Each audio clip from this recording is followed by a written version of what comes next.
Our story unfolds in a well-known company, where our protagonist, Li Xiulai, at the age of 28, made a decisive decision.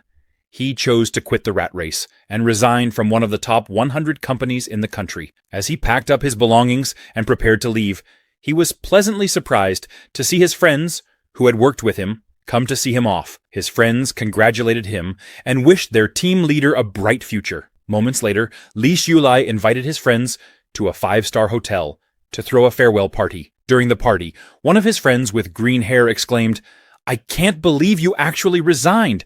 It wasn't easy to reach this position, and Mr. Guo thought highly of you. Your future promotions and wealth were guaranteed." Li Xiulai replied with a big smile, "I've made peace with myself. I want to lie flat, be a salted fish, enjoy life, and spend more time with my girlfriend. I don't want to compete anymore." A girl with blue hair asked, "What are you going to do next?" Li Xiulai responded, "I'm planning to open a cafe, play with cats, and walk dogs." Seeing how idyllic his future sounded, the girl with blue hair got excited and said, "Wow, that's great. No more 24/7 work. You'll be your own boss. Team leader, I'm so envious of you for quitting just like that. Unfortunately, I have a mortgage and a car loan. If I don't work, I'll default on my payments." Another friend of Li Xiulai chimed in, "When your cafe becomes successful, I'll bring clients to drink coffee there.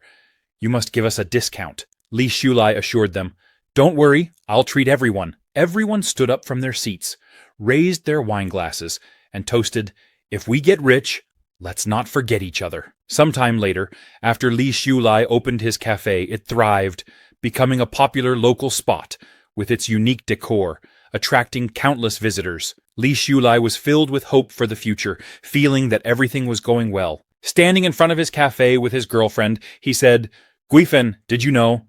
Last month, our cafe's net profit was 100,000 yuan. He assured his girlfriend, "Guifen, at this rate, we'll recover our initial investment in just one more year." Guifen, amazed by Li Xiulai's ambition, said, "Darling, you're amazing."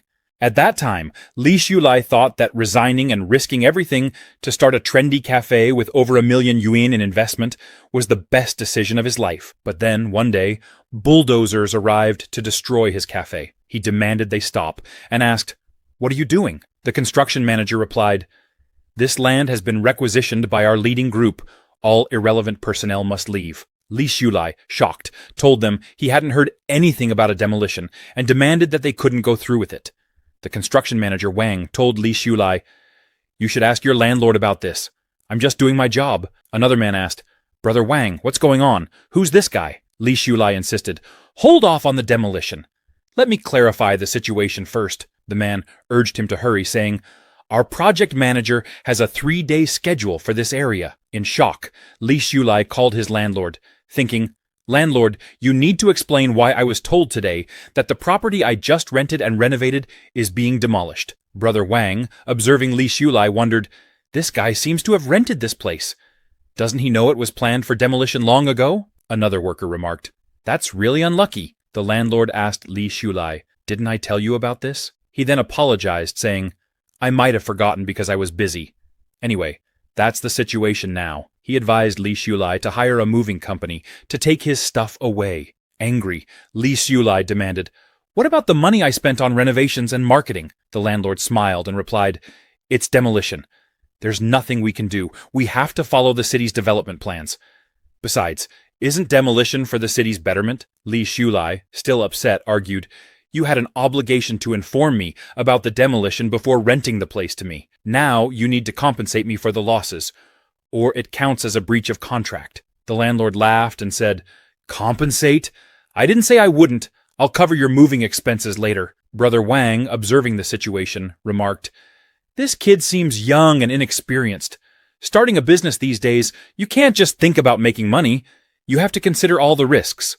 Another man agreed, adding, "Cash flow is still the most important." Fuming, Li Xiulai accused the landlord, "You deliberately hid the information. Isn't this a scam?" The landlord, hearing this, responded, "Do you understand force majeure? Sue me if you want. Here's a piece of advice. Never skimp on hiring a lawyer. Do you even have money?" He continued, "I already gave you a big discount when you rented the place. Besides, when we signed the contract that morning, I really didn't know about the demolition. I found out in the afternoon and then got busy and forgot. Haven't you made a lot of money these past few months? The landlord then laughed and said, I'll give you an extra 10,000 yuan as compensation. That's my best offer. Li Shulai, frustrated, remembered overhearing the landlord talking to his family about spending 170,000 yuan per person on an Antarctic tour package, where the rooms below deck were supposedly uninhabitable. Yet here he was, offering only 10,000 yuan as compensation. The landlord told Li Shulai, I have urgent matters to attend to, and we'll talk about this later, and then hung up the phone. Li Shulai, furious and unsure of what to do, watched as the construction workers began their work. He angrily remarked, Do you think I'll just let you bully me like this? This is my hope, my future that I've poured everything into. I will protect it with my own hands. Afterward, he went home and made some calls to people he knew, hoping for help. However, everyone either ignored his calls or made excuses. Disappointed and at a loss for what to do, Li Shulai felt utterly helpless. Li Shulai sent a message to the landlord, asking him to at least refund the rent for the past 3 years. However, the landlord blocked him. Feeling depressed and sad, he heard his girlfriend, Guifen, call his name. Li Shulai was happy to see Guifen back, thinking, Fortunately, there's still Guifen, always by my side. Guifen asked Li Shulai if he had thought of a solution. Li Shulai tried to reassure her, saying, Don't worry too much. We can start over. I calculated that selling the tables, chairs, and coffee machines could get us 100,000 to 200,000 yuan to cover urgent needs, and the landlord just needs to return the rent, giving us another few 100,000 yuan. Next time, we'll be more cautious in choosing a location. Using our previous reputation, we can open a community store. It won't be a problem to make a living. However, Guifen then brought up Zhao Lide. Li Shulai, feeling a surge of anger, asked, Is he harassing you again? Guifen shook her head and replied, No, I wanted to talk about us. I think we should break up. Li Shulai was shocked to hear this. The girl he liked, for whom he had done everything, was breaking up with him now that he had no money. He held Guifen's hands and asked her, Why? Don't you believe I can overcome this hurdle? Just give me some more time, and I'll solve this issue. I've solved my previous work problems well, and even climbed higher. Guifen moved closer to Li Shulai, speaking emotionally. I actually want to help you. Zhao Lide is very generous. I haven't agreed to be with him yet, but he already gave me a platinum bag worth tens of thousands of yuan. She showed him the luxurious bag that Zhao Lide had given her, adding, He's really generous. Surprised, Li Shulai asked Guifen, How could you accept his gift while being with me? Guifen didn't respond directly, but thought to herself, That old man Zhao Lide gave me too much. Less work, more money. Who can resist such temptation? But there's still a bit of reluctance. Shulai is capable, handsome, strong, gentle, and considerate. She then told Li Shulai, Zhao Lide, he's old, and it seems he won't live for many more years. I'll agree to be with him for now. Once I stabilize things with him, I can secretly help you.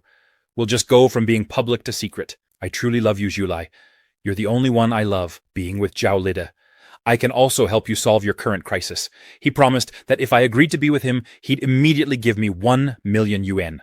With this 1 million yuan, we could save the cafe. However, Li Shulai pushed her away, shouting angrily, Even if I'm destitute and homeless, I won't be a cuckold, relying on a woman selling her body to support me. I've seen what shamelessness is. Get lost, Guifen. Hearing this, Guifen became furious. Who wants to be with a man deep in debt, unable to afford rent? She spat, turning to leave. But before she walked away, she warned, Don't come back begging me with your head down. Li Shulai, still enraged, yelled after her, Get lost! I don't ever want to see your face again. Sometime later, it began to rain heavily.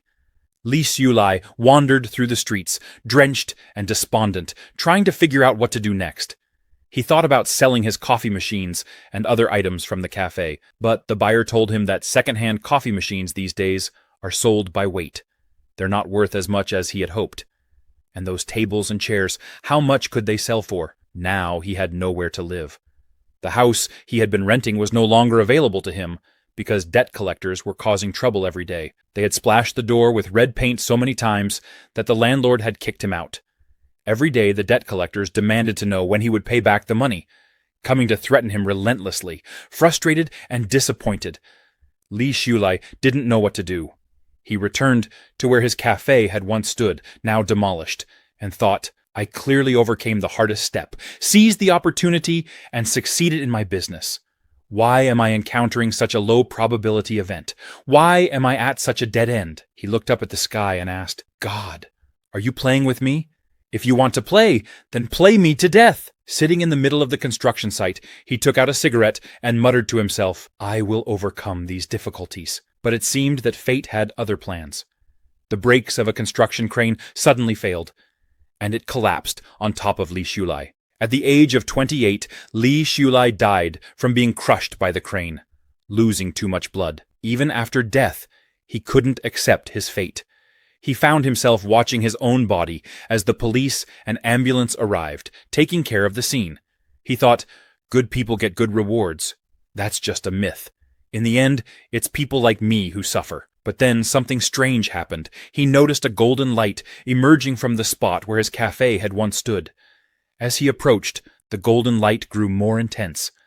Li Shulai covered his eyes, wondering, why is there a shimmering golden light? Suddenly, a series of notifications began popping up in front of him, saying, Project 986 initiated, Project 212 initiated, Penguin Company established, Alibaba established, Baidu established. Confused, Li Shulai wondered, is this what they call life flashing before your eyes? More notifications appeared. Beijing won the right to host the 2008 Olympics, joined the WTO, house prices skyrocketed, Shenzhou 6 launched into space, Qinghai Tibet Railway opened, and many more. These were all events he had experienced in his life, but now they seemed to matter little to him. However, it wasn't just his life events that he saw. He also saw galaxies and floating islands in space. The most shocking sight was people fighting a demon-like being. Confused, he wondered, what are these things? They're getting more abstract. As he tried to approach them, he suddenly fell into a ditch.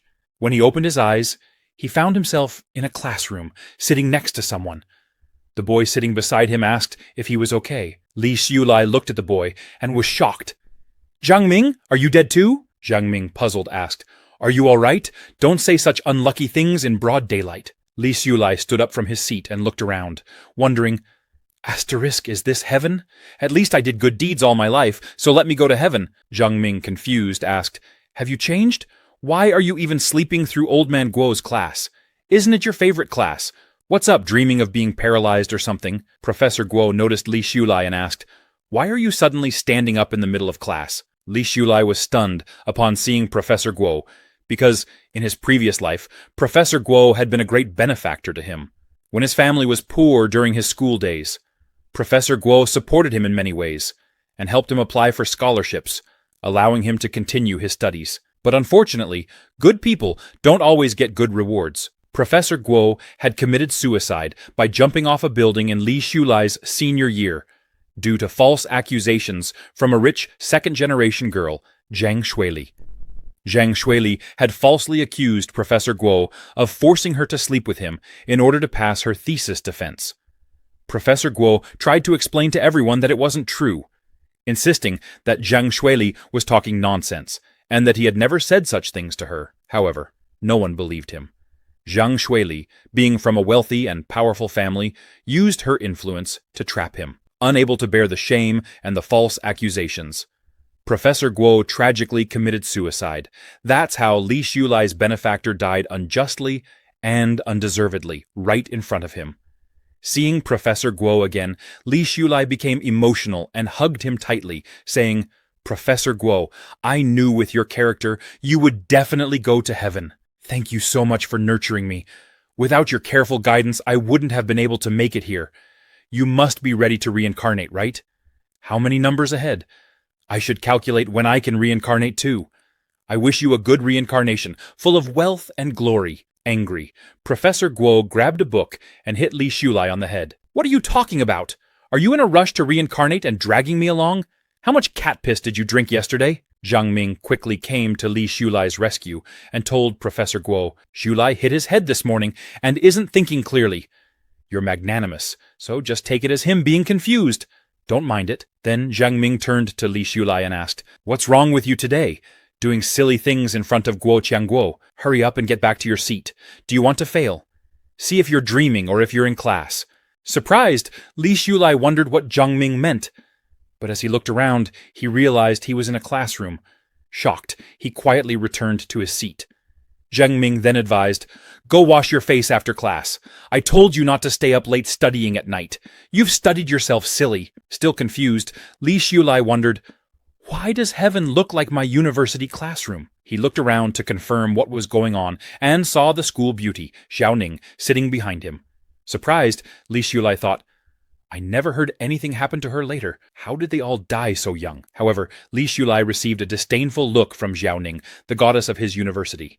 Upon seeing this, he started to cry like a baby, thinking, even in death I embarrass myself in front of her. Seeing Li Shulai's childish act, Xiaoning's friend remarked, Li Shulai, he's trying to get your attention, but he's got issues.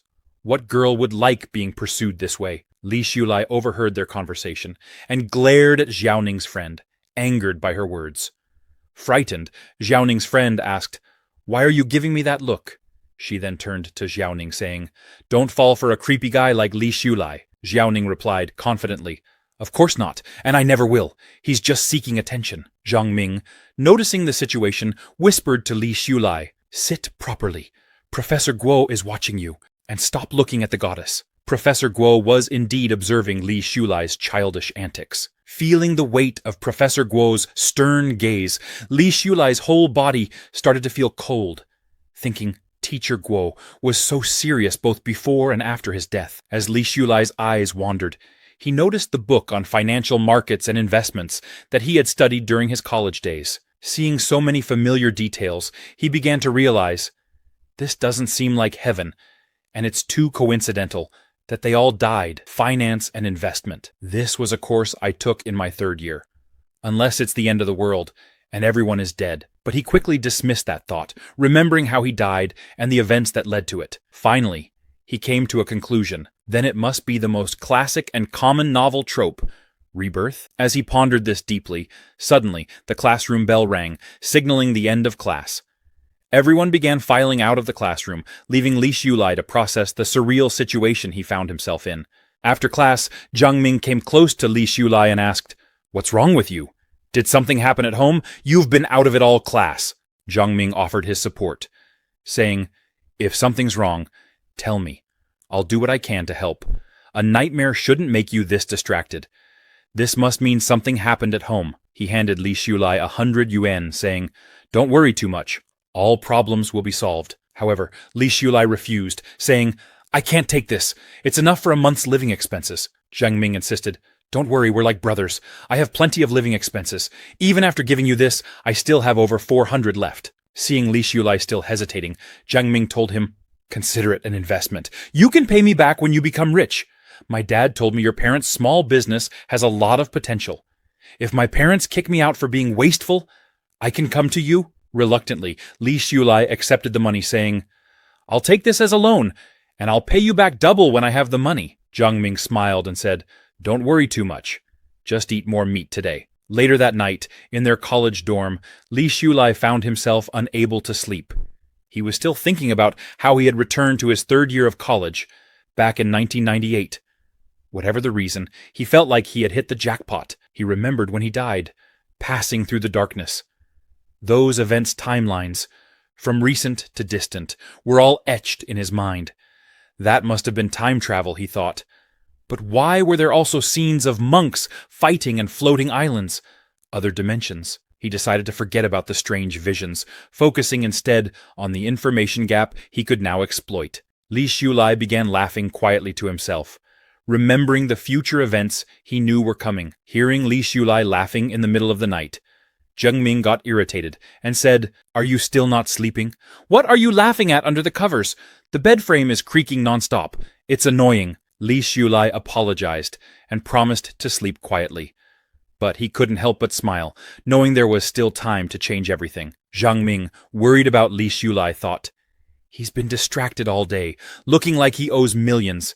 And now he's laughing after being scolded at night. Hopeless." Li Shulai finally drifted off to sleep, thinking, "Heaven gave me a second chance. A new life. I must work harder than before. I have to help those I couldn't help in the past. I can't watch them repeat the same fate. He made up his mind that those who had made his previous life a living hell would not get the better of him this time. In this life, he vowed, I won't repeat those mistakes. I'll seize every opportunity this era brings and become the richest man. The next morning, in the study room, since Li Shulai has been reborn and given a fresh start, he decides that he needs to plan carefully for the next few years. Starting in 1998, China's economy is set to undergo a major transformation. After certain policies in 2003, housing prices will skyrocket. But there's a big problem. His family's savings aren't enough to afford a house. And without initial capital, flipping houses is impossible. Stock market investments, the internet, and technology exports. None of these are viable options right now. Even though he has been reborn, the start is still like hell mode, where he must begin everything from scratch. To turn things around and multiply his assets, capital accumulation from 1998 to 2003 is crucial. However, he doesn't have to worry too much, as he can use the information gap to offset the disadvantage of lacking starting capital. Thinking about this, he starts to laugh. Zheng Ming calls out to him, asking, "What are you thinking about? You've been acting strange since yesterday." Li Shulai quickly covers the book, where he has written everything about the major future changes. Zheng Ming glances at it and asks, "What's the secret? 2003, 1998, finance, computers. What, are you changing majors? Isn't finance a great major? You'll be a trader." Li Shulai shakes his head, saying, "No, I'm not planning to change my major. I'm just planning ahead for jobs since my family's situation isn't great." Zheng Ming confidently tells Li Shulai, "With your grades, at worst, you'll get into a bank. That's a secure job. Be content." Upon hearing this, Li Shulai remembers that in his previous life, after graduating from college, he applied for a bank job. The bank manager told him that, while he was satisfied with him, all the slots were full. Li Shulai had really wanted to work at a bank after graduation. But back then, the recruitment process wasn't transparent. Without any connections, he was directly eliminated. Li Shulai then says to Zheng Ming, "I think your dad is right. My parents' small business indeed has good prospects. But they think farming is easier and want to go back to it. I'm trying to figure out how to persuade them." Li Shulai knows that Zheng Ming's dad was right. If his parents had persisted in their business in his previous life, they wouldn't have made a fortune, but they could have become moderately well off. Instead, they gave up after 3 years and returned to farming. Fortunately, the farming turned out well. His dad was clever. And while they didn't achieve significant prosperity, they were never hungry. Seeing Li Shulai so confident, Zheng Ming says, "I'll talk to my dad and analyze the prospects. We'll use practical theories to help persuade your parents. Don't worry too much." Li Shulai feels a wave of relief and happiness, saying, "That's great." But Zheng Ming adds, "My dad is quite busy now. The downtown restaurant we just opened isn't stable yet, and he's tied up with that." Upon hearing this, Li Shulai remembers that in his previous life, Uncle Zheng had done well in business, but later offended someone, leading to bankruptcy. Zheng Ming disappeared after that. He still recalls the moment when Zheng Ming, in tears, told him he was leaving the city, saying, "I don't know when we'll meet again, but you must succeed. I believe in you. You can do it." Li Shulai didn't expect Zheng Ming's fate to be so tragic in his previous life. So, he gives Zheng Ming some advice. When growing a business, it's essential to keep liquid funds, avoid breaking the capital chain, and be wary of petty people. Your dad is a good man, but he speaks straightforwardly. I've heard that business is like a battlefield. One misstep, and you could fall into someone's trap. Be careful. Zheng Ming, hearing this, laughs and says, "You're talking like an old man. Don't worry too much. My dad surely knows these things. We don't need to stress.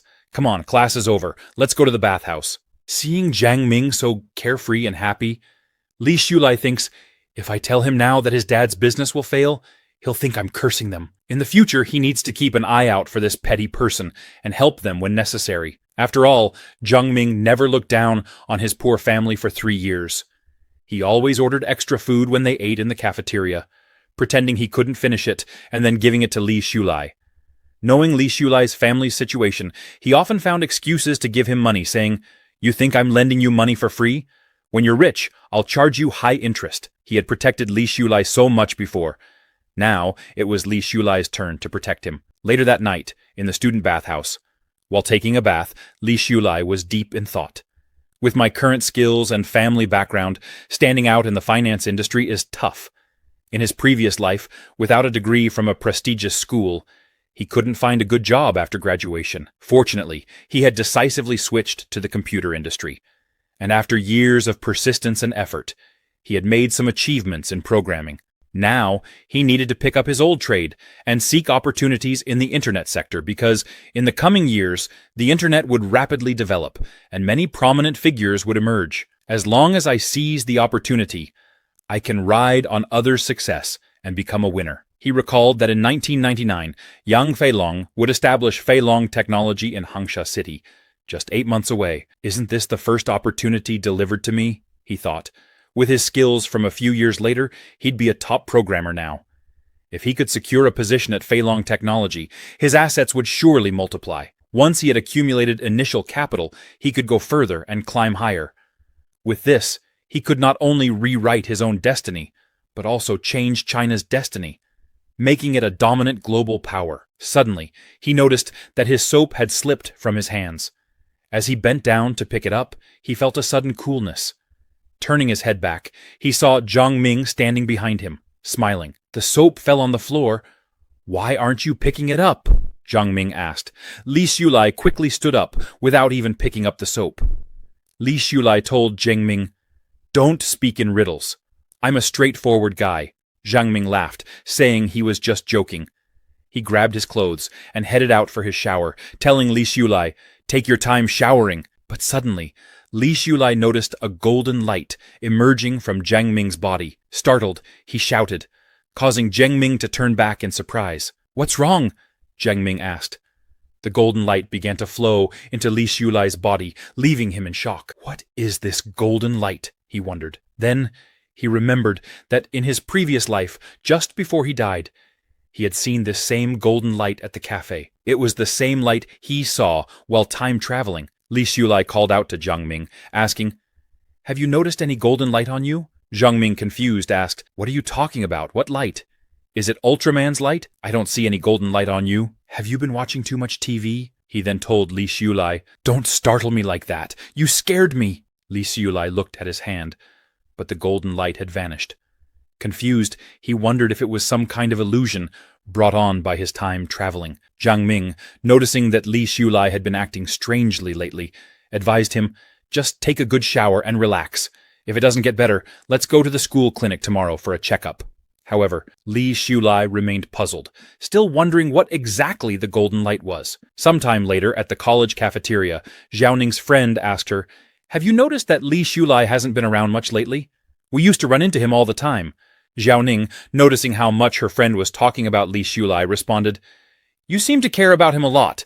If he appears, he appears. If he disappears, he disappears. It's none of my business." Her friend shook her head. "It's not like that. I think he's realized he can't get your attention, so he's found a new target." Xiaoning also found this strange, because Li Shulai used to ask about her often. Whatever elective she chose, he would choose too. He would even come to the library when she went. He was always present in class, sitting in noticeable spots to catch her attention. But now, he often skips class, and even when he does attend, he sits in the back reading other books. What is he up to? Xiaoning wondered. As she was thinking about this, her friend nudged her, saying, "Xiaoning, look! Speak of the devil! There he is! The big romantic has turned into a bookworm. Is he preparing for graduate exams?" They both saw him approaching, deeply engrossed in his notes, planning and writing about future opportunities he knew of. He couldn't afford to wait 8 months to approach Yang Feilong. It would be too late by then. Yang Feilong's business empire had overlooked some key issues in its early stages. And Li Shulai needed to identify these problems as soon as possible. He was so absorbed in his thoughts about future events that he didn't even notice Xiaoning and her friend. Xiaoning, seeing him like this, thought, "So he's playing hard to get with me. Some people just can't change their habits." Li Shulai was so focused on his book that he didn't see her and accidentally bumped into her. Xiaoning's lunchbox fell to the ground, spilling its contents. Angrily, she confronted him. "Are you pretending not to see us? We didn't even move, and you bumped into us." Li Shulai quickly apologized, saying he didn't mean to. But Xiaoning was too upset. She snapped, "How long are you going to stalk me like this? Don't try to get my attention with these tactics. I don't fall for hard-to-get games. Do you know how much trouble and annoyance this behavior causes? Li Shulai picked up the lunchbox from the floor and apologized again, admitting it was all his fault. He offered her money as compensation and said, "If you need, I can get you another portion." However, Xiaoning, still irritated, replied, "1 yuan doesn't make a difference to anyone, just don't bother me again. Next time, watch where you're going, or if you get hit by a car crossing the street. Whose fault will it be?" she advised sternly. Li Shulai, upon hearing Xiaoning's words, simply said, "All right, you're a good person," and then drifted back into his thoughts. Considering how young Fei Long's problems had been reported by the media many times in his past life, seeing Li Shulai so nonchalant, Xiaoning's friend was surprised and said, "No way, is he crazy to just leave like that? Did he not understand your sarcasm?" Xiaoning was also confused, thinking, "I can tell it's a hard-to-get game, but is he really still playing it? His skin is really thick." Her friend then suggested, "Could he have actually lost interest in you? He didn't even look at you. In the past, he'd cling to you and rush to help you with everything. Now, he just throws money at the problem." Xiaoning, getting angrier, replied, "Maybe because I pointed out his intentions, it must have hurt his pride." She told her friend to wait, while she went to get another meal, thinking, "Is this game fun for you? Do you really think I'd fall for such little tricks?" A moment later, at the cafeteria dining area, Xiaoning approached Li Shulai and said, "I have something to tell you." Li Shulai, surprised, asked, "What is it?" Xiaoning's cheeks turned red as she started to blush, stammering, You still ask me what it is." Frustrated, she then snapped, "Nothing, just eat your food." She thought to herself, "I hope you choke on it." Li Shulai, unfazed, simply told Xiaoning to eat as well, before turning back to his food and notes. Xiaoning sat down, watching him intensely focus on his books, paying no attention to her. She thought, "What's wrong with him? I've been sitting here for 3 minutes, and he's only focused on shoveling food and looking at his notebook. He's really holding back from saying a word to me." Suddenly, Li Shulai noticed something and looked up. Xiaoning thought, "Is he about to burst and talk to me now?" But then she realized he wasn't looking at her. Curiously, she wondered who he was looking at. As he turned, she saw a girl with blonde hair. Zhang Shuili, Xiaoning thought. So he's fallen for someone else. Zhang Shuili dresses up flashy every day, and her family is rich. Indeed, there aren't many men who don't like that kind of woman, Xiaoning sneered. A toad cannot dream of eating swan meat. Do you even know what kind of person Zhang Shuili is? Li Shulai, in your next life, be born into a better family if you want to pursue someone like her. Li Shulai calmly replied, You misunderstand, but I don't need to explain it to you. He finished his meal and said to Xiaoning, You can do as you please. I'm leaving. Xiaoning was taken aback by his response and retorted, Don't be too much. What Xiaoning didn't understand was that Li Shulai wasn't looking at Zhang Shuili because he liked her. It was because of what he remembered from his previous life. Professor Guo's life was completely ruined by Zhang Shuili's scheming. Not only did she destroy his career, but she also used her wealth and influence as a second-generation rich kid to twist the truth, bribe the media, and force him into a corner. Even his wife and child's lives were affected. They were ostracized, judged at work and school, and publicly shamed. To prove his innocence, Professor Guo had pleaded to the media, insisting that throughout his life he had been loyal to his wife, responsible toward his students, devoted to his son, and diligent in his work, always upholding his principles. Yet he ended up as the target of destructive rumors, which spread like wildfire. Professor Guo, unable to clear his name, chose death as a means to prove his innocence, hoping to be remembered as an honest man. In his final words, he declared that he had never coerced or sexually harassed any student. He had no regrets in life, except for the pain he had caused his wife and child. After saying those last words, he jumped from the college building in front of everyone. When Li Shulai arrived at the scene back then, he saw only the tragic sight of a falling body. The heartbreak he felt was indescribable. The professor's wife and child also witnessed everything, their hearts shattered. Unable to bear the loss, the professor's wife later committed suicide, leaving their 10-year-old son to be raised by others. A good family was destroyed just like that. But the real culprit, Zhang Shuili, was enjoying her life without a care in the world. She scoffed. That old man thought proving his innocence by dying would affect me? How laughable! Her friends agreed, saying, "Exactly." Besides, he was already old. Sooner or later, he would have died anyway. Dying earlier just saves on burial costs. Zhang Shuili felt no remorse, knowing that whatever happened, her father could handle it with money. It's better he's dead, no evidence left. Life is precious. Why seek death? She added callously. Li Shulai, who had overheard everything by chance, felt a surge of anger. Zhang Shuili, you may never die well, he thought. Coming back to the present, he reflected, pursue her. Why would I pursue her? Not only will I not pursue her, but I'll also make her pay for her crimes. Xiao Ning, noticing the anger on Li Shulai's face, grew frightened. Li Shulai, noticing her reaction, said, I know what you think of me. You believe I liked you, but now I don't, and you think I've turned my attention to another woman. That's why you're upset and sarcastic with me. He then asked her, in the finance industry we study, do you know what's most important? Xiao Ning replied confidently, of course I know.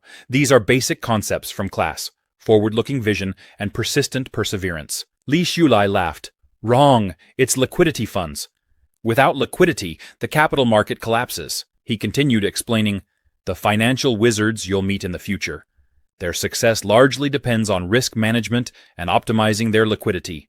Whether it's stocks, bonds, futures, or derivatives, the principle is the same. As he spoke, Xiao Ning found herself lost in his words. What on earth is this guy talking about, she wondered, but at the same time, it seems to make a lot of sense. Li Shulai advised her, just burying your head in books will make you a bookworm. You should start thinking about more serious things. Xiao Ning was confused. Is he serious? She wondered. What was he even talking about? It felt like he was looking down on her. But deep down, she knew he didn't mean it that way at all. Before she could ask for clarification, he disappeared from in front of her. Frustrated, she shouted, Li Shulai!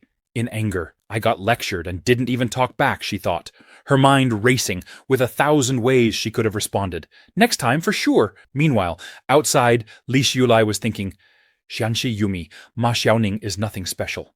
How did I not realize in my past life that Ma Xiaoning was so shallow?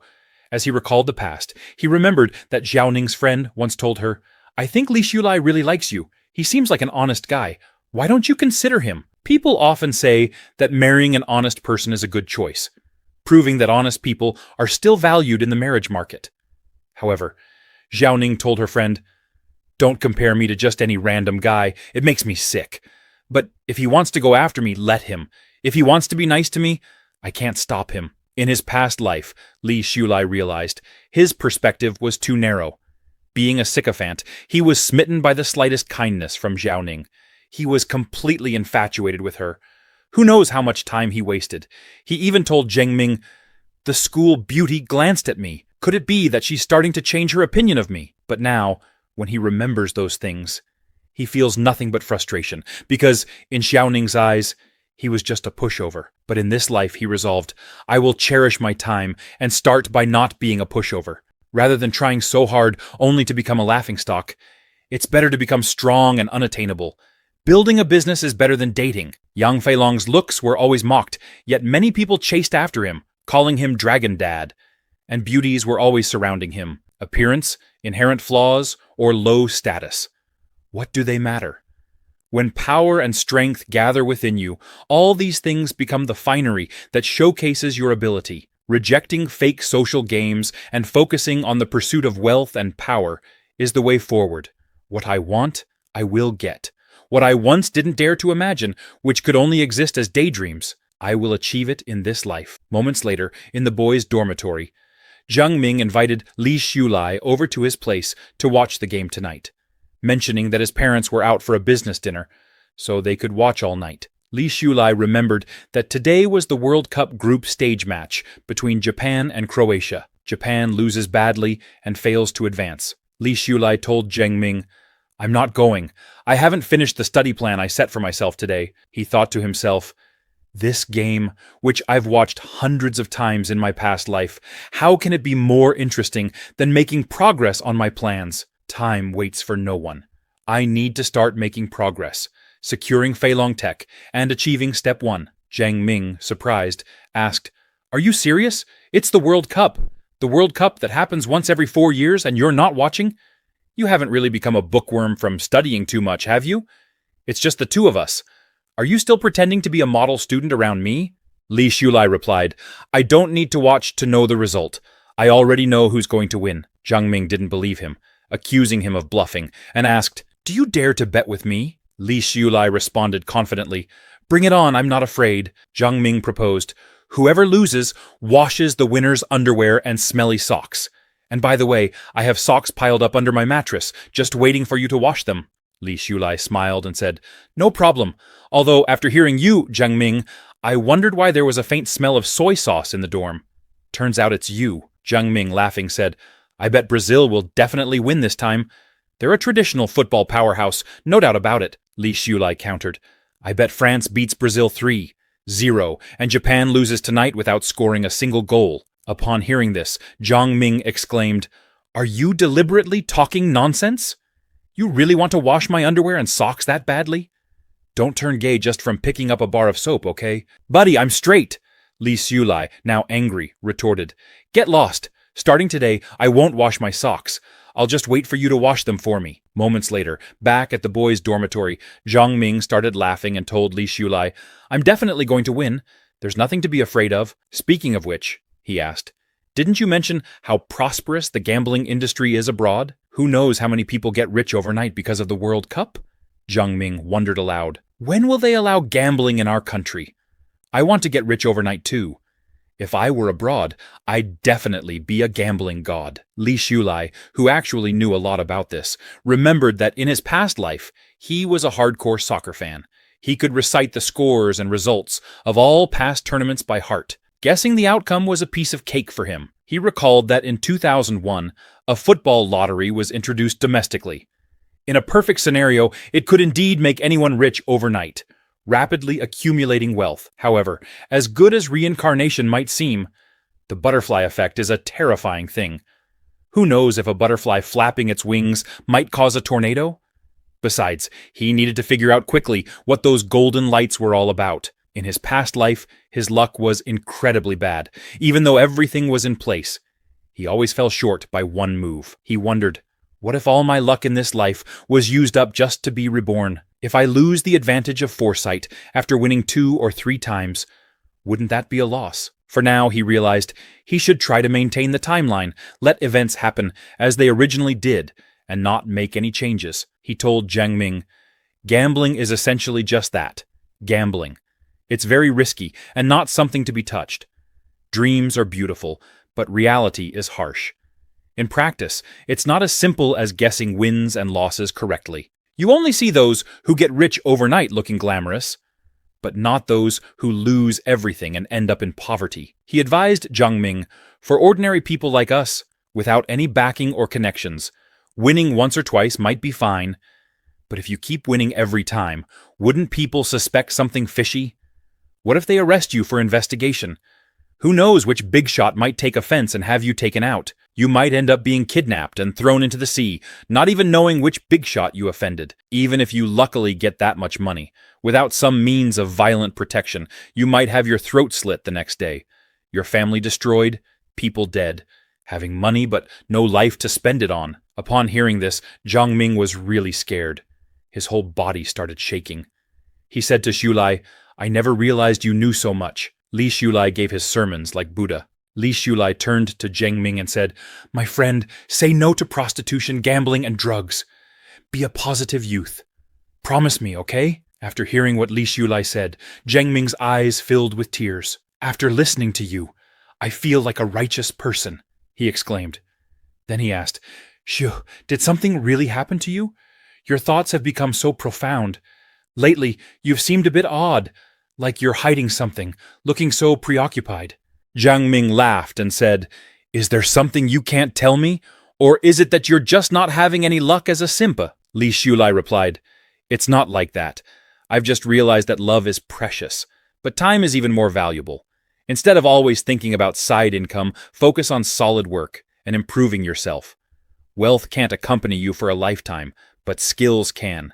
Didn't your dad teach you this? Jiang Ming, annoyed, retorted, Stop letting my dad feed you this toxic positivity. A moment later, Jiang Ming asked again, Are you really not coming to watch the World Cup? I've already bought peanuts and beer. But once again, Li Shulai told him that he wasn't going. Seeing Li Xiulai so resolute, Jiang Ming said, "You're just being stubborn. What man wouldn't be interested in the World Cup? It's the World Cup." However, as a close friend, Jiang Ming couldn't shake the feeling that something must have happened in Li Xiulai's family. "He's probably too embarrassed to ask me for money," Jiang Ming thought, "and might be sneaking out at night to do part-time work. I'll be the understanding friend by his side and not expose him." He then asked Li Xiulai, "If something's wrong, you can speak up. If you need any help, I'll definitely be there for you." Li Xiulai reassured him, "You don't have to worry. Everything is fine." After hearing this, Jiang Ming headed towards his home to watch the match. Li Xiulai smiled, thinking, if, in my past life, Jiang Ming hadn't disappeared due to his family's bankruptcy, when I went bankrupt, he might have been the only one willing to help me. As Jiang Ming stood outside the door, he said, "No matter what, I'll always be here for you, brother." Li Xiulai decided that in this life he wouldn't let good people go unrewarded. Later at the computer lab, Li Xiulai was using the college computers to complete his mission. He was creating software that balanced innovation and readability with a clear structure and no redundancies. It was definitely an astonishing program design for this era. He thought to himself, hard work pays off. It wasn't in vain that I rushed to the computer lab right after class. Li Xiulai finally completed a satisfactory first-generation e-commerce program. However, he didn't expect that operating computers from this era would feel so nostalgic. He grabbed the CD containing the program, thinking when Yang Feilong sees this CD, he might just kneel down and call me Dad. A moment later, in the hallway, Li Xiulai saw Zhang Shuili with Mr. Lin, who had kiss marks all over his face. Zhang Shuili was asking him to do something for her. Upon seeing this, Li Xiulai thought, with that scheming look, she must be up to no good. Zhang Shuili is probably doing something with Mr. Lin to get good grades. He continued thinking, another victim. She's probably using some leverage she created to achieve her unspeakable goals. Lost in memories, Li Xiulai recalled an incident from his previous life. He had accidentally overheard a conversation between two girls. One of them asked her friend, "Do you think what happened to Professor Guo is true? He ended up so tragically. If it's false, what does Zhang Shuili gain from it? She has everything. Why would she ruin her own reputation?" Her friend replied, "What reputation?" After this, she still maintains her pure and innocent image. Money isn't everything. There are plenty of wealthy and powerful people at school, but she's the only one who always gets the best opportunities. Don't you think there's something fishy about that? Excited, the first girl asked, "What's going on? Tell me." The other girl explained, "One of my roommates told me Zhang Shuili often stays out all night, having unclear relationships with many teachers and school leaders. Someone like Professor Guo, who sticks to his principles and refuses to compromise, ended up jumping off a building. Those who couldn't resist her allure are repeatedly threatened and coerced into doing shady things for her. You know Wang Quan dropped out because she offended Zhang Shuili and couldn't stay at school anymore." Her friend asked, "But why do those teachers just listen to her?" The girl replied, "What else can they do? Teacher-student relationships are sensitive, and many of them have families. If they want to keep their jobs, they have to endure it. Plus, she always keeps evidence of her flirtations." The girl with pink hair got angry and wondered, with so many people, why hasn't anyone exposed her true nature? The girl with orange curls responded, "Who dares? With her methods, you wouldn't even know how she destroyed you. She just finished off Professor Guo, didn't she?" Suddenly, both of them noticed Li Xiulai, who had been listening to their conversation from behind.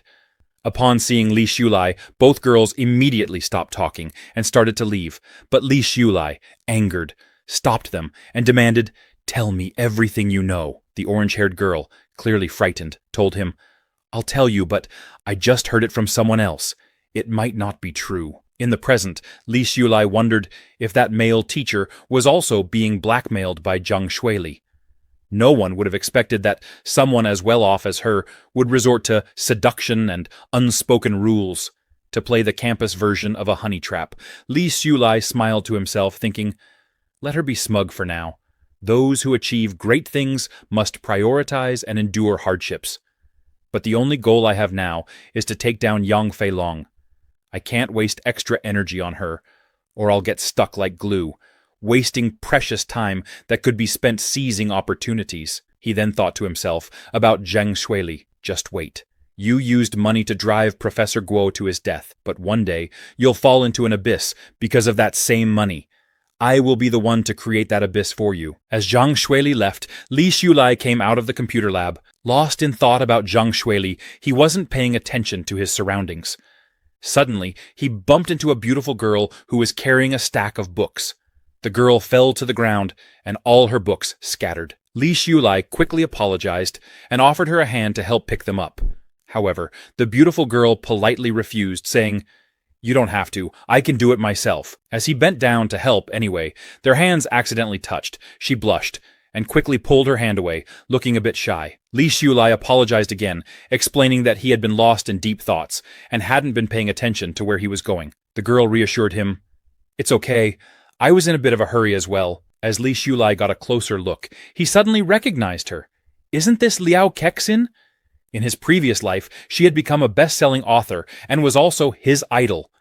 She had burst onto the literary scene as a dark horse, with her debut novel selling over 1 million copies. She was renowned for her writing about urban youth, and her works explored life beyond romance, touching on deep themes. Her writing was exceptional, and with just a few strokes, she could bring characters to life, making them relatable and resonant. When Li Xiulai realized that his idol was now his schoolmate, he felt both proud and honored. Without thinking, he excitedly called out, "Liao Kexin!" Startled, Liao Kexin asked, "Do you know me?" Realizing that he had let his excitement slip, Li Xiulai quickly made an excuse. "I saw some of your articles in the school journal," he said, starting to praise her work. "You write beautifully, with words that sparkle like gems." But in his mind, he was thinking, who could resist being excited to meet their idol, especially a younger version of them? He continued, "I happened to attend a school event once and saw you receiving an award on stage. That's how I remember you." Hopefully this explanation works, Li Xiulai thought. Liao Kexin blushed, accepting his explanation without any suspicion. But as he looked at her, Li Xiulai remembered how, in the past, at press conferences and in photos, she appeared dignified and elegant. Now, seeing her younger self, she looked so shy and cute. Meeting my idol in her youth is such a treat, he thought, feeling both happy and emotional. Being a fan is never a waste of time. Gathering his composure, he asked, "Where are you taking all these books? I can help you carry them." Liao Kexin, still a bit nervous, smiled and replied, "You don't have to worry. I can carry them myself." Seeing Liao Kexin's expression, Li Xiulai quickly clarified, "I don't mean anything else. I just want to make up for knocking over your books and wasting your time. Besides, I'm kind of your #1 fan, and I can't help wanting to chat more when I meet my idol. Don't think I'm weird." However, Li Xiulai couldn't help but remember that in her past life, as her #1 fan, he never had the chance to get to know her before she tragically committed suicide due to depression. Her dysfunctional family was the main cause of her death. He vividly recalled a news article he had read on the internet. Liao Kexin commits suicide at home, found with cloth wrapped around her neck. The article questioned, is it a distortion of human nature or a consequence of depression? When reporters asked her parents about the tragedy, they coldly replied, "Depression? What kind of illness is that? It's just being overly sensitive, overthinking things. We raised her to this age, so what's wrong with asking her for money? Oh, and the copyrights and royalties from her books? We won't miss out on a single cent. If she wanted to end her life, how is that our fault? If she dies without giving us money, that's being unfilial. It's really frustrating.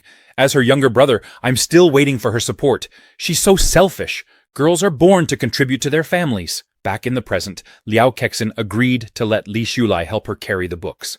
With a big smile on his face, Li Xiulai cheerfully said, "Classmate Liao, please lead the way." However, he knew deep down that Liao Kexin was a sensitive girl who easily felt guilty.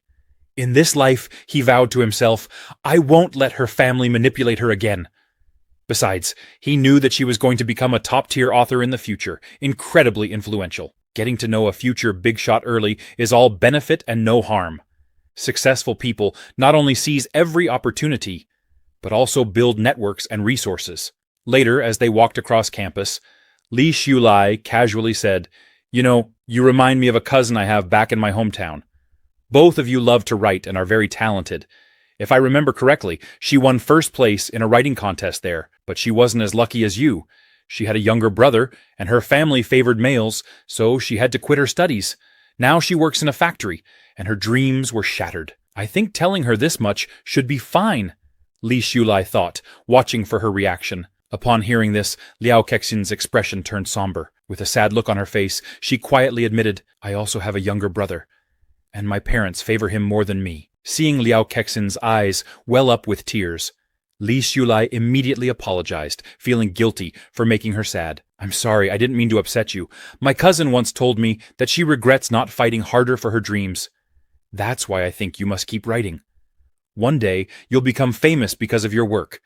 It would be like carrying on her dreams as well. Inwardly, Li Shulai reflected on what he knew from his previous life. Liao Kexin had been overworked, practically a slave to her own family, constantly supporting them while they leached off her success. Her big break had come when her writing career was about to take off. He recalled how her manager had approached her at a cafe, excitedly asking, Liao-sensei, could you take on this project? Our editor trusts you a lot. The schedule is tight, but we need it by the end of January. If you take this opportunity, you'll have so many chances for promotions in the future. Plus, we'll pay you 20% in advance for the project. Her manager at the editorial convinced her that it was a rare opportunity. You can always find another job, but chances like this are scarce. However, when she informed her family that she wanted to quit her regular job to focus on her writing, they were furious. They berated her, saying, We put in so much effort to send you to college, and what did we get out of it? That busy job barely pays you 3,000 a month, and you only give us 1,000 from it. You'd be better off marrying that old man Zhang. Becoming Mrs. Zhang would make life easier. You'd just have to play cards with him every day. More importantly, you'd be able to send money to the family. Even though Liao Kexin had graduated college, her family treated her as nothing more than a tool. Her brother had squandered their money and was about to get married, and they saw her as their financial safety net. In desperation, her family even tried to marry her off to an old neighbor to get his money. Crushed under the weight of their demands, she gave up on quitting her job. Due to this, she had no time to write for quite a while, and she missed out on a huge opportunity. The author who replaced her on that project became a celebrated young writer, a new shining star in the literary world. She often saw posters of this writer on her way home, plastered with headlines like, A New Star Emerges, and winner of many literary awards. She couldn't help but imagine herself in their place, wondering what could have been. Instead, she spent her days working overtime at a dead-end job with a low salary. Any money she earned vanished as quickly as it came because she had to send it all to her family. After paying her rent, there was barely anything left for herself. The dream of becoming a great author seemed to slip further and further away. Liao Kexin always sent money home, terrified that if she didn't, her mother would scold her again. If she didn't send enough, there would be no end to the complaints. Under these circumstances, she fell into a deep depression. But luckily, writing became her only escape. Although it was late in her life, she managed to make a name for herself and emerged as a rising writer. However, her success didn't last long. Despite earning good money, her parents always found ways to take it from her. Her mother would threaten her, saying, If you don't buy a car and a house for your brother, I'll hang myself. Not just that, her mother would also threaten to tell everyone that she wasn't taking care of her parents. Her brother, now addicted to gambling with the safety net of her earnings, became even more reckless. Her mother continued finding new excuses to demand money from her. One time, she told Liao, I don't care what you do, but you need to give us 2 million within 2 days. We know you have the money. You just sold the rights to your new book for adaptation. Facing all this pressure, Liao Kexin had thought about cutting ties with her family many times. But every time she tried, her mother would show up at her workplace, dressed in rags, and loudly announce, I'm Liao-sensei's mother. I just want to see my daughter. Did you know she lives in a luxury house while we, her family, live in hunger? Do you think that's fair? The people around her, fans and colleagues who saw Liao-sensei as kind and strong, just like the characters in her books, began to wonder if she was neglecting her parents. The cyberbullying, defamation, and inability to cut ties with her toxic family made her depression worse. If it weren't for all of this, she might not have died so young. In the present, Li Shulai snapped out of his thoughts and asked Liao Kexin, Can I have your email? Surprised, Liao Kexin asked, Why do you need that? Li Shulai smiled and replied, I want to keep in touch with you in the future. If you become successful, don't forget about me. Besides, it'd be cool to say I can talk with a famous writer. Liao Kexin was taken aback, thinking, does he really believe in me? Does he think I have what it takes to become famous? But deep inside, she was happy. This was the kind of support she had always sought. She quickly wrote her email on a piece of paper and handed it to Li Shulai, telling him, I only check my email once a week at the computer lab. Li Shulai knew that in the present day, the internet was still in its early stages, and people were only beginning to use email. But having Liao Sensei's contact information was more than enough for him. Excited, he grinned and asked, May I escort you to the door? After they reached the gate, Liao Kexin smiled and said, You can just call me Liao Kexin or Kexin. She thanked him for everything. Li Shulai, with a sincere look, told her, Never stop writing. This life is yours and only yours. Don't let anyone control you and keep moving forward. Your readers will always support you. Hearing his words, Liao Kexin blushed slightly and nodded. I will, she promised. With that, Li Shulai said goodbye and told her he'd see her later. After she left, he returned to the computer lab, deep in thought. In this era, where mobile phones don't exist and instant messaging apps aren't popular yet, even QQ, the Chinese messenger app, won't be available for another year. Since Du Yueteng had only recently started his business, Li Shulai saw this as the perfect opportunity to win him over. However, the problem was that Du Yueteng was located in S City, so Li Shulai would have to travel there later to convince him. He needed to come up with a solid plan right away on how to gain Du's trust. Before diving into his strategy, he sent an email to Liao Kexin, wondering when she would respond. Meanwhile, at her desk, Liao Kexin was busy working when a new email notification popped up on her computer. She clicked on it and saw a long message from Li Shulai. The email read, Dear friend, I hope my words bring you the encouragement and motivation you're seeking to keep chasing your dreams. Let me start by saying that your works are amazing. Every time I read them, I can feel the magic in every word. Please have faith in your skills and talent. Whenever you find it hard to continue, remember that every writer faces failure and difficulties. I believe you have what it takes to become a great writer, and I look forward to seeing you shine like a star in this world. Your dreams will blossom even on the driest soils. Your silent fan, Li Shulai. Upon reading this, Liao Kexin felt a surge of happiness. She thought to herself, this guy, he's really afraid I might stop writing. However, doubt crept in as she recalled showing one of her novels to her literature tutor. The tutor had harshly critiqued her work, saying, This novel is poorly written. It lacks the ability to connect emotionally and is riddled with logical flaws. The tutor advised her not to waste time on it and to focus on something more meaningful. Worse still, the tutor had tossed her novel onto the floor, declaring, Writing such uninspired and worthless articles is meaningless. Don't go down the wrong path. Liao Kexin wondered, maybe the tutor didn't appreciate my work. But could readers like Li Shulai see it differently? Feeling motivated by his kind words, she sent a reply. I will keep working hard and persevere in chasing my dreams. No matter what difficulties I may encounter on this journey, I will always remember your encouragement and support as I move forward. Shortly after, Li Shulai responded quickly, asking her if she was in class. Liao Kexin was surprised by his fast reply, thinking, Is he waiting in the computer lab? The last time I saw him was also in the computer lab building. Curious, she wrote back, Are you free? Want to grab lunch together at the cafeteria? Li Shulai agreed, replying, I'll be waiting for you in front of the computer lab building. Liao Kexin smiled and replied, Okay, I'll meet you there. A moment later, downstairs in front of the computer lab building, they met as planned, ready to share a meal and a conversation. Liao Kexin met with Li Shulai and shyly told him, I've recently written a draft of a novel, and I'd really like your feedback on it. Li Shulai, upon reading the draft, was taken aback. This draft? Isn't this the beginning of my favorite novel, Dust of the Heart? He thought in disbelief. I can't believe I'm seeing it so early, in 1998.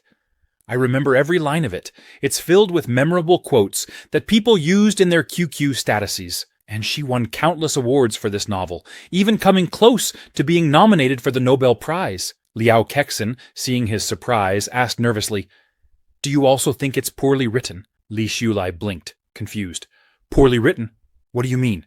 Liao Kexin explained. My literature tutor said this piece was poorly written and advised me to stop working on it. Her voice was filled with uncertainty as she continued. I just need to know your opinion on it as a reader.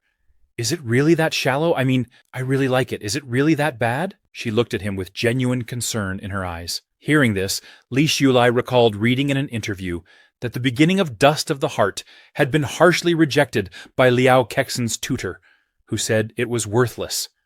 She had almost buried the manuscript. Thankfully, she loved it so much that a few years later she sought out a new publisher, saving this masterpiece from being lost. Li Shulai moved closer to her and said with confidence, "I think this is very good, but some of the writing techniques and ideas might be ahead of their time. Those who can appreciate it will find it excellent, but others might think it's too different or ordinary. Have you ever read Fitzgerald's The Great Gatsby? When it was first published, many people didn't think much of it. But after World War I, its forward-thinking ideas made it an instant success. A gem always shines brightly." Hearing Li Shulai's words, a sweet smile appeared on Liao Kexin's face. She asked eagerly, "Could you give me some advice on how to improve it?" Li Shulai's heart raced. I can't dare give her advice. What if I accidentally change her writing style and affect her entire career? That would be an unforgivable mistake. He took a deep breath and replied, "The best advice I can offer is to stay true to your original concept and keep on the path you've chosen. Don't let anyone steer you away from what you believe in." Li Shulai added, "There are 1,000 Hamlets in the eyes of 1,000 people. I don't want to comment on your work before it's finished." Upon hearing this, Liao Kexin thought that perhaps Li Shulai was too embarrassed to say that her writing wasn't good. But Li Shulai continued, "I'm not a professional, so I can't say what's right or wrong. I wouldn't want to say something that could mislead you. Other people's comments should only serve as a reference. The first person you need to satisfy with your writing is yourself. You are the creator of your work, and your judgment and intuition are what matter most." He paused before adding, "As long as you think it's good, then it is good. If you like it, keep writing. Don't let other people's opinions change your attitude toward your work. Readers will be able to feel your love and confidence in your writing through the lines. Perhaps it won't meet the lofty standards of literary critics, but it has touched me deeply, and I believe it will touch many others in the future. After all, I represent one type of reader, don't I? So don't let others' comments change how you see your work." Liao Kexin felt her heart warm at his words. After so many days of confusion, his words have suddenly cleared away the fog. He understands me so well. No one has ever understood me like this before. This was the first time someone had encouraged her in this way. Her parents had never offered this kind of support. They always said, "What's the point of writing all day? Can it be eaten as food or drunk as water? Your third cousin worked as a tutor during college and earned money. What good are your articles? As a girl, you should learn to wash clothes and cook. Why bother studying? Your brother is much more sensible." Even her brother had mocked her, saying, "Sister, you dress too rustically. Other sisters wear short skirts and black stockings. My classmates will laugh at me if you dress like this." Compared to her blood relatives, Li Shulai felt more like family. He told her, "You'll have to get used to this. It'll happen a second time, a third time, 100 times. But when you overcome these obstacles, you'll shine brighter than anyone else." Liao Kexin was taken aback by his words, but soon smiled gently at him. "I really appreciate your kind words," she said softly. "I'll try my best to achieve my dreams." Meanwhile, Xiaoning and her friend saw Li Shulai talking and laughing with Liao Kexin from afar. Xiaoning's friend nudged her and asked, "Isn't that Li Shulai up there? And the girl next to him?" Xiaoning replied, "Yes, that's him." Xiaoning felt a wave of anger wash over her as she thought, "Come to think of it, he hasn't spoken to me in a long time. Was he serious about what he said last time?" Her friend, noticing her frustration, remarked, "His favorite things don't seem to be worth much. He's already with another girl so soon, and she's clearly inferior to you in every way. Look at her. Obviously a country girl who only knows how to read. Does he really think she's better than you?" Xiaoning, furious, quickly shut down her friend's comments. "Don't talk nonsense.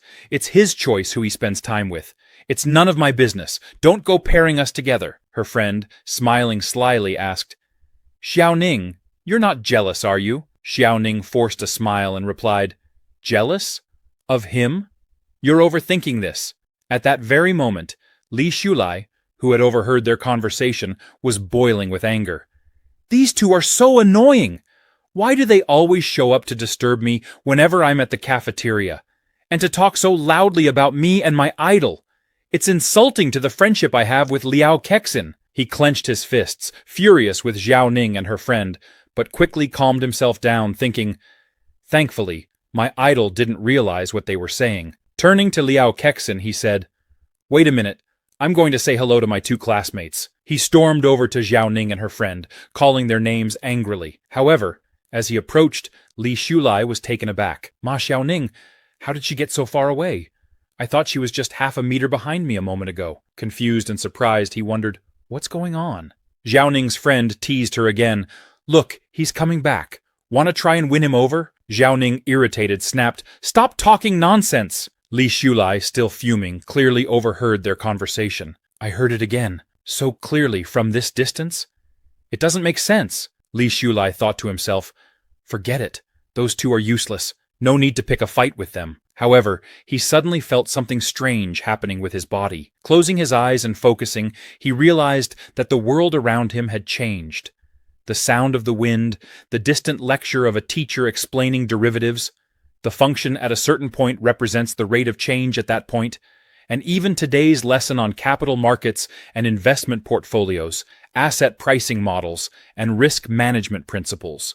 It all came to him so clearly. He could also hear the sounds from the cafeteria, where a student was praising the lunch lady, saying, "Your cooking is delicious. I've been starving for 5 days." Another student complained, "Is this cursed?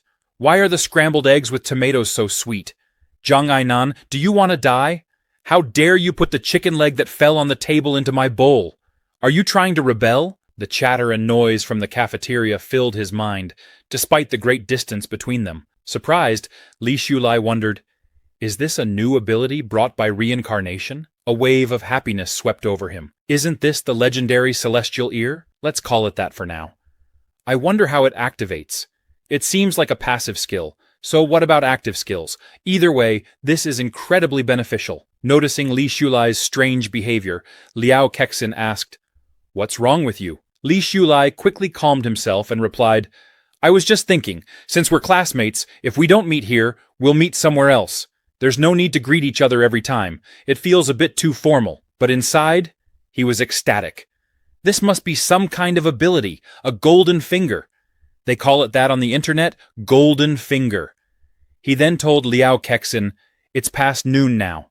If we wait any longer, there'll be nothing left to eat in the cafeteria. Let's go ahead." Liao Kexin agreed, and both of them headed toward the cafeteria together. A few days later, Li Shulai visited X City, where Yang Fei Long was hosting his showcase event. Standing on stage, Yang Fei Long addressed the audience saying, "Looking back, we've witnessed the rapid development of the internet and the emergence of the digital age. In this digital world, opportunities coexist with challenges, but I believe that as long as we dare to innovate and embrace change with courage, we can seize these opportunities and realize our dreams." Yang Fei Long confidently addressed the crowd. "I firmly believe that the commerce industry will undergo a major revolution in the digital age. With new technologies like the internet, AI, and big data, our lives and ways of working are being transformed. These innovations are disrupting traditional business models, offering unprecedented opportunities and capabilities to entrepreneurs and companies alike."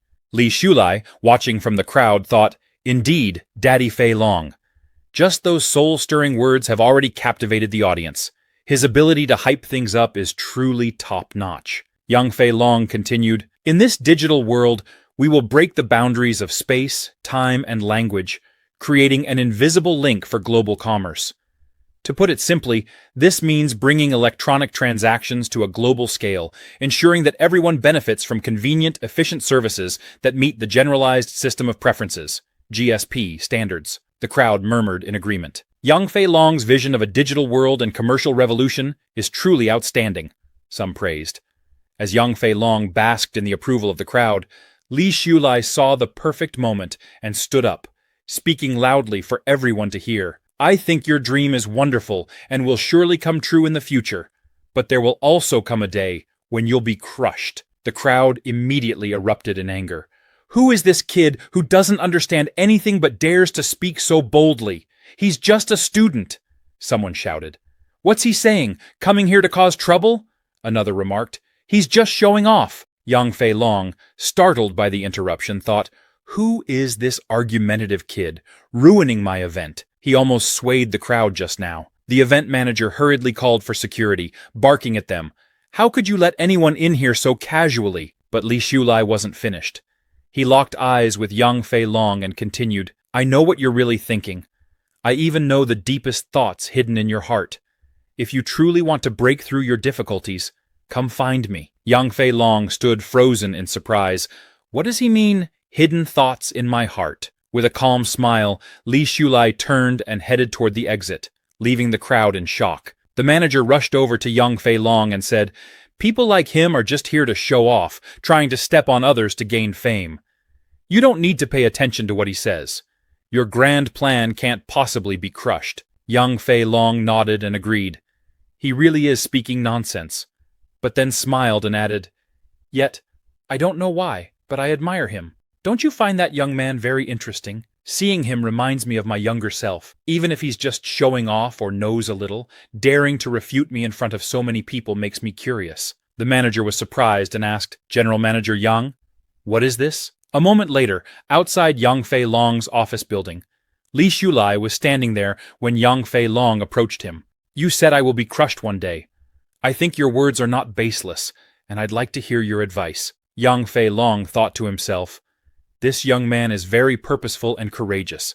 Even if he's seeking attention, we were all young once. Li Shulai glanced back at Young Fei Long and said, I knew you'd come out to find me.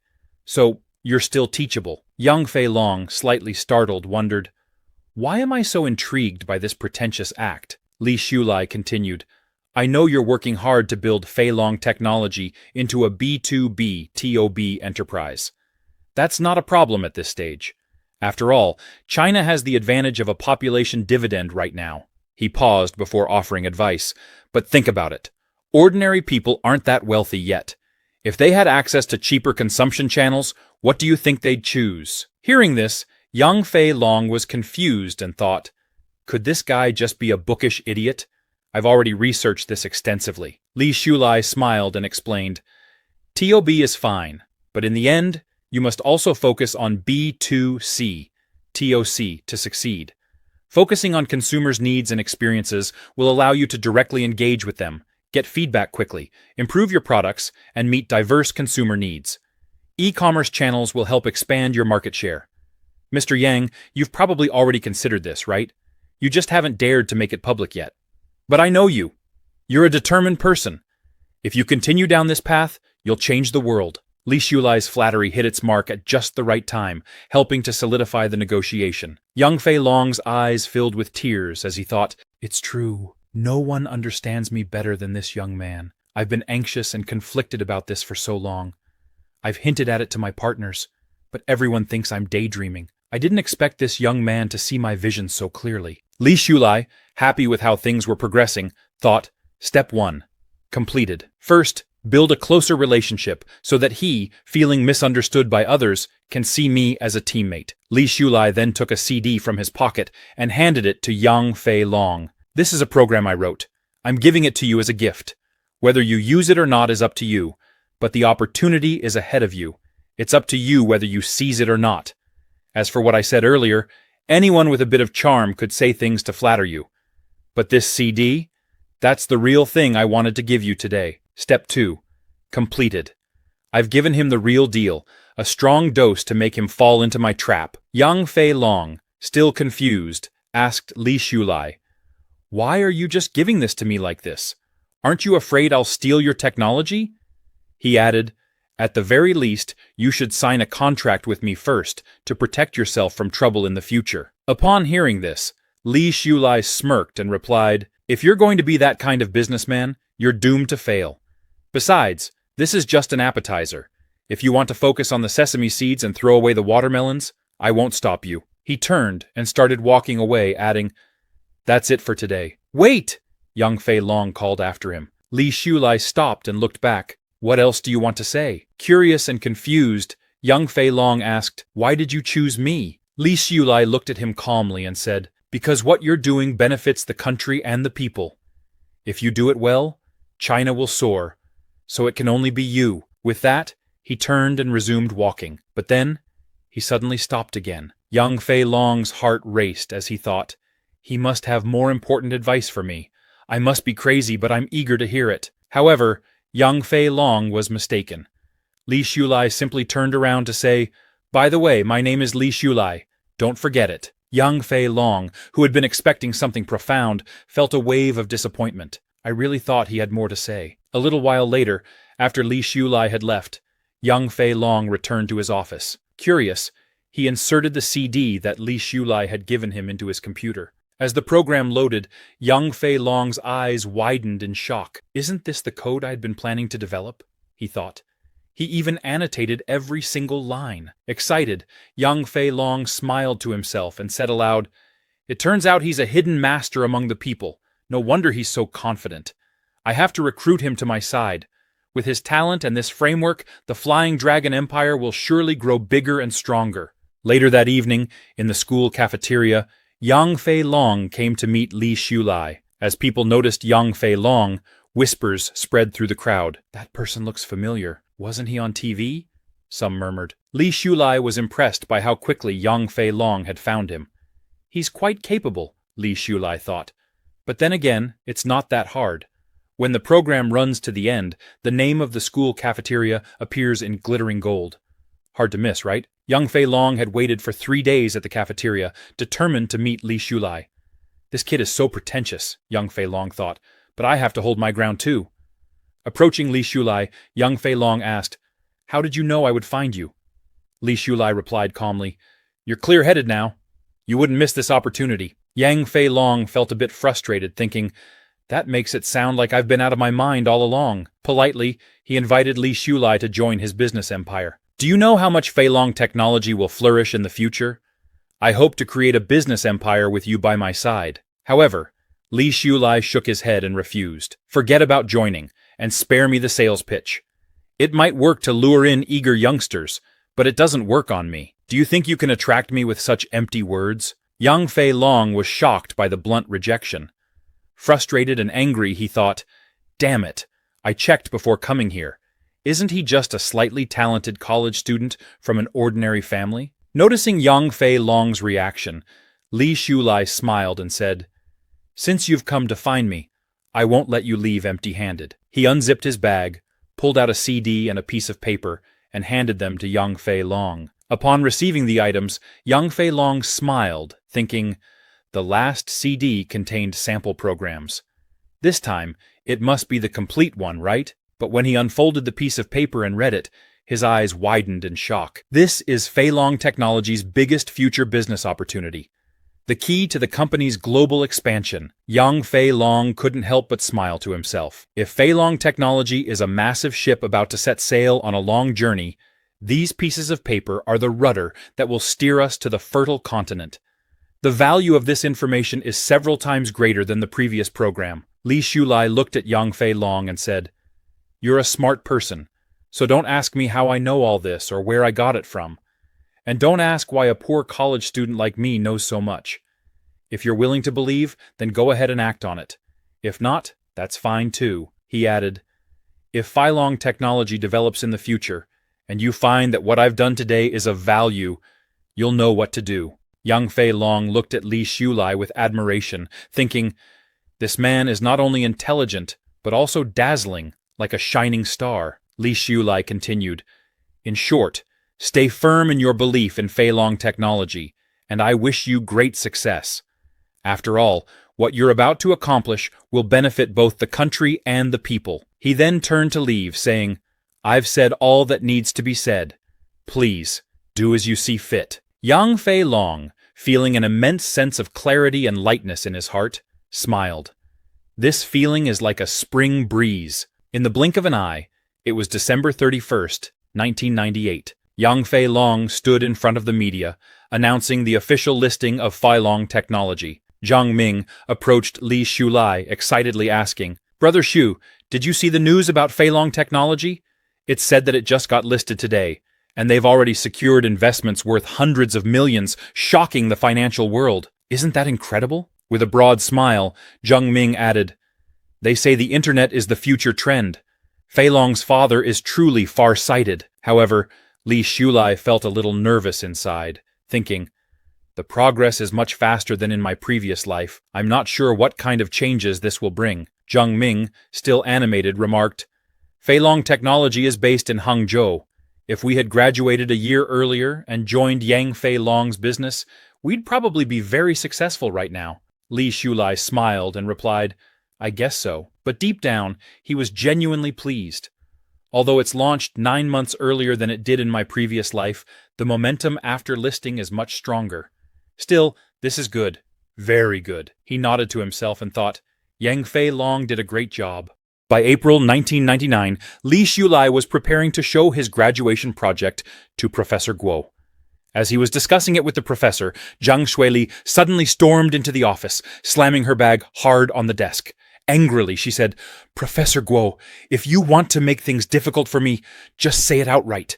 Is it really necessary to keep blocking my graduation project like this? In her mind, she was thinking, I paid 2,000 yuan to have someone write this project for me, and they guaranteed it would pass.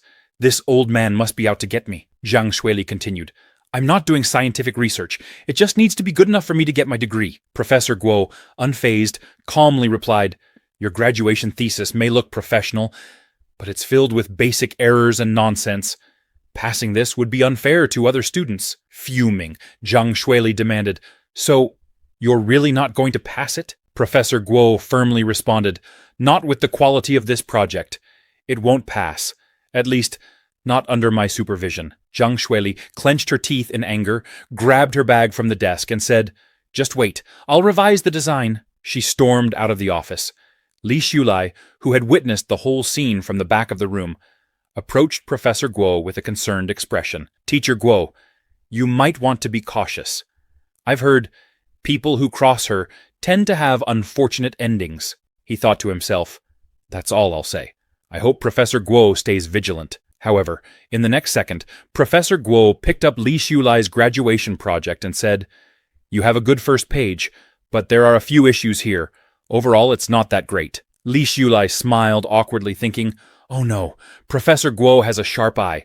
If I stay, he'll keep lecturing me until midnight. He quickly said, I'll revise it. He grabbed his project and bolted, telling Professor Guo, I'm going back to the dormitory to work on it.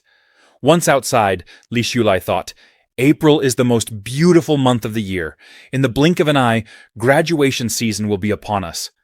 I hope it's a peaceful and smooth one. But then, he suddenly saw Yang Fei Long standing in front of him, smiling. I heard from your roommate that you came to the Science and Education Department.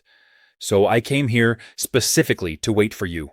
Yang Fei Long said, I want to invite you again to join Fei Long Technology. You've been a great contributor to its success. Li Shulai politely declined. But Yang Fei Long wasn't deterred. Before, Fei Long Technology was just a vision, a blank check. I understand why you didn't join. But now Fei Long's value is soaring, and it's clear that we will become China's new commercial giant. If you join now, you're fully qualified to become a major shareholder. Huge wealth is within your reach. Would you really reject such an opportunity? Despite Yang Fei Long's persistence, Li Shulai remained unmoved and refused again. Surprised, Yang Fei Long thought, I never imagined Fei Long would fail to recruit someone like him. Still determined, he pressed on. Tell me what you want, and I'll do my best to satisfy it. Li Shulai, what could possibly be more important to you than Fei Long's original shares? I really want to know. Li Shulai smiled, and turning to face Yang Fei Long, said, If you really want to thank me, that's fine. I'm about to graduate, and I want to open a retro-style coffee shop. Why don't you give me the old house at number 99 Minkang Road? Yang Fei Long was taken aback, thinking, an old house of no value? Or just the right to use it? Are you kidding me? He had expected Li Shulai to make a much bigger demand, something far more extravagant. Li Shulai, with a serious expression, told Yang Fei Long, That's it. That's what I want. Yang Fei Long, seeing the seriousness in Li Shulai's face, realized that he wasn't joking. He's not talking nonsense, he thought. It's for real. Surprised by Li Shulai's calm demeanor, Yang Fei Long reflected, It's so rare to see young people today who aren't swayed by fame or fortune and who don't grovel to the powerful. When I wasn't wealthy, he gave me such unique advice that shortened Fei Long Technology's path to success. And he didn't ask for a penny in return. Now that Fei Long has achieved greatness, he still has the same attitude. He isn't tempted by money. Young Fei Long smiled and said, "Don't worry. Forget about just the right to use it. I'll buy the house for you." Seeing how respectful young Fei Long was toward Li Xiulai, his secretary couldn't help but wonder, what kind of secrets does this mysterious college student hold? She asked, "Mr. Yang, are you heading back?" Young Fei Long instructed her, "Go buy the house at number 99 Minkeng Road and prepare a card with 3 million yuan for me." He thought, Li Xiulai doesn't want money because of his kindness. But I owe him, and this is my duty to repay him. When Fei Long technology grows in the future, I must reserve a director position for him. What we're doing will benefit the country and the people. Could it be that I've really met a hermit with noble sentiments who seeks no rewards? Are there really such people in the world? Li Xiulai's actions had a profound effect on young Fei Long, making him reconsider his future decisions. Sometime later, Li Xiulai received the real estate certificate and the card with 3 million yuan. Smiling, he thought, "Since you insist on giving it to me, I'll accept it." In the classroom, Professor Guo addressed all the students. The graduation defense will be held in early June. Many of your graduation theses still need significant improvement, so I advise you to revise them and communicate with your instructors. There are only 3 months left until graduation, and time is tight. I hope you all put a perfect end to your campus life. The students, however, were visibly frustrated. The difficulty of the graduation project was daunting. Some remarked, "We haven't even found internships or jobs yet, and all our time is spent writing papers." After Professor Guo left, Zhang Shuili's friend asked, "How did your conversation with Teacher Guo go yesterday? Is he still being as strict as ever?" Zhang Shuili, clearly irritated, replied, "It's just a crappy paper, but Guo is making it look so serious. Does anyone really think undergraduate papers need to be high quality? It is just a formality. Why make such a big deal out of it?" Upon hearing Zhang Shuili, Xiaoning interjected, "Teacher Guo is taking the time and effort to guide us for our own benefit. Only by completing your thesis properly will you gain the experience needed to solve more complicated problems when you enter the workforce." Zhang Shuili, annoyed, shot back, Okay, you're an excellent student and the teacher's pet. You're right. Just worry about yourself and stop pretending to care." Seeing Zhang Shuili's attitude, Xiaoning thought, money is powerful when it reaches a certain level. But Zhang Shuili, your family isn't that rich yet. Aloud, she said, "Never mind, it has nothing to do with me." Meanwhile, Xiaoning's friend called her, "Let's go to the cafeteria." They left together. Afterward, a red-haired boy approached Zhang Shuili and said, "Mr. Guo is really stubborn. What if he makes you delay your graduation and doesn't give you a diploma? You know, a lot of companies ask for graduation certificates these days. Your family might be wealthy, and you don't need to worry about finding a job. But wouldn't it be a shame to study for 4 years and not get a diploma?" Another boy with yellow hair chimed in, "Even though you're about to graduate, teachers generally don't want to make things difficult for students. It's better to leave a good impression in case you meet them again in the future." Zhang Shuili smirked and said to the two boys, "I've never failed a course. Why wouldn't I pass? It's just my graduation thesis. If Mr. Guo really doesn't appreciate my effort, I've already figured out what to do." Inwardly, she thought, "If you don't appreciate my kindness, don't blame me for being ruthless." The boys nodded in agreement. Old man Guo is nothing in front of power and money. Zhang Shuili's family has connections. Meanwhile, Li Xiulai, who had been listening in on their conversation from the classroom, couldn't hold back any longer. He stepped forward and said to Zhang Shuili, "It's not up to you to decide whether an undergraduate thesis is important or not, or whether it needs to be done seriously. Just because you're morally bankrupt doesn't mean others should disregard their integrity. So what if your family is rich?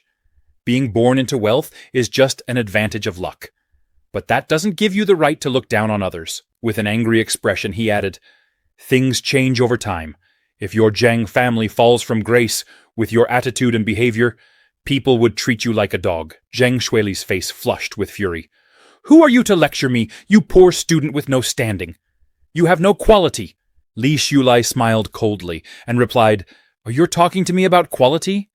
Zhang Shuili, aren't you the one here with the least amount of it? Deep down, you know it well." The yellow-haired boy turned to the red-haired boy, surprised. This guy usually keeps quiet. Why does he suddenly have the guts to stand up to Shuili? The red-haired boy shrugged. He probably wants to play the hero. Maybe he's upset because Ma Xiaoning is frustrated by all this nonsense. I've heard his family situation isn't great. He probably relies on studying hard to change his fate. His pride must have been hurt." He added with a smirk, "When he enters the real world, he'll find out that studying isn't everything.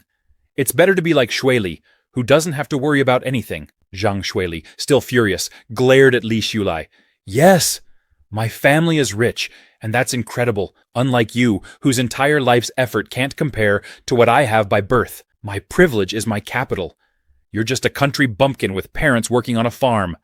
Stay away from me, and don't let your chicken shit smell bother me." She laughed cruelly. Just then, Zhang Ming stepped in and put a hand on Li Shulai's shoulder. "It's not worth it, arguing with someone like her. Let's go." Li Shulai paused for a moment, realizing the truth in his words. There's no point in arguing with people like Zhang Shuili. Besides, even though she caused a lot of trouble in her previous life, she hasn't done anything terrible enough in this one to warrant that kind of punishment. He sighed inwardly. "I'll let it go this time. Better to give an idiot a chance."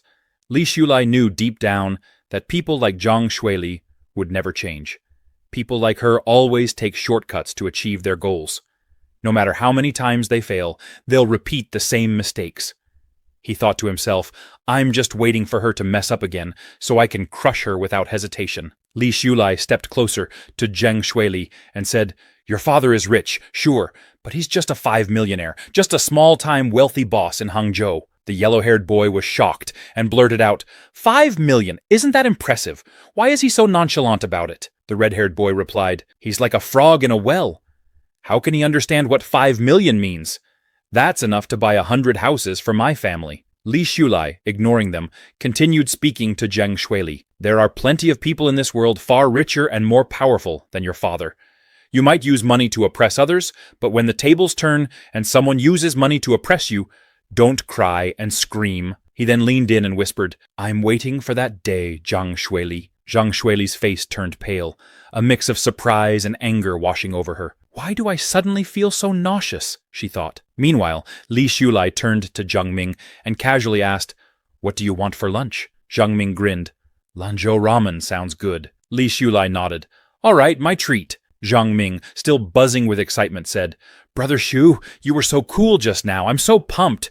What you said was amazing. And forget manners. I'm definitely getting 2 extra slices of beef in my ramen." Furious, Zhang Shuili shouted, "What the hell are you pretending to be?" She charged at Li Shulai, aiming to slap him.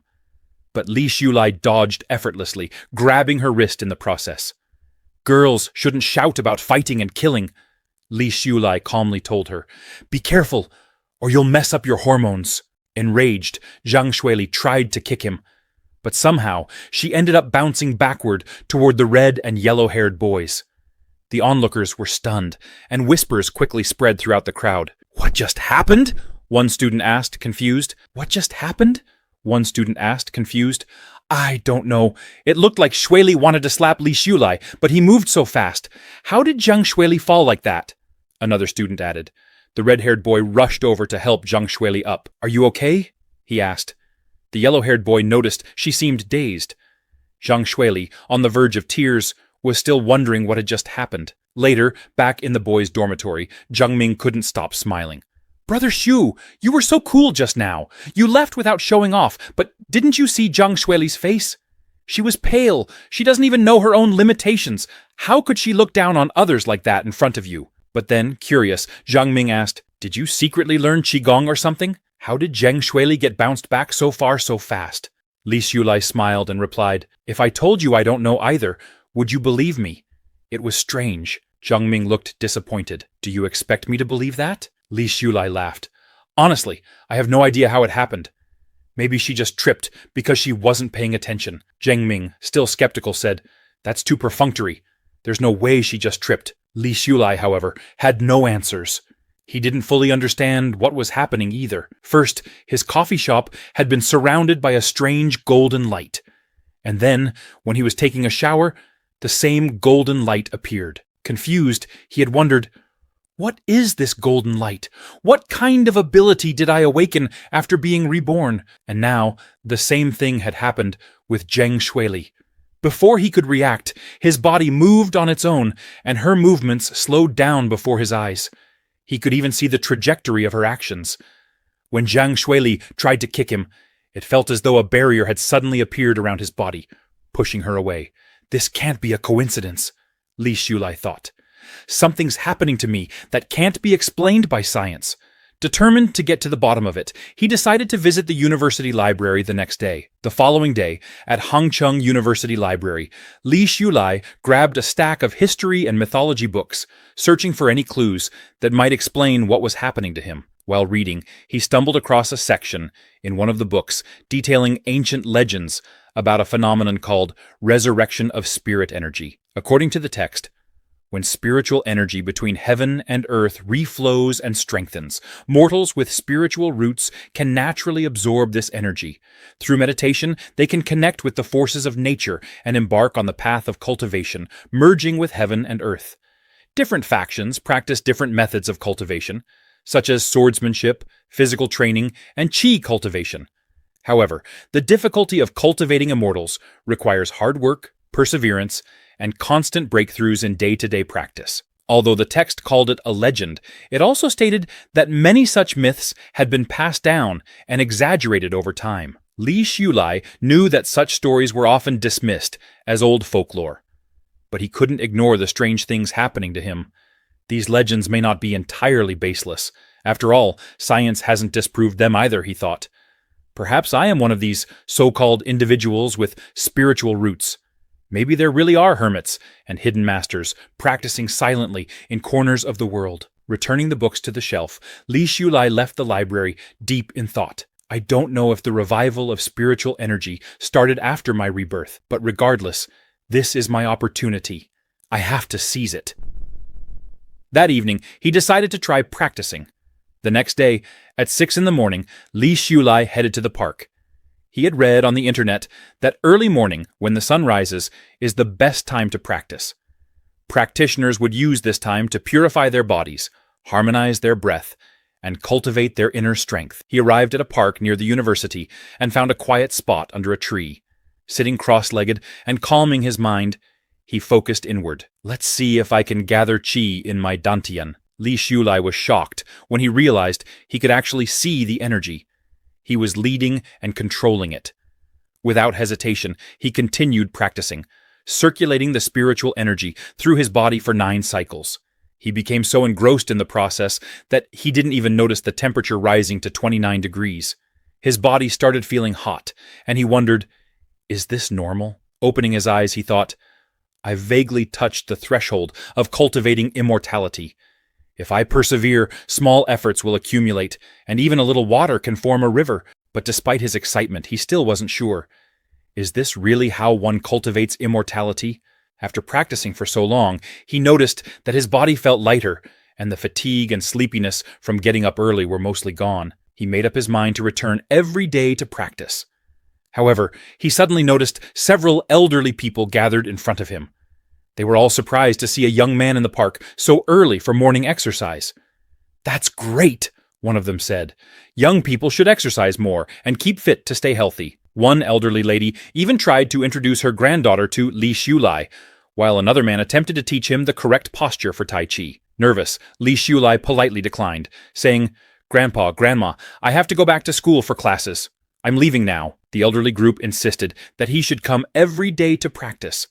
But Li Shulai quickly ran off, escaping as fast as he could. Once he was free, he breathed a sigh of relief. But seeing so many elderly people gave him an idea, a new business opportunity. In another 2 years, he thought excitedly, square dancing will explode in popularity among the middle-aged and elderly.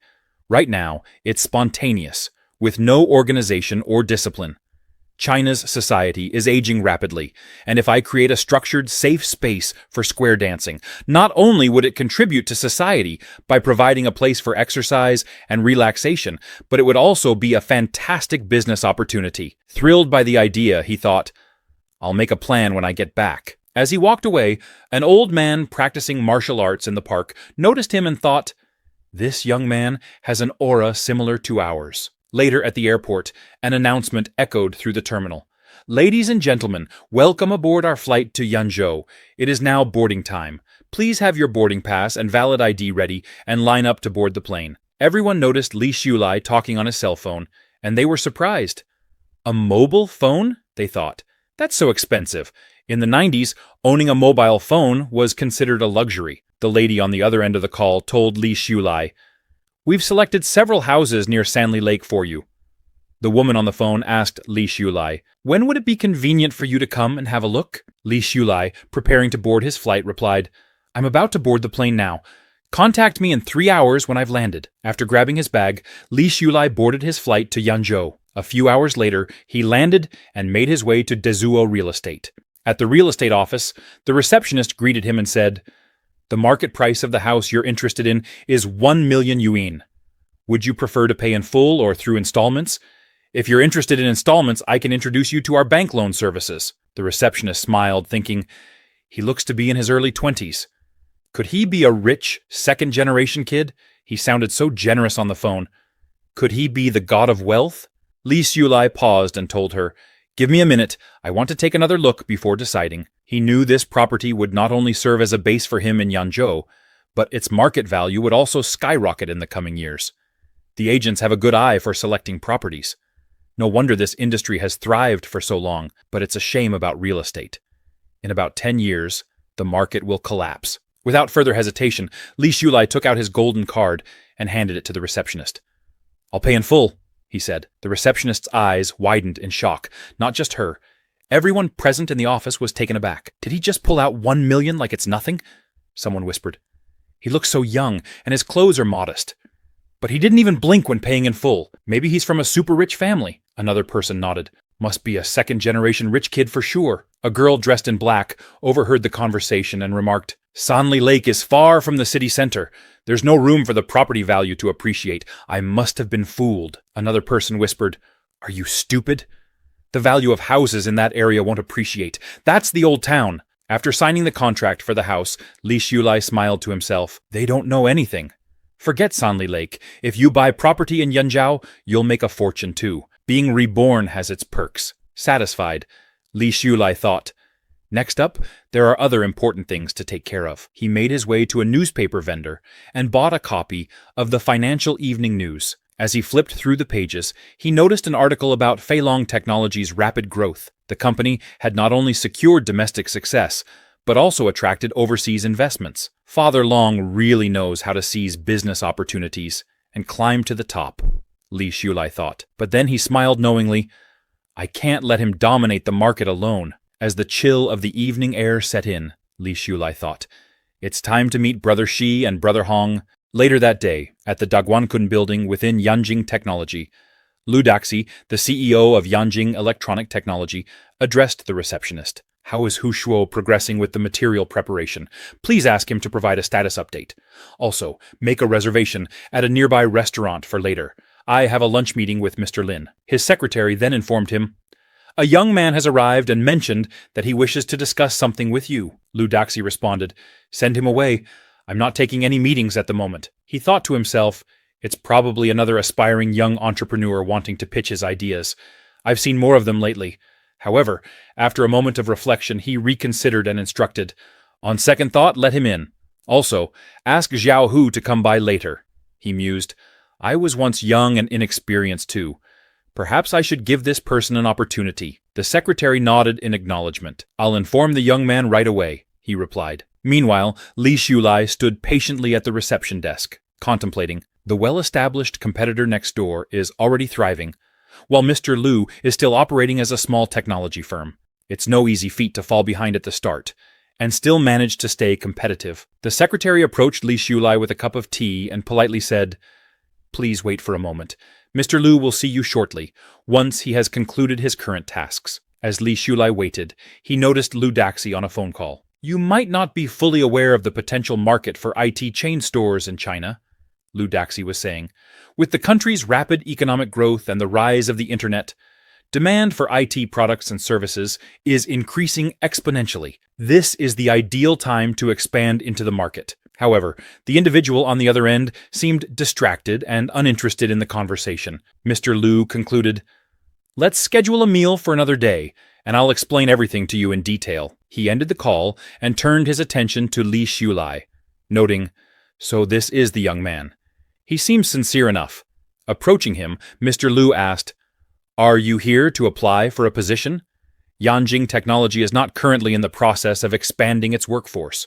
Li Shulai stood and calmly responded, "No, I'm not here for a job application." Slightly intrigued, Mr. Lu asked, "Then may I ask the purpose of your visit?" Li Shulai, fully aware that Mr. Lu's recent plans to open an IT chain store were doomed from the start, reflected on the situation.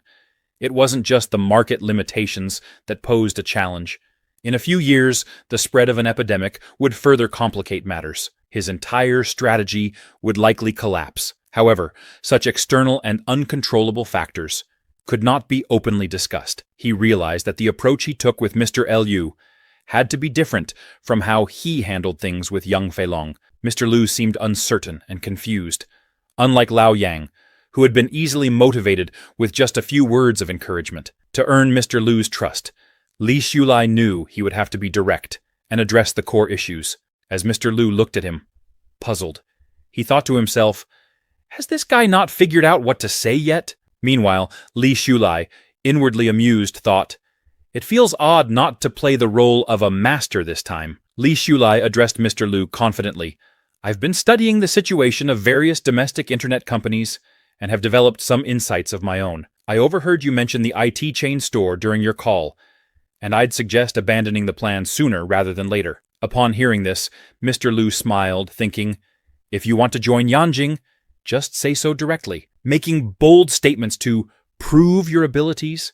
"I've seen this game before," he responded. "In recent years, with the country focusing on infrastructure development, land prices will continue to rise steadily. Physical stores will find it increasingly difficult to turn a profit due to rising labor and rent costs. Instead of competing for a shrinking market, it's better to shift your focus towards the internet." However, upon observing Mr. Lu's expression, Li Shulai realized that, in his heart, Mr. Lu likely dismissed his advice. Yet outwardly, Mr. Lu maintained a respectful demeanor, as if appreciating Li Shulai's insights.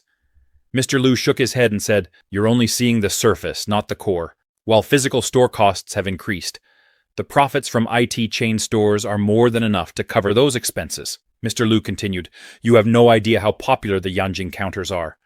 As long as the brand Yandong is associated with it, there will be long queues. Young people like you haven't experienced the ups and downs of the industry. It's not enough to just theorize, you need practical experience. Practice is the only way to test the truth. Opportunities are fleeting. Successful people achieve their status because they know how to seize the moment. If you're too timid, you'll never accomplish anything.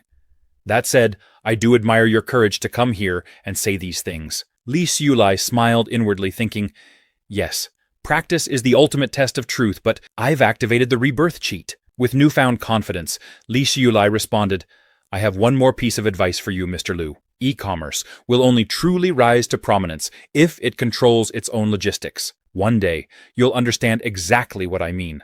Mr. Lu laughed and said to Li Shulai, "You're quite an interesting young man, even bolder than I was back in my day." However, his face turned serious as he added, "Confidence is good. But no matter how fearless you are, reality will teach you a lesson." Li Shulai remained unfazed and confidently responded, "Then just wait and see." He handed Mr. Lu his business card and said, "If you ever need my help, you know how to contact me." With that, he left the office. Mr. Lu glanced at the business card and noticed the name, Li Shulai. Initially, he didn't pay much attention and tossed the card into the trash. However, moments later, he reconsidered and retrieved the card, thinking, "It may have sounded a bit outrageous, but I can't seem to shake it off. Today has been strange," he thought, carefully placing the card in a safe spot.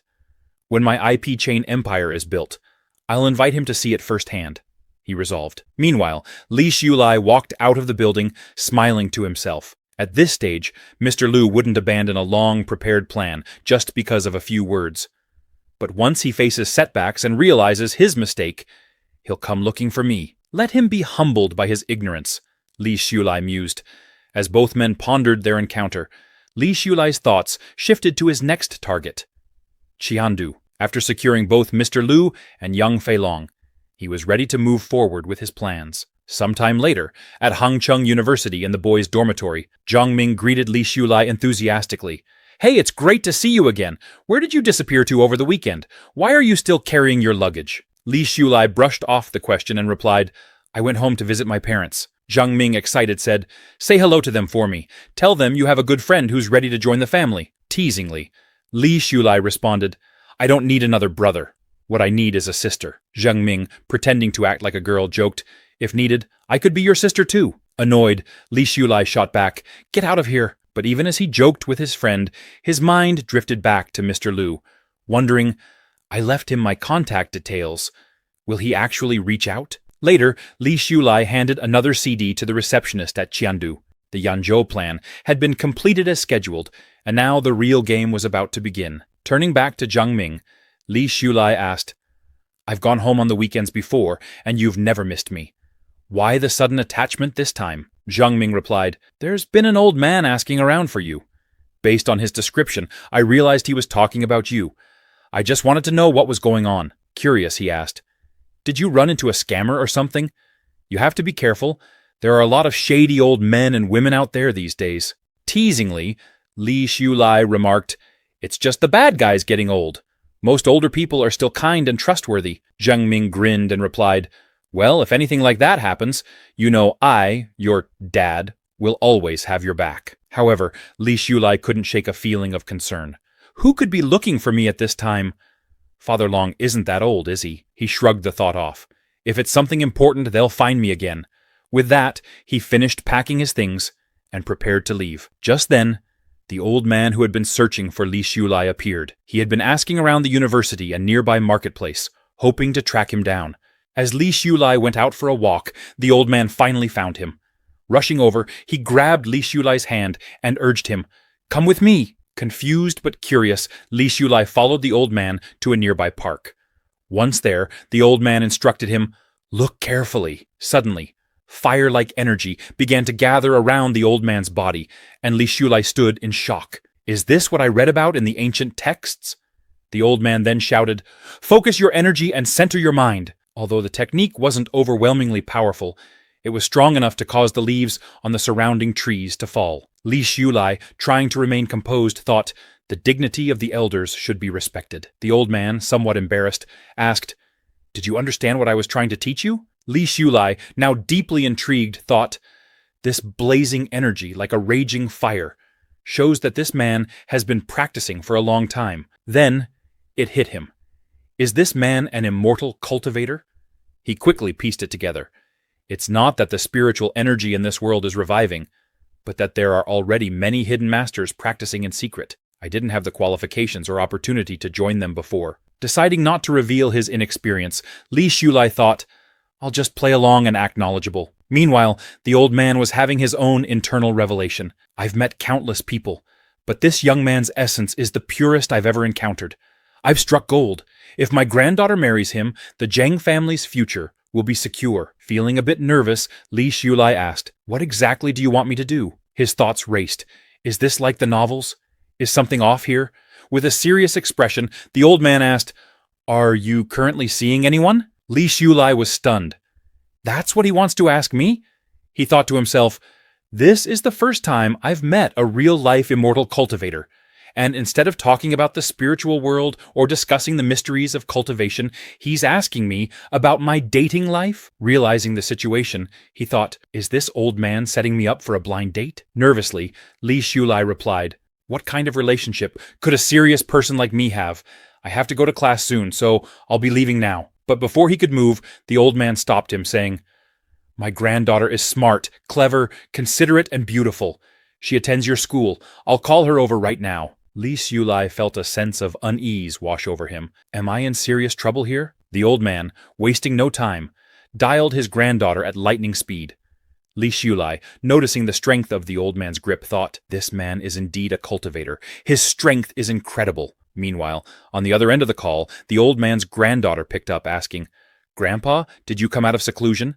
Do you miss me? The old man, now slightly awkward, looked at Li Shulai and said, Ning Ning, don't accuse me wrongly.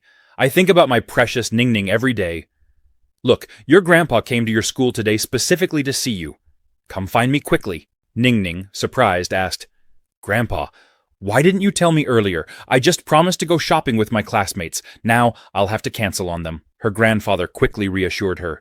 I've brought you lots of delicious food and beautiful clothes. You can share them with your classmates later. Come here now." Reluctantly, Ning Ning agreed and told him she would be there soon. As soon as the call ended, Li Xiulai tried to excuse himself, saying, "I won't intrude on the venerable and his granddaughter's family time. I'll head to my class now." However, the old man grabbed him by the shoulder and said, "Just wait 10 minutes. You're single anyway, so why not at least meet my granddaughter before making any decisions?" Li Xiulai, feeling trapped, thought, "I don't have time for this." The old man insisted, "My granddaughter is not only beautiful, but she's also very filial to her elders. She's truly one in a million. I guarantee you'll be impressed." Trying to remain polite, Li Xiulai responded, "I am currently focused on my cultivation and have no interest in my personal life. No matter how exceptional the venerable's granddaughter may be, I am not interested." Both the old man and Li Xiulai were locked in a tug-of-war, trying to convince each other.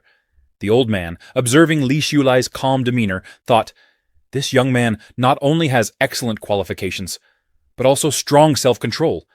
At this age, it's rare to see someone remain so composed in the face of potential romance." Despite Li Xiulai's attempts to leave, the old man held onto him tightly, grabbing his leg and pleading, "I have plenty of resources.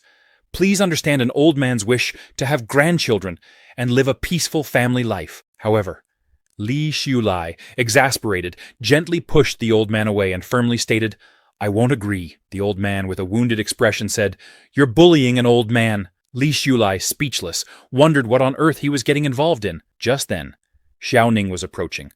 The moment her figure came into view, the old man immediately released Li Xiulai, standing up straight and presenting himself like a perfect gentleman. Li Xiulai was utterly shocked when he realized that the old man's granddaughter was none other than Ma Xiaoning. Xiaoning, confused, looked between her grandfather and Li Xiulai. "Grandpa, what's going on? Why is Li Xiulai with you?" She glared at Li Xiulai, shouting, "Why are you so shameless? Since you couldn't win me over, now you're targeting my family?" Li Xiulai quickly tried to explain, "Chasing Xiaoning? There seems to be a misunderstanding." The old man also attempted to calm his granddaughter down, but Xiaoning interrupted, saying, "This person's behavior is practically harassment. I've already rejected him, but he keeps pestering me. Why go to such lengths? Plotting against my family will only make me hate you even more." She turned to her grandfather, asking, "Grandpa, did he bully you just now? A college student bullying an elderly person? How disgraceful." Li Xiulai, visibly frustrated, responded, "Ma Xiaoning, you've been talking to yourself for a while now. Have you had enough? None of what's happened here is my fault." The old man chimed in, agreeing with Li Xiulai. "Ning Ning, this young man didn't do anything wrong. I was just tired of standing, so I lay down to rest." Although inside, he was secretly pleased that such a promising young man had once had a crush on his granddaughter. But Xiaoning wasn't convinced. She said firmly, "Grandpa, you don't have to be afraid of him. I'm here to protect you." Her grandfather, exasperated, said, "Ning Ning, you owe him an apology. You've misunderstood this good young man." Shocked, Xiaoning exclaimed, "Him? A good young man?" Li Xiulai, crossing his arms, replied sarcastically, "Yes, it's me. Your model, 3 good youth. Is that okay?" Her grandfather continued, "I'm serious, Ning Ning. Apologize to Li Xiulai." Fuming, Xiaoning snapped back, "Apologize to him?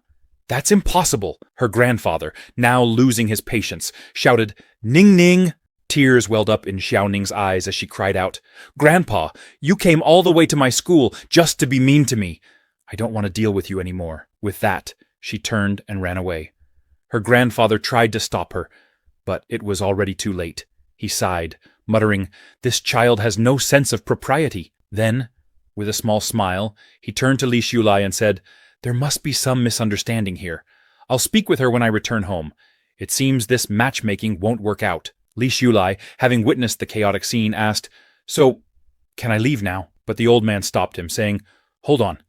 I can tell you've just begun practicing. There's no need to be so on guard around me, afraid of exposing your foundation." Upon hearing this, Li Xiulai was stunned. The old man calmly explained, "In the eyes of practitioners, unless one deliberately conceals their cultivation, it is transparent. By observing your true essence, we can easily discern your level of cultivation." He continued, "Matchmaking was secondary. My primary reason for approaching you is to establish a relationship. Though you've only recently begun practicing, your true essence is exceptionally pure. This indicates that you have a unique physique and extraordinary talent, traits that make you an excellent candidate for cultivation. Upon hearing this, Li Xiulai realized that his rebirth had likely tempered his qualifications. It seems that if they find someone with potential, they'll try to match them with a cultivator, he thought. Noticing Li Xiulai's contemplative expression, the old man smiled. You're still hesitant to discuss anything related to cultivation, which shows your cautious nature. That's good. In the world of cultivation, vigilance is a virtue. If you're not careful, you might fall victim to those who kill for treasures. I also suspect you don't have a master, and that you've learned everything on your own. I admire your character, and am optimistic about your aptitude and understanding. Given time, you will undoubtedly achieve greatness. I simply wish to meet you while you're still humble, so that when you rise to success, my Zhang family can benefit from the relationship. With a smile, the old man thought, it seems I've convinced him. Time to make my next move. He then told Li Xiulai, there's a practitioners' conference this week, held at Qingyun Temple on Laojun Mountain. As a show of my sincerity, I will introduce you to my senior sister when the time comes. While I, as an expert at the Third Realm, cannot make further breakthroughs and may not be able to guide you, my senior sister is one of the most powerful individuals in the world. Becoming her disciple would guarantee your rise to the top. Li Xiulai's curiosity was piqued. In the real world, the Third Realm is considered a master. Though the old man's methods seemed a bit unorthodox, Li Xiulai appreciated his honesty and open intentions. He's someone I can befriend. Besides, navigating cultivation alone is like a blind man crossing a river. It's wise to seek guidance. In Li Xiulai's eyes, Zheng Chaoyang's accomplishments were already impressive, and his senior sister must be a wise, white-haired master from whom he could learn a great deal. Well, Li Xiulai said thoughtfully, since you're being so sincere, it would be impolite of me to refuse. If your excellency intends to help me, I will repay your kindness with gratitude someday. Finally, after all his effort, the old man successfully persuaded Li Xiulai. As for Xiaoning, the old man thought to himself, we'll need to handle that situation carefully to avoid any lingering issues. The following day, Xiaoning stood in front of the library lost in thought. Grandfather can be so unreasonable. I don't know what's gotten into him. Calling me 3 times a day, urging me to pursue a relationship with Li Xiulai, and now he claims that Li Xiulai is talented in cultivation? That's as unlikely as a pig climbing a tree. Forcing a smile, she opened the car door and invited Li Xiulai to get in. He thanked her politely before settling into the passenger seat, and Xiaoning followed shortly after. As they drove towards her grandfather's residence, she glanced at Li Xiulai, who was busy jotting down notes in his notebook. Grandfather insisted that everything that happened before was just a misunderstanding, she recalled. He actually wanted to introduce me to Li Xiulai as a prospective partner, but I didn't realize it at the time and dismissed the idea completely. And now look at how I've been judging him. Lately, Xiaoning had begun to notice subtle changes in Li Xiulai. Could it be that he's truly different now? He seems more composed, and he looks better too. The thought made her cheeks warm, but she quickly pushed the feeling aside. Am I really letting myself be swayed just because grandfather praised him? Meanwhile, Li Xiulai appeared completely absorbed in his own thoughts, paying no attention to her. He was preoccupied with more pressing matters. Yang Feilong, Lu Daxi Du, Yue Teng, Lin Yanhong. It's been over a week since I sent the CD, and I still haven't heard back from Brother Hong, he reflected. Did something go wrong? Maybe the front desk didn't deliver the CD. Otherwise, I would have received some word by now. I spent extra time perfecting that program. Based on Yang Feilong's reaction, I expected him to be astonished and contact me immediately. Still, these are minor concerns, he thought. Even if Brother Hong doesn't respond, I have a contingency plan in place. The path to power is never straightforward, and perhaps that's for the best. Suddenly, he looked up, catching Xiaoning off guard. Oh no, has he noticed me staring at him? She panicked, but Li Xiulai wasn't focused on her. Instead, he found her startled reaction somewhat puzzling. What's going on with her? Why does she seem so anxious? Xiaoning, noticing his glance, wondered, what's with that look? Does he think I'm acting strange? As soon as he returned to his writing, she pondered whether he was still upset about their earlier interactions. Trying to break the silence, She spoke up. Li Shulai, how long are you going to follow me around like this? If you're trying to get my attention by playing hard to get, it's not going to work. Do you realize how much inconvenience this behavior causes others? Li Shulai responded calmly. I'm not trying to get your attention.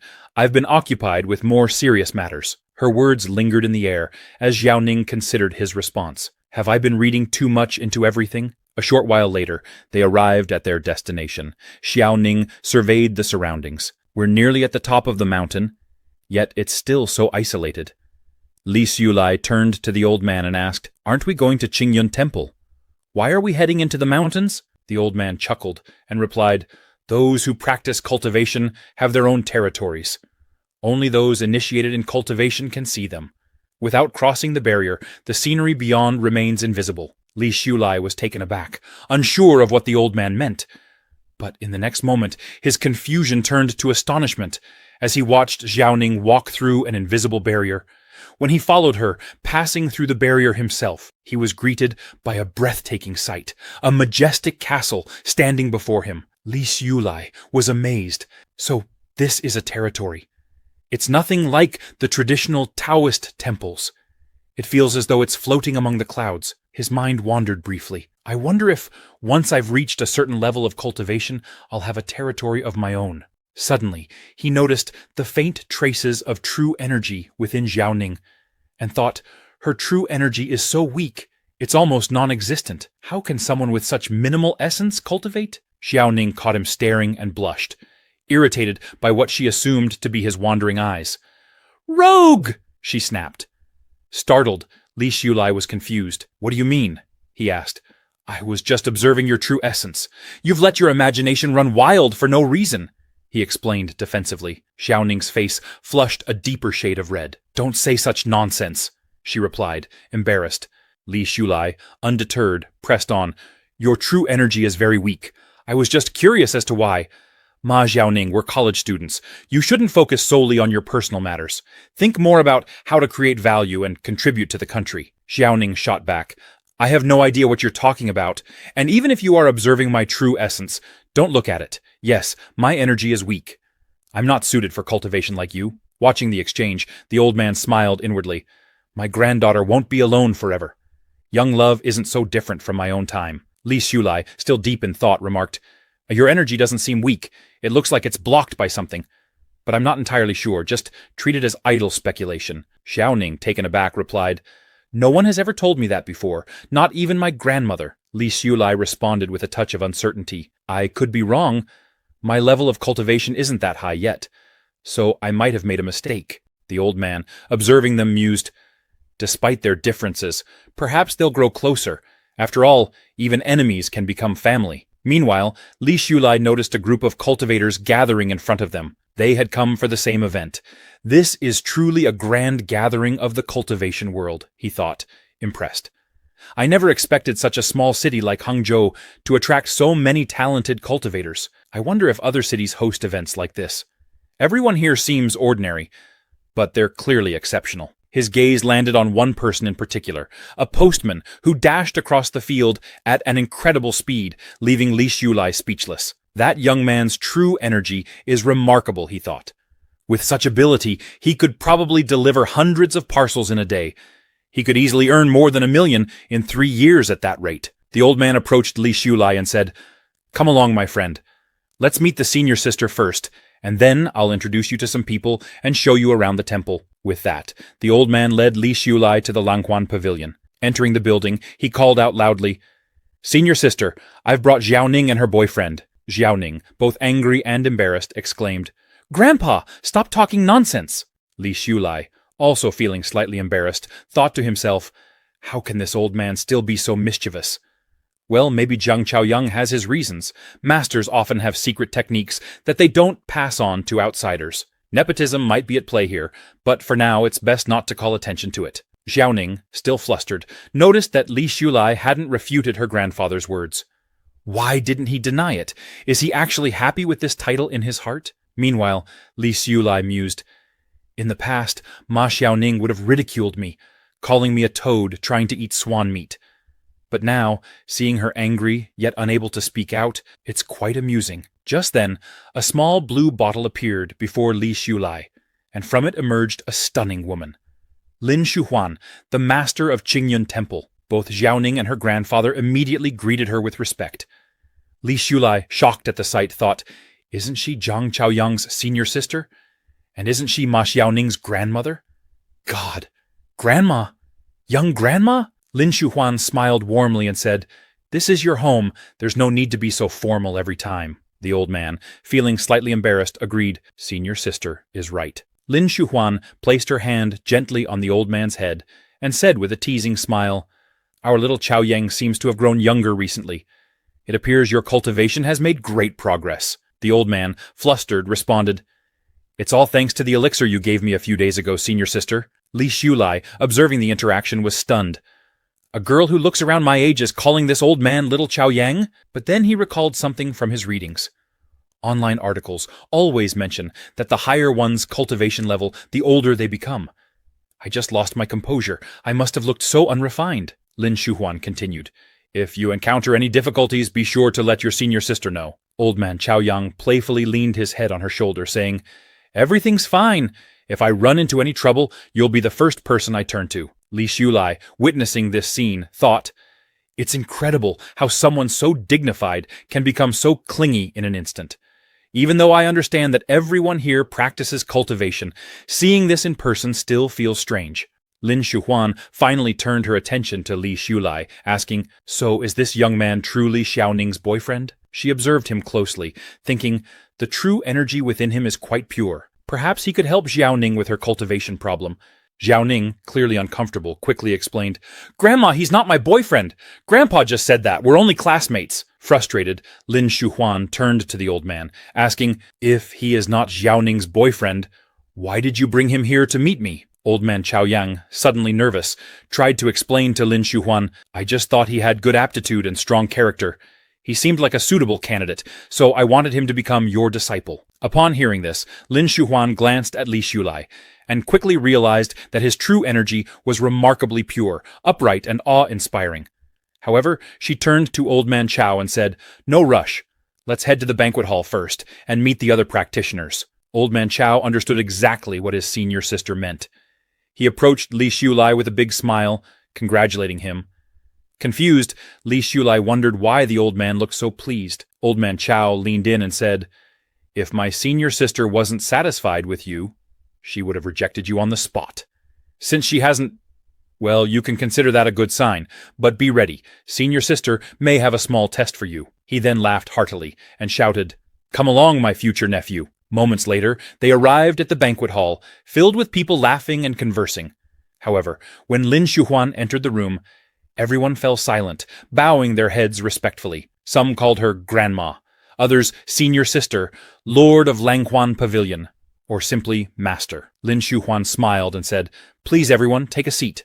After a brief pause, she continued, "Another year has passed, and I trust everyone's cultivation has improved. I'm sure you've all noticed that over the past few months, the spiritual energy in the earth has become more concentrated than before. This is a significant change, one that only happens once in a century. We must guard against arrogance and impatience, remain diligent, and seize this rare opportunity to advance our cultivation." Li Xiulai, listening intently, thought to himself, "I wonder if the increase in spiritual energy has anything to do with my rebirth. The timing seems too coincidental." Lin Shuhuan then addressed the crowd, saying, "As is tradition, we will hold a small event this year. The winner will receive a magic weapon from Langhuan Pavilion." Excitement rippled through the crowd. Someone exclaimed, "The magic weapon sent by Langhuan Pavilion last year was a remarkable flying device. With it, you could travel thousands of miles a day, faster and more stable than any airplane. I wonder who will win this year." Another person chimed in, "It's definitely coming home with me." Yet another enthusiastically claimed, "I'm taking the top spot this time." Old Man Chao smiled, looking around the room, and then confidently announced, "The one who's going to win this year is standing right next to me." The room buzzed with excitement, with people murmuring, "This young man was recommended by the master of Langhuan Pavilion. He must be a genius." One person added, "His true essence is as pure as fire. I've never seen anything like it." However, someone else reminded the group, "The event changes every year. It's not always a martial arts competition. It might have nothing to do with Zhen Yuan." Li Shulai, feeling the pressure, clenched his teeth nervously and whispered to Old Man Chow, "I'm just a beginner. I haven't even mastered any real skills yet." Old Man Chow patted his shoulder reassuringly. "Don't worry too much. These conferences are mostly for fun and entertainment." But inwardly, he knew the truth. This may very well be the test my senior sister has in store for him. Li Shulai sighed and said, "I'll trust you on this." Meanwhile, Xiaoning, overhearing their conversation, grew irritated. "You call my grandfather uncle. So what should I call you?" She fumed silently. Old Man Chow, noticing her expression, chuckled and said to Li Shulai, "Relax. It's simple and you'll understand in a moment." A short while later, Old Man Chow led both Li Shulai and Xiaoning to the other side of Langhuan Pavilion, where the competition would be held. As they arrived, Li Shulai was stunned by the sight before him. "This is a practitioner conference?" he thought incredulously. He saw cultivators flying on swords, others practicing advanced magical techniques, and the sheer scale of it all left him speechless. Shouldn't there be some kind of structured fighting competition? Suddenly, an announcement echoed through the hall. "This year the event is cooking." Li Shulai blinked in disbelief. Cooking? He then watched as many of the attendees prepared to showcase their culinary skills in hopes of impressing Lin Shuhuan, the lord of Langhuan Pavilion. Upon observing the scene, Li Shulai thought to himself, "Are all the activities in this cultivation world so simple and straightforward? No one seems surprised except for me, which makes me look rather inexperienced." Xiaoning, noticing his expression, asked, "Are you disappointed? The path of cultivation is long and often monotonous, and we can't gather just to discuss ancient texts every time. My grandmother believes in balancing work and rest. That's why she organizes this annual event, an opportunity to relax and connect with others. Her lifelong hobby is food. So whoever can impress her with their cooking will win." She then asked, "Have you decided what dish you're going to make?" Li Shulai shook his head. "I haven't decided yet." Xiaoning gave him a few suggestions, saying, "It's rather hot and humid today, and I don't have much of an appetite." Maybe something spicy would whet her appetite. Dishes like shredded chicken, spicy chicken, cold rabbit, or mapo tofu seem like good options. She looked at him, hoping he would catch the hint. "Oh, by the way, my grandmother's wife is from Sichuan, so maybe she'll miss the flavors of her hometown. But, well, I didn't say anything." Seeing Xiaoning worry and drop so many hints, Li Shulai thought, "Ma Xiaoning, you actually seem concerned about me. How strangely cute." Fortunately, Li Shulai had long honed his cooking skills. In his previous life, his girlfriend often demanded he make various dishes for her. "Honey, I want golden garlic pork ribs. Honey, how about French garlic lamb chops? Oh, I'm craving tonkotsu ramen, and I want you to make it from scratch, starting with the dough." She would always sweet-talk him, making him whip up all kinds of meals to satisfy her picky taste. Because of her, Li Shulai had worked hard to master his culinary skills, becoming proficient in the 8 major Chinese cuisines, including Sichuan, Cantonese, and Fujian styles, and even dabbling in French and Italian cooking. In the end, a man who tries to please others may not always succeed in relationships, but at least he walks away with useful skills. As Li Shulai stood in front of the cooking table, deep in thought, Lin Shuhuan noticed him and smiled. He's just standing there, not doing anything. Old Man Chow, watching from the side, couldn't help but mutter, "This kid. What are you standing around for? Don't tell me you can't cook. Was I just boasting for nothing?" He began to feel a bit embarrassed, but Lin Shuhuan calmly said, "Don't worry, there's no need to rush." She glanced at Old Man Chow and added, "Even at your age, you're still so impatient. Cooking is like cultivation. You can't hurry it. Just like when preparing fresh seafood, you need patience." Li Shulai slowly opened his eyes and thought, "What should I make?" As he surveyed the ingredients available, a great idea struck him. There are so many specialties here. I'll create something truly impressive. Sometime later, after everyone had completed their preparations, the majority had crafted their dishes for presentation. Li Shulai, too, prepared his offering, exuding confidence and satisfaction with his creation. However, it wasn't just one dish. He had prepared an abundance, filling an entire table. The sheer quantity left everyone in the room surprised. Despite their astonishment, their expressions soon shifted to disapproval. "Quantity alone does not determine quality," someone remarked coldly.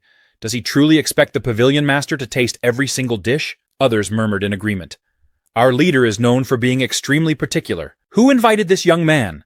another voice inquired. "His cultivation may not be advanced, but his mind seems to overflow with ideas." At that moment, an elderly man dressed in blue robes approached Li Shulai. With a stern expression, he said, "Young man, you are unfamiliar here. Being unconventional will not earn you any favor. It may even breed contempt." Unperturbed, Li Shulai calmly responded, "The final judgment lies with the pavilion master. If my food does not meet the standard, I will return to continue my practice." His unwavering confidence irritated many onlookers. One of them snapped, "Do you even know if what you've cooked is any good? The finest ingredients require only the simplest preparation. The food grown in Qingfeng Temple's spiritual fields is nurtured by spiritual energy. You're wasting precious resources. Why hasn't anyone removed him yet?" Several others echoed the sentiment. Exactly. High-quality ingredients need only basic cooking. Meanwhile, from a higher vantage point, Lin Shuhuan and Old Man Chao observed the scene. Watching his senior sister's subtle reactions, Old Man Chao thought, although senior sister maintains an air of maturity and composure in public, her true thoughts are difficult to discern. But her gesture just now, tapping the armrest, reveals that she, too, is intrigued. He smiled to himself. No one understands her better than I do. He cleared his throat softly to catch Li Shulai's attention. When Li Shulai glanced up, Old Man Chao made a discreet signal. Instantly understanding the message, Li Shulai smiled knowingly. Old Man Chao's smile widened slightly, impressed. "The young man is remarkably composed and perceptive. If I had been in his position, I might have reacted with far less restraint. Let's hope our Xiao Ning recognizes this opportunity." Shortly thereafter, the tasting session commenced. A group of young women approached Li Shulai's table, carefully selecting portions of his food and delivering them to the judges. As the judges sampled the dishes, they were visibly taken aback. The flavors were so exquisite that tears began to form in their eyes, and they could not resist taking more. Observing their reactions, Li Shulai felt a sense of satisfaction. It seems the judges are thoroughly enjoying it, he thought, now eagerly anticipating the pavilion master's final judgment. Pavilion master Lin Shuhuan approached the table where all the dishes were displayed. The first dish served to her was Song Sao's fish soup. As she tasted it, she found it better than expected, though it still did not meet her high standards and was quickly eliminated. The fifth dish was chopped pepperfish head. After taking a bite, she liked this dish more than the previous one. Li Shulai, observing Lin Shuhuan's expression, thought to himself, "It looks promising from her reaction." When she reached the 10th dish, Mao Chuewang, she had already tried numerous plates. Everyone grew excited as they anticipated her reaction to Li Shulai's dish. The 12th dish was mapo tofu. Upon seeing it, Lin Shuhuan was genuinely surprised. "Mapo tofu?" she thought. "This is my favorite." As she took a bite, she was shocked. "This mapo tofu," she marveled. "The perfect level of spiciness, the smooth and tender texture. It's so good I could eat it with 10 bowls of rice." Her expression became visibly warm and pleased after just one bite. She turned to Li Shulai and asked, "What did you add to this dish?" Li Shulai with confidence replied, "I added sincerity." Then, with a hint of nostalgia, he revealed, "In my previous life, I always made at least 5 dishes and 1 soup for dinner. It's truly made with sincerity, the sincerity of someone devoted to their craft." Despite this, others in the room were displeased. "He should be eliminated," one person argued. "Quantity doesn't matter, and the pavilion master only took a single bite." Another laughed, saying, "Looks like we don't even need to try the rest." However, pavilion master Lin Shuhuan cut them off, instructing her maid, "Give Li Shulai the magic weapon and the cultivation book from the top shelf of my library." The entire room was stunned. "What? The results have been announced before we've even finished tasting the dishes?" someone exclaimed. "Aren't you going to try our food? This is inappropriate." But before the complaints could escalate, an elderly chef stepped forward and spoke. "You don't understand," he said with admiration. "In all my 60 years of studying cuisine, I have never seen such a fine delicacy. I've dedicated my life to cooking, and yet this young man has surpassed me effortlessly." He turned to the crowd, adding, "Even if his cultivation hasn't progressed much, his cooking skills far exceed those of anyone I've seen. Even those who have just started their culinary journey. He completed dozens of dishes in the time it takes others to make just one. Is he even human?"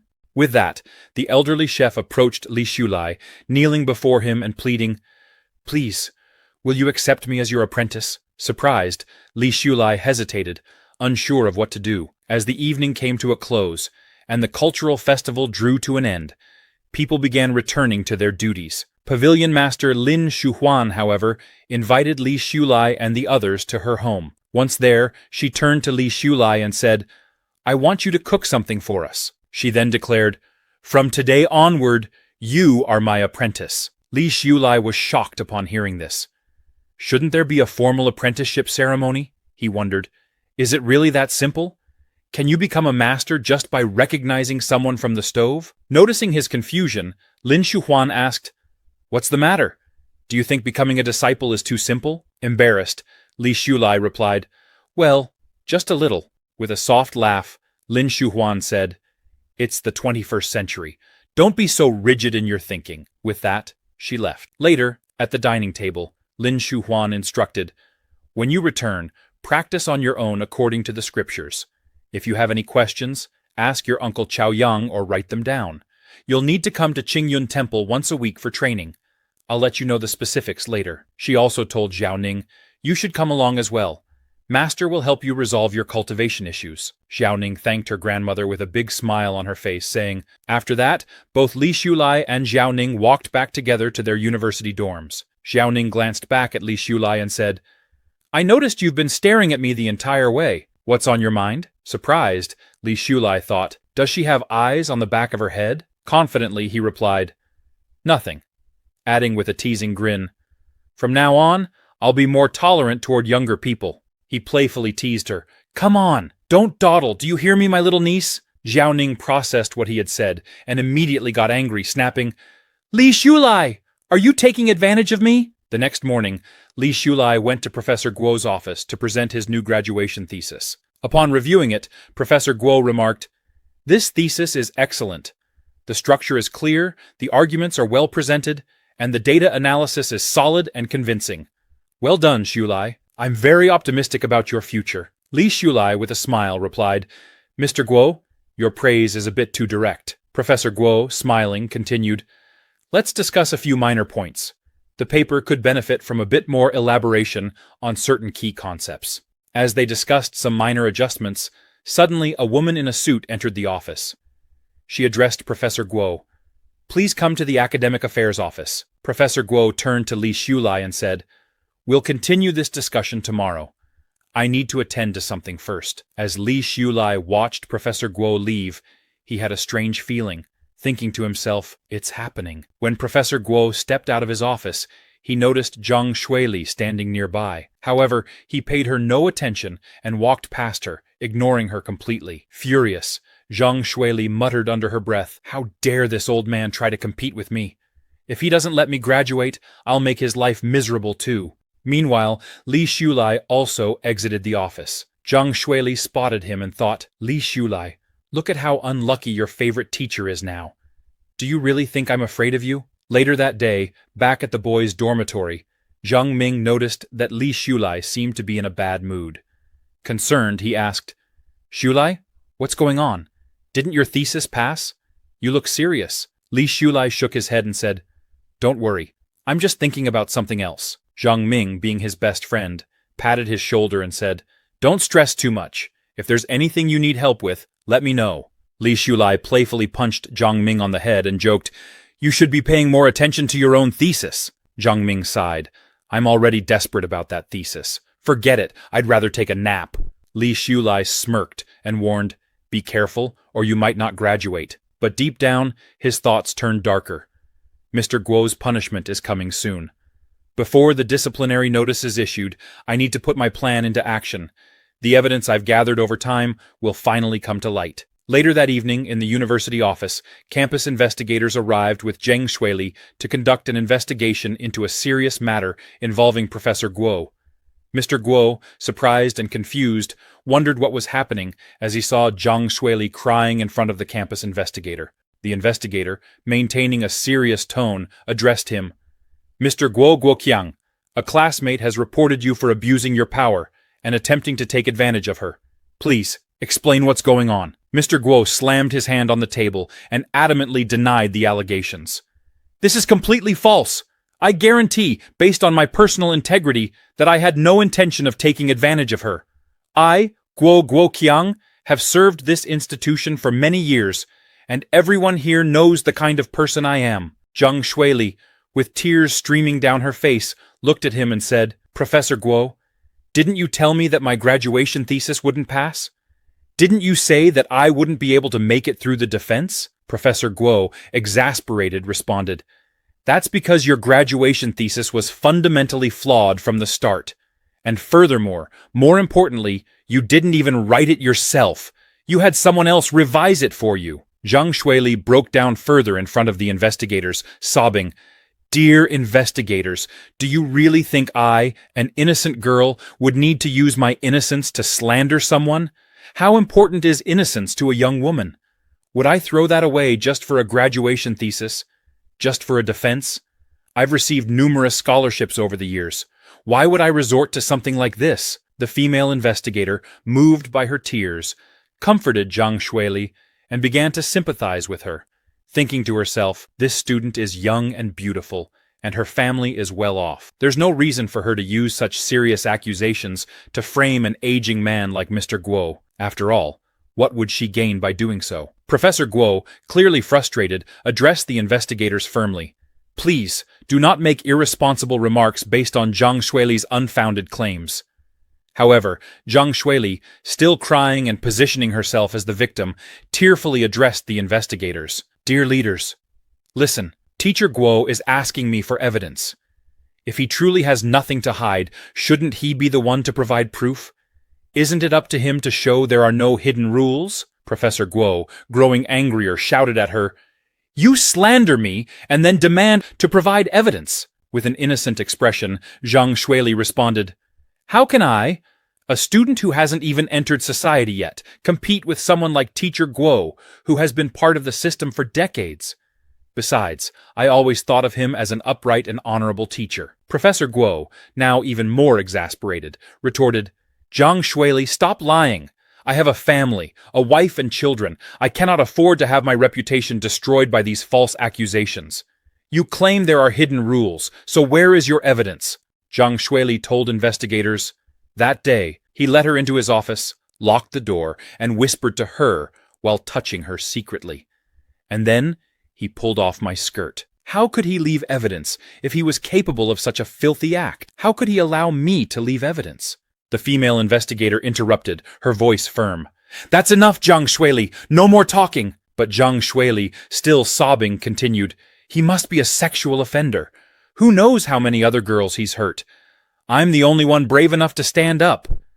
She paused for a moment, then added, I've heard that the passing rate of students under Teacher Guo is unusually low. The female investigator comforted Zhang Shuili, saying, Don't worry, the organization will uncover the truth. Just wait for the result. Then, turning to Professor Guo, she added, Until the investigation is complete, you should stop teaching and take some time to reflect on your actions. Troubled and anxious, Professor Guo felt helpless, unsure of how to prove his innocence. Meanwhile, Zhang Shuili smiled to herself, thinking, Smelly old man, did you really think you could fight me? My plan has succeeded. Zhang Ming, who had been secretly watching from behind the door, was disgusted. Damn Zhang Shuili. She really played her part well. He quickly ran to find Li Shulai and exclaimed, It happened just as you predicted. Zhang Shuili accused Teacher Guo of sexual harassment.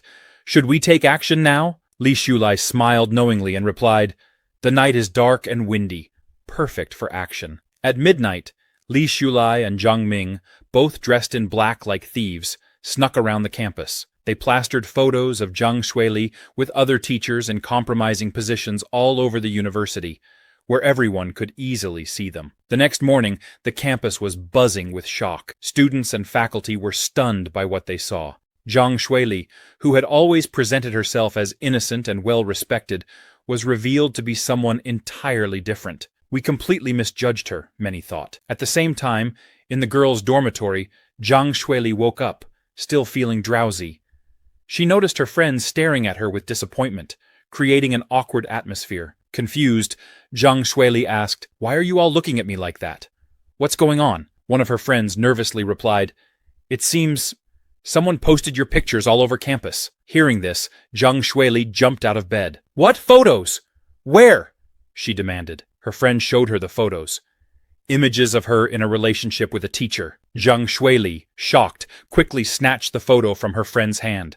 Enraged, she tore it into pieces, thinking furiously, "Who did this? Do they have a death wish? I'll make sure they pay for this." Zhang Shuili stormed across the campus, tearing down posters with fierce determination, shredding them into pieces. The gathered students watched with growing excitement, whispering amongst themselves. One student remarked, "Is she really selling herself for good grades?" Another responded skeptically, "That's unlikely. Isn't her family extremely wealthy?" Zhang Shuili turned to face them, her eyes blazing with anger. "What did you say? If you're bold enough, say it louder," she demanded. The girl she addressed, however, remained unfazed, replying calmly, "What are you even angry about? He doesn't even respect himself, yet he dares to shout at us. How shameless." Another student chimed in, "I've heard rumors that she seduces people. How could someone so despicable be in our school? Absolutely revolting." Surrounded by stares and malicious gossip, Zhang Shuili felt a wave of anxiety and despair wash over her. From a distance, Li Xiulai observed the scene, his thoughts cold and calculating. This won't faze Zhang Shuili much. She could easily extricate herself if she wished. But this is just the beginning.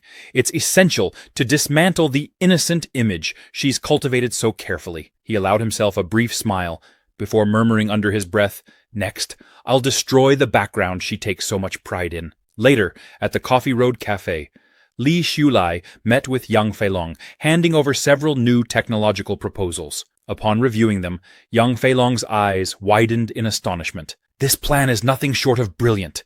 I wish I could rush back immediately and have my team implement it. These are precisely the issues Feilong technology is struggling with right now." Li Xiulai remained composed, asking confidently, "Are you satisfied with what you see?" Yang Feilong sighed, shaking his head slightly. "I used to think you were the one missing out by not joining Feilong, but now I see that the real loss is mine." Li Xiulai smiled knowingly and replied, "There's no such thing as a free lunch. What I've shown you before were merely appetizers. Today's plan, however, is the main course." Yang Feilong, both surprised and impressed, thought to himself, "These young minds are always quick to act when money is involved. After fishing for so long, is it time to pull in the net?" Li Xiulai then mentioned his request. "I would like your assistance in acquiring a company called Jiangquang Company Limited." Yang Feilong, perplexed, asked, "Why Jiangquang?" With a measured smile, Li Xiulai replied, "I have a teacher I deeply respect." After a brief pause, he elaborated, "I aim to restore his reputation. Not only must we expose Zhang Shuili's deceit, but we also need to dismantle the powerful forces supporting her. Justice must be served." Upon hearing this, Yang Feilong stood abruptly, impressed by the underlying motive. "So this is about something far more noble than I expected," he thought, slightly humbled. He turned to Li Xiulai and said with conviction, "Jiangquang, you say? Consider it done. It's time for them to shut their doors." After his meeting with Yang Feilong, Li Xiulai returned to the boys' dormitory and shared his plans with Zhang Ming. "What do you think?" he asked, a hint of nervousness in his voice. Zhang Ming silently nodded his agreement, his expression unreadable. "As I thought," Li Xiulai mused, "Zhang Shuili's matter hasn't yet ignited widespread controversy at the school. The first step was merely a test." He turned to Zhang Ming again. "Is Teacher Guo still reflecting on his suspension?" "Yes," Zhang Ming confirmed. "It looks like there's no avoiding his dismissal this time. Some students have seen him looking utterly drained and deeply demoralized. Is there something you plan to do about it?" Li Xiulai stepped toward the door, his voice resolute. "I'll check on him myself." Later that evening, Professor Guo stood alone in a park, lost in thought as he wrestled with how to navigate his professional crisis. Li Xiulai approached him quietly, offering a reassuring smile. "Hold on a little longer. The truth will come to light soon, and your name will be cleared." Professor Guo, feeling defeated and demoralized, looked at Li Xiulai and sighed, "How can someone as poor and disconnected as I am fight against the rich and powerful? It's not that I haven't tried, but those who once supported me now want nothing to do with me, as if I've become an outcast.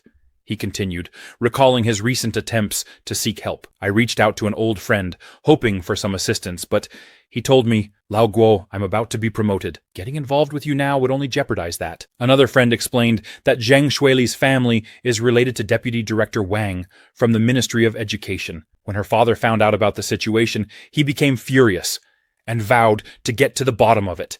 He threatened the school, saying, if they don't deal with me, he'll take action himself. They're turning a minor incident into something much larger. Professor Guo shook his head in disbelief. They advised me to admit to the sexual harassment allegations, kneel before Zhang Shuili, and apologize. Otherwise, the Zhang family will ruin me, leaving me disgraced and unable to teach anywhere. They told me, life is long.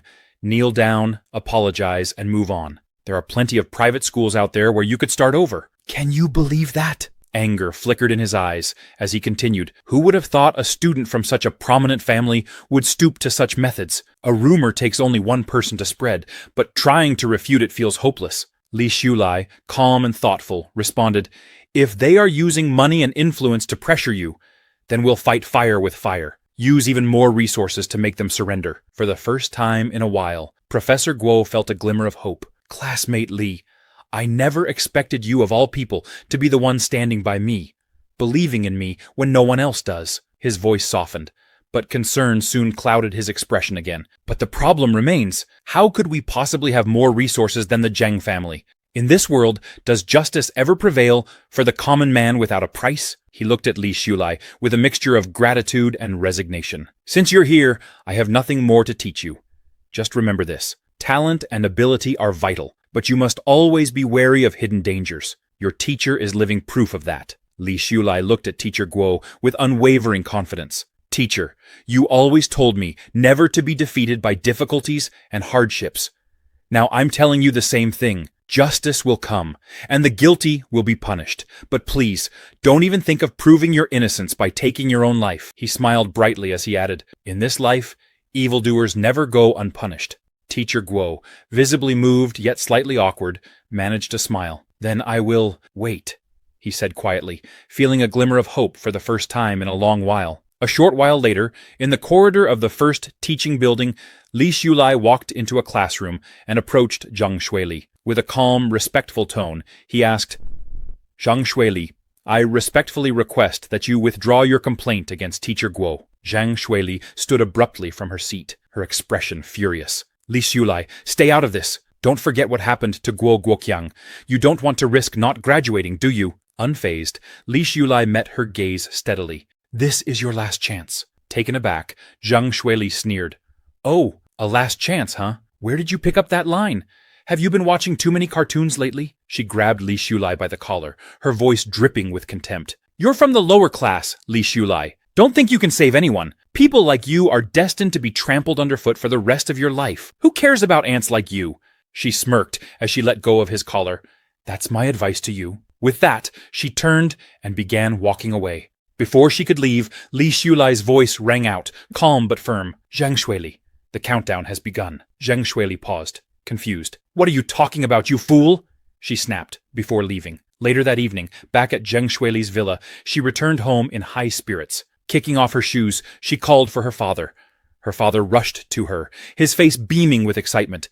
Shirley, our family is about to get rich. Feilong Technology wants to partner with us. I'm going to the bank soon to apply for a loan so we can get the project moving forward. He looked at her eagerly and asked, Do you know about Feilong Technology? It's the company that secured several $100 million yuan in investments right after it went public. Even overseas investors are throwing their money into it. It's now the leading company in the industry, and it was their CEO, Yang, who personally negotiated the acquisition. Zhang Shuili paused to process what her father had just said. She quickly calculated the potential profit in her head, and couldn't help but think of Li Shulai's earlier warning. A smile crept onto her face. This is hilarious, she thought. One last chance? This is some kind of joke? Her father, still elated, added, Surely, our family's fortune is going to skyrocket. Soon, you'll be part of the elite social circles, enjoying wealth and glory beyond your wildest dreams. Zhang Shuili looked at her father and said earnestly, I don't want to just be a superficial vase. I want to work hard alongside you in the future. Her father, beaming with pride, replied, That's my daughter. The next day, in the study room, Zhang Shuili folded a piece of paper into a ball and threw it at Li Shulai. However, Li Shulai quickly caught it and, without hesitation, tossed it back toward her, hitting her squarely in the face. Furious, Zhang Shuili stood up from her seat and shouted, "You're looking for death!" Li Shulai ignored her outburst, glancing calmly at his watch. He began a countdown. Zhang Shuili noticed this strange behavior, bewildered. What's he doing? Does he look down on me, she wondered? As the countdown reached 0, Zhang Shuili's phone suddenly rang. She answered, only to hear her father's panicked voice on the other end. "Something's happened at home. We might go bankrupt. Don't come home. Stay away for now." Shocked and unable to process what was happening, Zhang Shuili stood frozen. Li Shulai, still watching his watch, murmured, "Right on time." Terrified, Zhang Shuili approached him, her body trembling. "What did you do?" she asked, her voice shaking. Unfazed, Li Shulai looked at her with calm indifference. "What could I possibly do to someone as rich and powerful as the Zhang family?" Suddenly her phone rang again. This time, an angry voice on the other end yelled, "You worthless brat! Pay back what your father owes us, or sell your body like the slut you are!" One call after another started coming in from unknown numbers, each filled with threats and insults. In shock and confusion, Zhang Shuili's hands trembled, and her phone slipped from her grasp, falling to the ground. She collapsed beside it, tears streaming down her face. "This can't be real! I must be dreaming!" she cried. Li Shulai calmly picked up her phone from the floor and handed it back to her. "Money is the most unreliable thing," he said coldly. "Only I can save you. Go home and think it over carefully." With that, he turned and left, leaving Zhang Shuili in a state of complete disbelief and despair. As night fell, Zhang Shuili cautiously made her way back home, carefully avoiding being seen. During the day, the entrance had been surrounded by angry debt collectors, and the house had been defaced with graffiti. Fear gripped her, and her legs shook with uncertainty. Should we leave tonight? She wondered. However, she was shocked when she saw her house, completely vandalized, with spray paint covering the walls, and everything in chaos. Panicking, she ran to her room, desperately hoping her jewelry was still safe. But when she opened the door, she froze. The entire room was in disarray, and all her jewelry was gone. Nothing remained. Shocked, she collapsed to the floor, her mind racing. Li Shulai warned me about this, she recalled. In this world, those who use money to bully others will eventually meet someone wealthier who will crush them. He said only he could save me. Despite the reality staring her in the face, Zhang Shuili stubbornly muttered, "Why is he pretending? Save me. My family has investments from Feilong Technology. This has to be a prank." But deep down, doubt crept in. Forget it, she thought, grabbing her phone. I don't even know where Mom and Dad are hiding, and who knows what the debt collectors have done to them. She dialed her father's number, but there was no answer. Tears welled up in her eyes as she whispered, "Why won't you pick up?" Dark thoughts began to flood her mind. In TV dramas, people in debt get their hands chopped off. No, that can't happen. Can it? She shook her head, trying to dismiss the idea. No, definitely not. But what do I do now? All I have left is this month's living expenses. Suddenly, there was a loud, forceful knock at the door. Zhang Shuili screamed in terror. On the other side, 2 debt collectors began kicking at her room door, trying to break in. One of them sneered, "It felt like searching for a needle in a haystack. But look at that. We caught a fish after all." The other man laughed. "I saw her come in with my own eyes. She hasn't left since. Maybe she's still got some cash on her." Zhang Shuili's heart pounded in her chest as panic overtook her. What do I do? She thought, paralyzed with fear. The door rattled violently as the men continued kicking it, and finally, with a deafening crash, the door broke open. Zhang Shuili, terrified, began screaming loudly, pleading with the men. "I don't have any money. Go ask my parents. It's their debt, not mine." One of the debt collectors grabbed her roughly by the neck and sneered, "Haven't you heard? A daughter pays her father's debts." He threw her onto the bed and struck her before turning to his men. "Search her. Find out if she's hiding any money." Zhang Shuili sobbed uncontrollably, begging them to stop. "Please let me go," she cried, her voice trembling with fear. One of the men began searching her body inappropriately, groping her under the guise of looking for money. She cried out, "I don't have anything. Please stop." But the leader of the group found her purse. Holding it up, he grinned wickedly. "Didn't you say you had no money? Then what's this?" Zhang Shuili's eyes widened as she lunged forward, grabbing onto his leg. "Please, that's all I have left. Don't take it. It's my last bit of money," she begged. The leader slapped her hard across the face, shoving her to the ground. He opened the purse, finding only a few hundred yuan. Disappointed, he sighed. This isn't much, but no matter. You don't need money to repay the debt. He leered at her, his eyes filled with lust. You can just pay with your body. You're beautiful enough for that. Zhang Shuili's heart raced as she crawled backward, desperately trying to distance herself from him. No, no, please don't come any closer. The man advanced on her, a sinister smile spreading across his face. You're so pretty. No wonder your teacher wanted to harass you. A well-educated college student like you, you'd sell for a high price. Tears streamed down Zhang Shuili's face. No, you can't do this to me. You can't, she cried, trembling. The leader smirked cruelly. Weren't you the one being passed around by men already? Why are you pretending to be innocent now? Zhang Shuili sobbed, desperately pleading with them. Let me go. I'll find my parents. They'll pay you back. I'm their only daughter. They'll listen to me. The man laughed mockingly.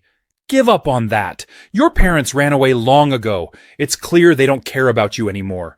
You walked right into their mess, and now you're going to pay for it. He pushed her down onto the bed, and Zhang Shuili's mind raced with fear. Yesterday, I was driving a luxury car, living a life of comfort. How did I end up here?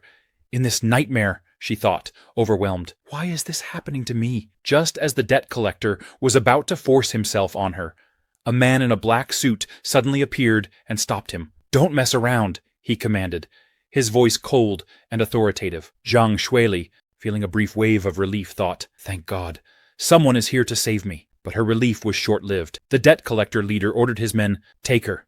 Let Mr. Li know we've got some new goods. Zhang Shuili's hope shattered. As she realized her nightmare was far from over, she had no idea how to escape or what to do next. Despair consumed her as she wondered how she could possibly survive this situation. Desperate, Zhang Shuili pleaded with them to let her go, insisting it wasn't her debt, but her pleas fell on deaf ears. One of the men grabbed her by the hair and dragged her out. The man in the black suit slapped her across the face, sneering, "Stop howling like a ghost, or I'll kill you if you make another sound." The other man, holding her by the hair, pitied her mockingly. "Aren't all rich girls this cowardly? That's right. Don't make more trouble for me," the man in the black suit added. "If you had listened earlier, you could have avoided that slap." As they started forcing Zhang Shuili into their car, she spotted Li Xiulai watching her from the bushes. Zhang Shuili remembered what Li Xiulai had told her before. The only one who can save you is me. Summoning all her strength, she broke free from the man's grip and ran toward Li Xiulai, shouting, "I believe you! Please save me!" The debt collector, furious, shouted after her, "You stinky bitch! How dare you run!" But Zhang Shuili didn't care. The only thing running through her mind was what Li Xiulai had said. "I am the only one who can save you." She collapsed to her knees in front of him, crying, "They're going to sell me out! Please, save me! You will, won't you?" Li Xiulai looked down at her coldly and replied, "You want me to save you? But first, you need to tell me everything you did to Teacher Guo." He pulled a recorder from his pocket and clicked it on. Zhang Shuili, trembling, began, "That old man, Guo, has been blocking my graduation defense, refusing to let me pass my thesis. I didn't mean to do anything wrong." Li Xiulai's voice turned sharp as he interrupted. "So, you framed him? You threw false accusations at him, leading to his suspension, just to remove him as an obstacle for your graduation?" Zhang Shuili, scared and crying, begged, "I really didn't mean it. Can you save me first? I'll tell you everything once I'm safe." The debt collectors, closing in, glared at Li Xiulai and snarled, "Mind your own business." But Li Xiulai didn't flinch. He kept his gaze fixed on Zhang Shuili and asked coldly, "Let me ask you one last time. Did Teacher Guo sexually harass you?" The man in the black suit, furious, approached Zhang Shuili, ready to grab her. In a panic, Zhang Shuili cried out to Li Xiulai, "Teacher Guo didn't sexually harass me." The man in the black suit, eyeing Li Xiulai, warned, "Stay out of this. Don't get in the way, or you'll regret it. Just walk away." Zhang Shuili, seeing the man closing in to drag her away, thought in desperation, "No, I can't let them take me, even if it's Li Xiulai, even if I despise him, as long as he can save me." Trembling, she confessed in front of Li Xiulai, "I deserve this. I was confused and framed Teacher Guo just to pass my graduation project. I know I was wrong now. Please, have mercy and make them let me go." Li Xiulai, staring coldly at her, asked, "So, you really understand what you've done wrong?" Zhang Shuili nodded frantically. Everything that's happening now is my punishment. I deserve it, she begged. Please save me, Li Xiulai. When the time comes, I'll help clear Professor Guo's name and make sure he returns to teaching. Having recorded her full confession, Li Xiulai calmly replied, I'm sorry, but these men are not connected to me. I don't have the authority to ask them to let you go. One thing at a time. After all, it's only natural to pay off debts, isn't it? He turned to the man in the black suit, nodding. You may proceed. Zhang Shuili's face went pale in disbelief. He tricked me. She realized with horror that Li Xiulai had set her up, recording her confession of framing Teacher Guo. The bald man laughed cruelly at her and sneered. You thought someone would come to your rescue out of a sense of justice? Dream on. I felt sorry for a beautiful girl like you being sold off to a nightclub, but now that I know you framed a teacher, I don't feel a thing. The man in the black suit, impressed by Li Xiulai's clever maneuver, said, Boy, you did well. People like her, without remorse, deserve what's coming to them. You did the right thing. Li Xiulai, satisfied with the evidence he gathered, turned to leave and said, It's none of my business now. I came to clear my teacher's name, and I've done my job. But before walking away, he looked back at Zhang Shuili one last time and reminded her, I warned you, if you use money to oppress others, you'll eventually drown in it. Zhang Shuili, trembling in disbelief, began to fully grasp the gravity of what was happening to her. The bald man laughed again, and, with a sneer, said, A naturally lustful body, like yours, is perfect for selling. Zhang Shuili, watching Li Xiulai walk away after getting what he wanted, felt a surge of fury. She yelled after him, What are you pretending to be, you poor bastard? Who do you think you are? You have no real skills, just these fake, mysterious tricks. I was such a fool to believe in you. Her thoughts raced. I'm so stupid. I was actually scared by him earlier and thought he was mysterious. Suddenly, the bald man grabbed her and lifted her onto his shoulder. They're all gone now, he sneered. There's no point in you shouting. He smacked her roughly and commanded, Just follow along quietly. Furious and desperate, Zhang Shuili screamed at Li Xiulai, Don't think that recording will help you. No one will believe you. Teacher Guo will be disgraced and won't be able to show his face ever again. Hearing this, Li Xiulai stopped in his tracks. He turned toward Zhang Shuili and replied coldly, Dogs can't stop themselves from eating filth. I might as well tell you, I have more than enough money to pay off your debt right now. But it's a shame. You didn't pass my final test. I only help those who show true remorse. Zhang Shuili, still furious, shouted, You can't fool me again. The man in the black suit, curious, told the bald man, Wait a moment. This guy is interesting. Put her down. Let's see how this plays out. The bald man set Zhang Shuili down, and the man in the black suit smirked. Girl, he claims to be rich. Why don't you lower that proud head of yours and beg him? Maybe the little brother will soften his heart. Li Xiulai looked at the man in the black suit and asked calmly, How much debt does her family have? 1 million? The man in the black suit nodded. Yes, no more, no less. Exactly 1 million. With that, Li Xiulai took out his bank book and held it up, showing Zhang Shuili the proof of his wealth. The number in the account? $20 million. Zhang Shuili's eyes widened in disbelief. She ran toward Li Xiulai, stunned by what she saw, unable to comprehend how this was possible. As she reached out to get a closer look at the bank book, Li Xiulai quickly pulled it away, causing Zhang Shuili to fall to the ground. Looking down at her, Li Xiulai said coldly, I brought this passbook with me, fully prepared to help your family pay off its debt. But I never imagined you wouldn't value the opportunity I was offering. He paused and added, Why can't you just show a little patience? You change your attitude the moment things don't go your way. Li Xiulai smiled coldly at Zhang Shuili and said, Do you know why Feilong Technology acquired your family's company Udmira? Because I made the introduction. Zhang Shuili, in disbelief, murmured to herself, This is impossible. Li Xiulai looked at her with a mixture of pity and indifference. Is there anything more painful than falling into hell? He asked. You had a clear chance to escape the quagmire, but because of a moment's poor judgment, you missed it. This is the worst-case scenario. He turned to the man in the black suit and said, I don't want to be involved in Zhang Shuili's affairs anymore. Deal with her as you see fit, as if I was never here. The man in the black suit nodded and ordered his men to grab Zhang Shuili and put her in the car. Desperately, Zhang Shuili began begging Li Xiulai, Please, Li Xiulai, save me. I truly know I was wrong, but it was too late. The next day, on the university campus, Li Xiulai, with the help of Zheng Ming, played the recording of Zhang Shuili's confession about framing Professor Guo. The recording echoed through the speakers. That old man Guo has been blocking my graduation defense, refusing to let me pass my thesis. So I framed him, threw dirt on his name, and got him suspended just to remove this obstacle from my path and pass my defense. Li Xulai's voice could be heard asking, "Did Teacher Guo sexually harass you?" Zheng Shuili's voice, trembling, responded, "No, Teacher Guo did not sexually harass me." Students all around the campus were shocked, murmuring in disbelief. "What is that sound? A recording?" some asked. "Is that Zheng Shuili's voice? Who's the man speaking?" Others were even more taken aback by the revelation. "A rich, beautiful girl like her used her innocence to frame a professor," someone exclaimed. "I don't know who's responsible for this, but it seems like justice is finally being served," another remarked. "What a shame. Her voice is clear enough, but I can't recognize the man. At least Professor Guo should be able to clear his name now," another student commented. Meanwhile, in the principal's office, a female investigator reported to the principal, "I've heard that Zhang Shuili's family has fallen. It seems someone with power is backing Professor Guo in all of this." The principal, unmoved, replied, "What I'm looking at is business as usual.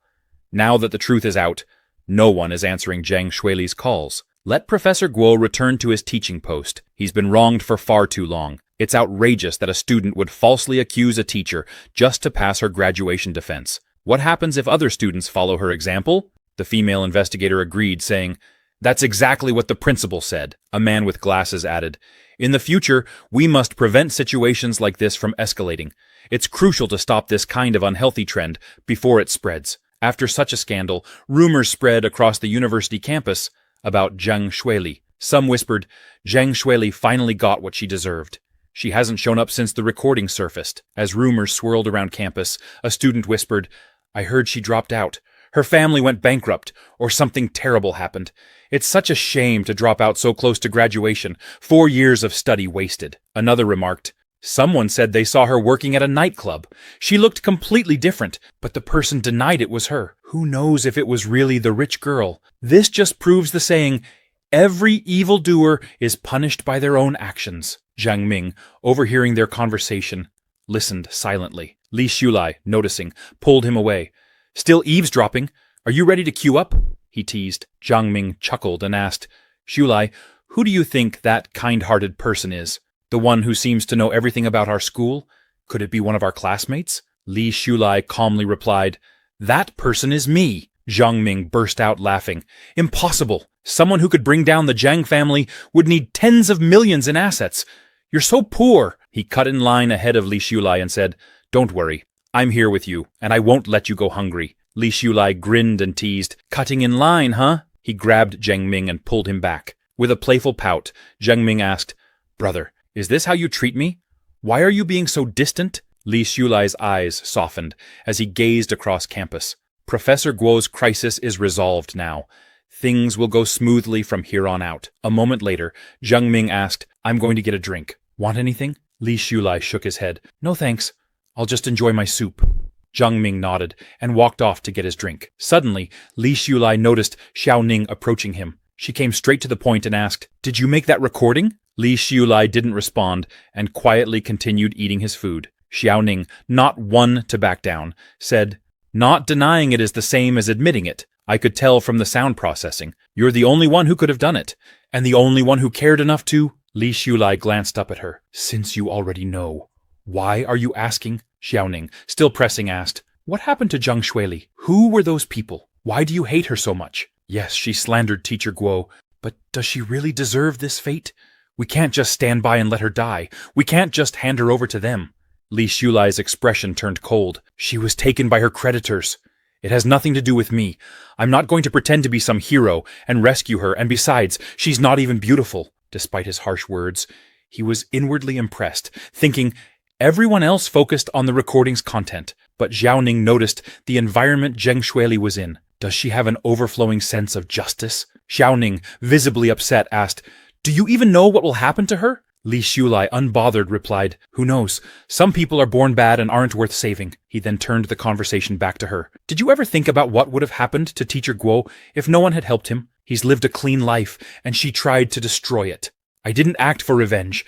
I was just trying to help him. Zhang Shuili brought this on herself. Xiaoning, visibly upset, got up from her seat and stormed off. Zhang Ming, who was coming back with his drink, saw her and tried to talk to her. Xiaoning, what's wrong?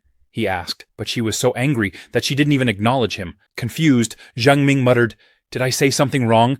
Why does she have such a sour face?" Li Xulai overheard and said teasingly, "That's not a sour face.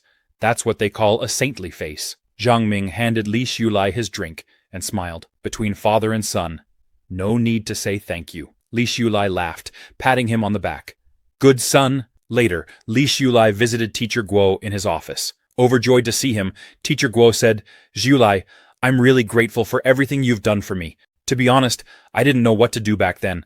I even thought of ending it all to prove my innocence." Li Xulai, slightly alarmed but not surprised, thought to himself, "I knew you'd get stuck in that mindset." Teacher Guo continued, "Thankfully, your encouragement pulled me through. Without it, I wouldn't have seen the light at the end of this dark tunnel." Li Xulai smiled, relieved that everything had been resolved in time. Teacher Guo reflected, "It's heartening to know that there's still fairness in this world. I just wish I knew who was behind all this. Someone out there did the right thing without even leaving a name." Looking at Li Xulai, Teacher Guo added, "Now, let's get back to revising our paper. Where did we leave off last time?" After his conversation with Teacher Guo, Li Xulai met with Liao Kexin. She excitedly told him, "It's been revised!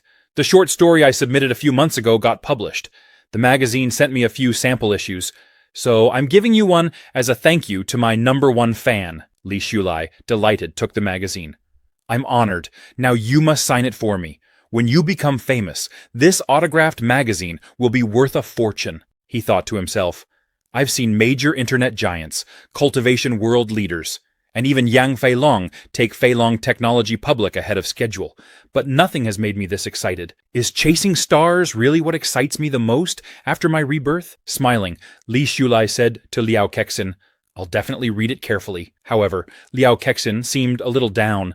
Li Xulai, noticing her low spirits, asked, "Is something wrong?" Liao Kexin tried to brush it off, saying, "Don't worry, it's nothing." But Li Xulai pressed gently, "Come on, tell me. Maybe I can offer some advice. After all, now that a great writer has sent me a book, I have to return the favor somehow." Liao Kexin, reassured by his words, opened up. "Next week, my mom is bringing my younger brother to visit me. He's about to start high school, and my parents think the provincial capital's high schools are better. They've used their connections to get him into a school here, but since they both live in the countryside with their jobs, they want me, as the older sister, to take care of him."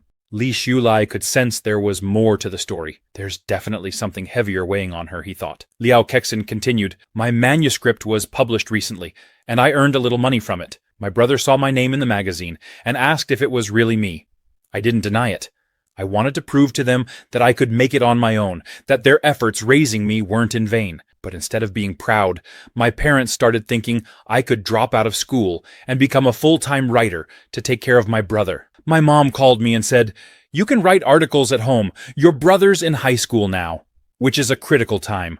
Drop out and take care of him.'" Liao Kexin tried to reason with her mother, explaining that she had worked hard to get into university and her brother's grades are not that good. But her mother dismissed her concerns, saying, "I don't care. With a top student like you helping him, he'll definitely get into a better university than yours." After hearing the full story, Li Xulai asked, "What do you think?" Liao Kexin, resolute, replied, "Dropping out is not an option. I'm not a product of feudal ignorance, and I will never sacrifice my future for my brother." Li Xulai smiled and said, "Good. As long as you stand firm, they can't force you into anything. You can continue writing, become financially independent, and free yourself from their control. Never give up on your writing." Liao Kexin felt a little better after hearing his encouraging words. "I won't give up on my studies or my writing," she said. "But it still hurts knowing my parents don't support my dreams." Li Xulai responded, "Sometimes family is not the antidote to life. It can be the chain that holds us back. You know it's a chain, so don't let it drag you down. Keep moving forward." Li Xulai told Liao Kexin, "Anyway, after your parents come next week, we'll wait and see what happens." Liao Kexin nodded in agreement. Meanwhile, Xiaoning stood watching them, her anger building as they laughed and chatted with each other. "It's that girl again," she thought furiously. "This is the second time already. Could he actually be in love with her?" As people around them talked and laughed, Xiaoning approached, her frustration rising. she shouted loudly. Li Shulai, come here! If this weren't a task assigned by my grandpa, I wouldn't even bother with him, she thought bitterly. Upon seeing Xiaoning, Liao Kexin smiled and said to Li Shulai, it seems like she's your classmate. She probably has something to discuss with you. You guys go ahead and I'll catch up with you later. Li Shulai smiled back and assured her, I'll meet you again soon. Watching this, Xiaoning fumed, you won't be smiling when you see me. Am I that ugly? When she got close enough, she snapped at Li Shulai. They've all gone far away now. What are you still looking at? Without waiting for a response, she added, my grandpa asked me to take you to practice.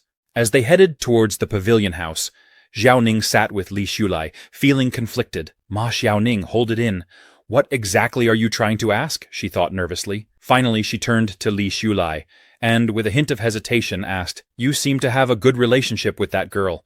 Is she your girlfriend? Li Shulai laughed at the question, which only made Xiaoning more annoyed. What are you laughing at? She demanded. Li Shulai leaned in closer to her, causing Xiaoning to blush. Nervously, she asked, in a gentle voice, what are you doing? With a teasing smile, Li Shulai replied, what do you think I'm doing? Blushing even harder, Xiaoning stammered, you wouldn't be mad and try to rob me, right? I didn't say anything wrong. Li Shulai smirked and asked playfully, are you interested in me? Otherwise, why would you care who's talking to me? Xiaoning pushed him back and shouted, of course not. You were obviously pursuing me before, but now you're not, so I'm just curious. Don't deny it, everyone in class noticed. Li Shulai chuckled and replied, it's true, I really liked you back then, but now, I don't like you anymore. He playfully tapped her on the head and added, now I'm your master's apprentice. So we're of different generations. You'll have to call me uncle. I'm not interested in any uncle-niece relationships. Xiaoning stood there, stunned. The same man who used to go out of his way to meet me is now saying he doesn't like me anymore? She thought. How is that even possible? He used to follow me everywhere, and now he claims he doesn't care. Upon seeing Xiaoning so downcast, Li Shulai thought to himself, in the past, whenever we discussed seniority, she'd be all fired up. Why is she so quiet this time? Disappointed and sad, Xiaoning asked, why don't you like me anymore? Is it because of Liao Kexin? It seems like she's really your girlfriend. Li Shulai replied, Liao Kexin is indeed my goddess, my spiritual mentor. But she's not my girlfriend. I'm not worthy of her. Surprised, Xiaoning asked, aren't the so-called confidants of you guys always... Before she could finish, Li Shulai interrupted. That's enough. Liking Ma Xiaoning was something that happened more than 10 years ago, he thought. Before my rebirth, I was a bootlicker who lost everything and got cheated by others. But now, I don't have time for broken love or absolute love.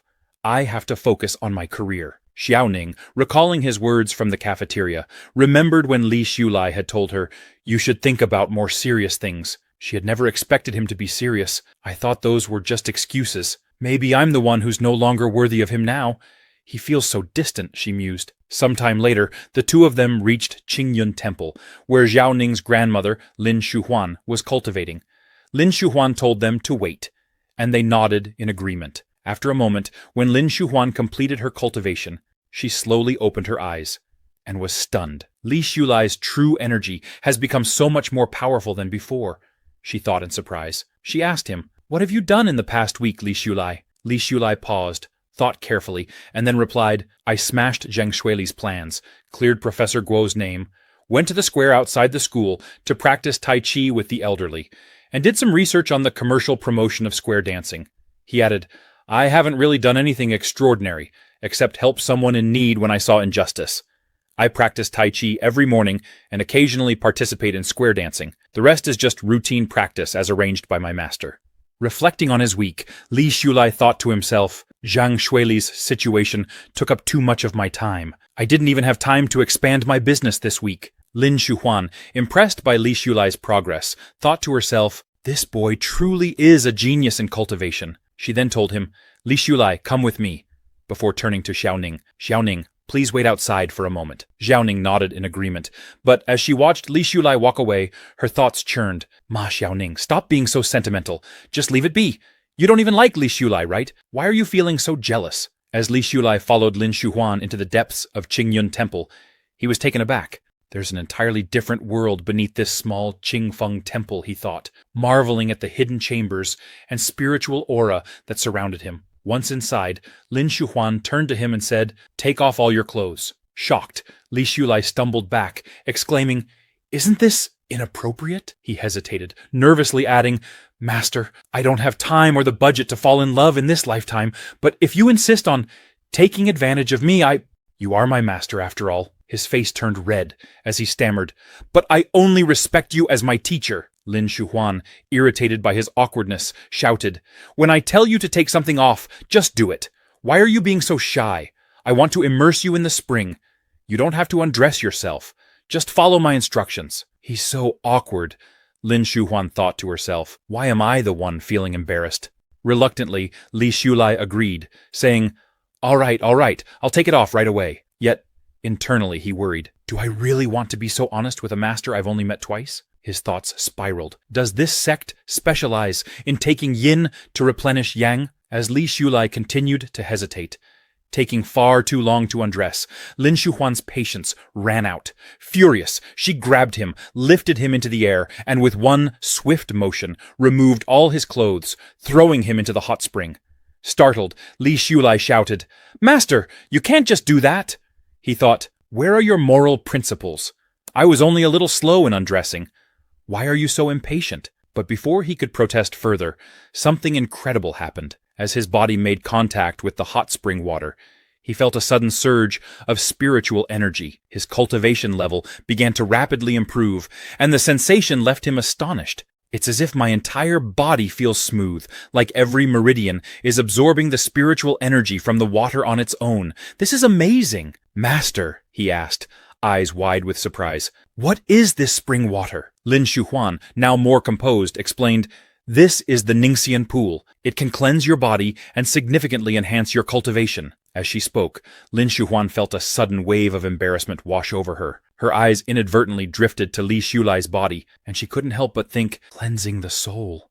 My foot. She blushed, quickly looking away. Suddenly, Li Shulai looked up at the pool and asked, "Why is it so cloudy and sunny all at once?" Lin Shuhuan, unable to hide the embarrassment on her face, stood up abruptly and began to leave. Li Shulai, confused, didn't know what was going on. Why am I acting so strange today? Lin Shuhuan wondered. I've brought disciples to the Ningxian pond before, but something feels different with Li Shulai, even though he is my apprentice. Her face flushed, her heart raced, and she felt an unfamiliar surge of emotions. But I've only met him twice. I barely know him. Realizing something was wrong, she thought, when things are abnormal, there must be a reason, and it's related to Li Shulai. I must explore and study this carefully. Determined, she turned back, still feeling flustered. Li Shulai, observing from a distance, thought, why is Master acting so strangely? But he decided to let it go. In the cultivation novels I've read, masters always have odd habits that ordinary people wouldn't understand. It's better not to ask too many questions and create trouble for myself. Shaking off the confusion, Li Shulai shifted his focus to cultivation, sitting cross-legged and adjusting his breathing to absorb the spiritual energy from the Ningxian pool. Lin Shuhuan, now calm, observed him from a distance. As a master, I can't let my emotions get the better of me. I need to remain composed. She settled herself peacefully, picking up a book to read. Even among modern immortal cultivators, I, as the master of Qingfeng Temple, am regarded as a genius. Yet I have only reached the 6th level. But I have this feeling. Perhaps this young man, Li Shulai, will bring significant changes to the world of cultivation. Meanwhile, Li Shulai delved deeper into his cultivation. A golden aura began to emanate from his body, and he suddenly felt a wave of heat wash over him, his skin starting to sweat. This is odd. The Ningxian pool is clearly a cold spring, so why do I feel so hot? He wondered, but he reassured himself. Master is here. If something is wrong, she'll warn me. This must be a normal phenomenon. I'll keep pushing forward. As he continued, the golden aura spread across the room, intensifying. Lin Shuhuan, who had been enjoying her tea in peace, suddenly inhaled the aura. Shocked, her teacup slipped from her hand, shattering on the ground. Her entire body began trembling, and an intense heat surged through her. What is this strange sensation? Why do I feel so hot? The golden aura leaked out of the room, spreading throughout Qingyun Temple. Outside, Zhao Ning, who was reading cultivation techniques, noticed the change in the air. What's that smell? It's sweet. As she inhaled the golden aura, her body collapsed to the ground, trembling uncontrollably. Her body temperature skyrocketed, and she found herself unable to stop touching her own body, as if losing control. Back inside, Lin Shuhuan managed to regain her composure. There's something wrong with the air. She looked over at Li Shulai, whose cultivation had reached a critical point. Could this be the long yang qi emanating from him? Acting quickly, Lin Shuhuan used her cultivation technique to summon water, washing it over Li Shulai's body to stabilize the imbalance. After careful examination, she realized the cause of the disturbance. So that's what it is. Because of his cultivation in the Ningxian pool, his yang qi is leaking out, creating an imbalance of yin and yang in this space. Blushing furiously, Lin Shuhuan thought, "This boy has such a strong yang energy. He possesses a rare dragon yang body. If you're not careful, this yang qi can invade your body. As his master, how could I let such improper thoughts cross my mind? Calm down. Stay composed." Suddenly, Lin Shuhuan noticed that Li Shulai's yang qi was leaking out of the Ningxian pool. A sudden realization hit her. Xiaoning is still outside. Panicked, she thought, I can resist it and stay conscious. But Xiaoning's cultivation is still shallow. He won't be able to handle this. Without a second thought, Lin Shuhuan rushed outside, forgetting about Li Shulai for the moment. As she opened the door and stepped outside, she was shocked to find Xiaoning lying on the ground, drenched in sweat. Her cheeks were flushed red, and she didn't even have the strength to get up. The smell of yang qi outside was already faint, but Xiaoning still succumbed to it, Lin Shuhuan thought. Concerned, she quickly used the same technique she had applied to Li Shulai, wiping away the excess yang qi from Xiaoning's body. As soon as she finished, Xiaoning fell into a deep sleep. Lin Shuhuan, now feeling exhausted from using the technique, began to feel the effects of Li Shulai's potent yang energy entering her own body. Li Shulai's yang qi is too strong. Even I'm struggling to resist it. Meanwhile, inside, Li Shulai completed his cultivation and noticed that his master wasn't there. Where's master, he wondered. However, excitement quickly overtook him. After sitting cross-legged and regulating my breathing for a whole day, my back and waist are a little sore. Time for the 8th set of radio gymnastics. As he stretched and moved, he noticed something peculiar. It feels like a barrier in my body has been broken. Is this the feeling of breaking through a realm? He then realized that not only had his cultivation improved, but his 5 senses had become sharper as well. As he was absorbed in examining his progress, Lin Shuhuan approached him, her expression mixed. She congratulated him. You've broken through the 1st realm and entered the foundation building stage. This is a major step in your cultivation journey. Li Shulai glanced at Lin Shuhuan and noticed her flushed face. Confused, he wondered, why is Master's face so red? But he quickly dismissed the thought, returning his attention to his cultivation. Lin Shuhuan continued, building a foundation is a crucial turning point for practitioners. It marks the first step from a mortal to an immortal. A cultivator absorbs the spiritual energy of heaven and earth, accumulating it in their body. When enough energy is gathered, it transforms, allowing the practitioner to enter the foundation building stage. If this process fails, the spiritual energy can backfire, damaging the meridians and even threatening one's life. But if successful, the meridians become stronger, capable of holding more spiritual energy, and the dantian is reconstructed. It's a true qualitative leap. Li Shulai nodded in understanding. No wonder I felt a qualitative difference as soon as I broke through today, he replied. Lin Shuhuan, still keeping her composure, said, I'll cleanse your body today, and the formal teachings will begin tomorrow. For now, feel the changes in your spiritual energy. Oh, and please, put on some clothes. As Li Shulai stood up to get dressed, his lower body started glowing with a faint sparkle.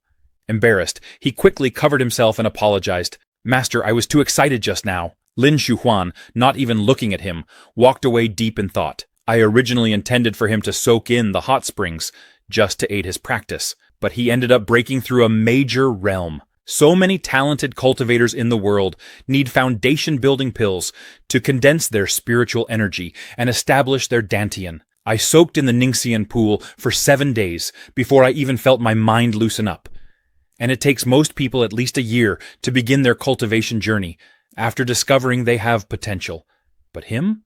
My junior brother even mentioned he had never received professional training. As these thoughts swirled in her mind, Lin Shuhuan couldn't help but laugh aloud, a laugh filled with both disbelief and amazement. I've found a true genius, someone who's effortlessly excelled in every aspect of life. Her laughter echoed through the temple, startling Li Shulai, who couldn't help but think, the truly powerful are indeed all crazy. Both Li Shulai and Lin Shuhuan were sitting together when she told him, "As your master, I should have some privileges." Li Shulai smiled and replied, "Of course.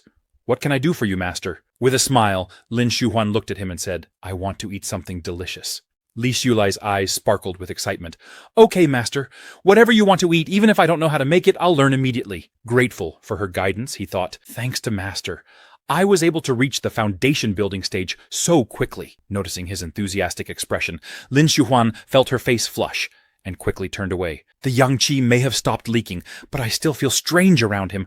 It must be an after effect." She stood up abruptly and urged him, "What are you waiting for? Go on, quickly, I'm hungry." As she walked away, she thought, "I almost caused a disaster just now, but he's still so innocent. If I told him everything, it'd be even more embarrassing." Li Shulai nodded.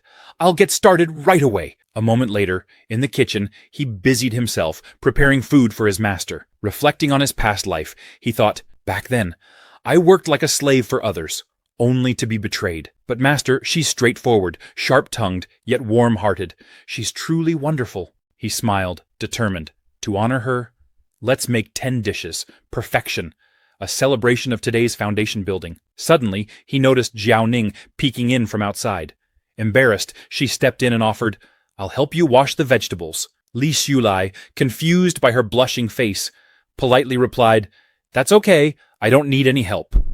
But Jiao Ning insisted, "I just had nothing else to do, so I was looking for something. I didn't come here on purpose to help you." She joined him anyway, washing vegetables as an awkward silence settled between them. Meanwhile, Jiao Ning's thoughts drifted. "I don't know what's gotten into me today. I was just reading and learning skills, then fell asleep, had a dream, and woke up in bed." She blushed as she remembered. It was that kind of dream. In the dream, she had been near a wall when suddenly Li Shulai appeared behind her, pulling her close, and the dream grew more intense, leaving her with an unfamiliar feeling. The dream had even cleared some spiritual blockages in her body. Could that dream bring a turning point in my cultivation? She wondered. But as she thought about it, she realized she hadn't clearly seen the face in her dream, yet she knew it was Li Shulai. Isn't this just a case of thinking about someone so much during the day that they appear in your dreams? It's hardly a prophetic dream, she thought, feeling her cheeks grow warmer. Suddenly embarrassed, she lost her grip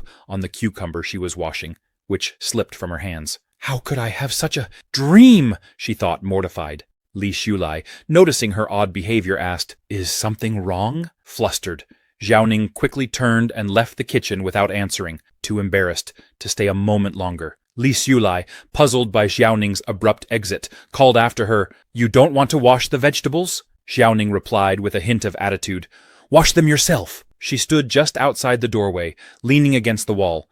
Li Shulai, still confused, thought, "This isn't a powerful destiny. It's a powerful headache." Meanwhile, Jiao Ning, hiding by the door, felt troubled. Grandma Master said he's already broken through and successfully built his foundation, while I'm still just a useless person who can't cultivate. Someday he'll leave me far behind, and I'll never be able to catch up. She gazed wistfully at the moon, realizing something she hadn't admitted before. She really liked Li Shulai. If I told him how I feel, he wouldn't be angry, would he? Li Shulai, who had become more perceptive since his breakthrough, noticed her watching him. Ah, that worried little expression. It's so genuine, he thought. Since I reached the foundation building stage, I've become more attuned to my surroundings. Naturally, this also includes noticing when Ma Xiaoning is peeking at me. He called out, "Xiaoning, are you worried about something?" Xiaoning froze, surprised. How did he know I was watching? She wondered. "You don't have to hide," he continued. "I know you're behind the wall."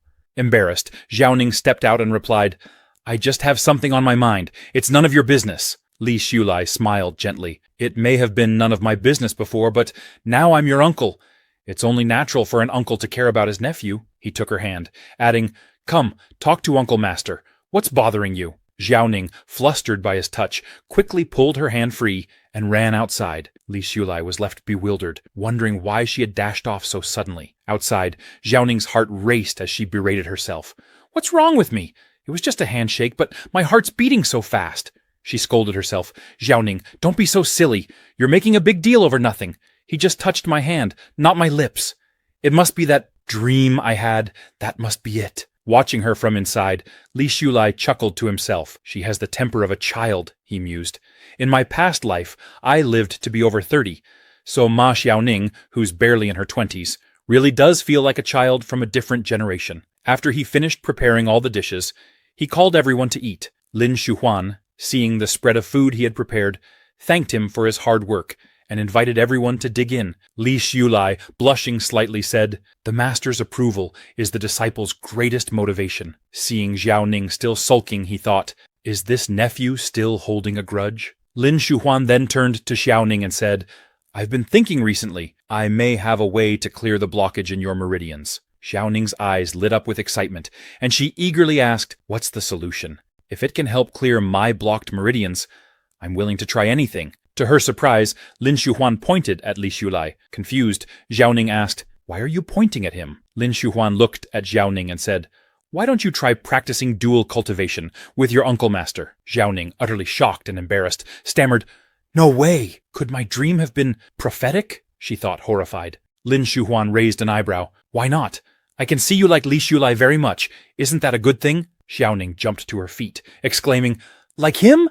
I don't like him at all." Li Shulai, listening quietly, thought to himself, "What does she like? She's just annoyed that I'm no longer pursuing her." Lin Shuhuan pressed her again. "Are you sure about that?" Xiao Ning, flustered, replied, "Yes, absolutely sure. There's no way I could like him." But her mind wandered. If I practiced dual cultivation with Li Shulai, it would give me a path forward in cultivation. Okay, maybe it's not completely unacceptable. Lin Shuhuan, hearing this, said, "Of course, dual cultivation must be something you choose willingly. As your master, I'm just concerned." She was about to continue when Xiao Ning interrupted, saying, "Let's not talk about it while eating, Grandma. Let's just focus on the meal." Li Shulai, feeling awkward, chimed in, "Master, right now I'm focused on building my career. We can look for other solutions to help my niece with her cultivation problem." Lin Shuhuan paused thoughtfully, nodding. "In this life, I still possess the rare Yuan Yang body, a valuable physique for cultivation," Li Shulai thought. "But becoming an immortal doesn't have to mean finding a partner." Lin Shuhuan agreed, saying, "Yes, let's look for another way." Xiao Ning, taken aback, couldn't believe Li Shulai had actually refused. "It's one thing for me not to want dual cultivation," she thought, "but being rejected is something else entirely." Her eyes filled with tears as she wondered, he's even helping smooth things over. But isn't he the one who'd benefit? Aren't men usually eager to take advantage of such things? Actually refused. How could he?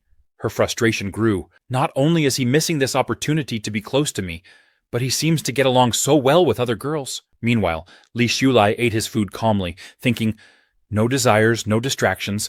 Maybe I'll take a soak in the hot springs tonight.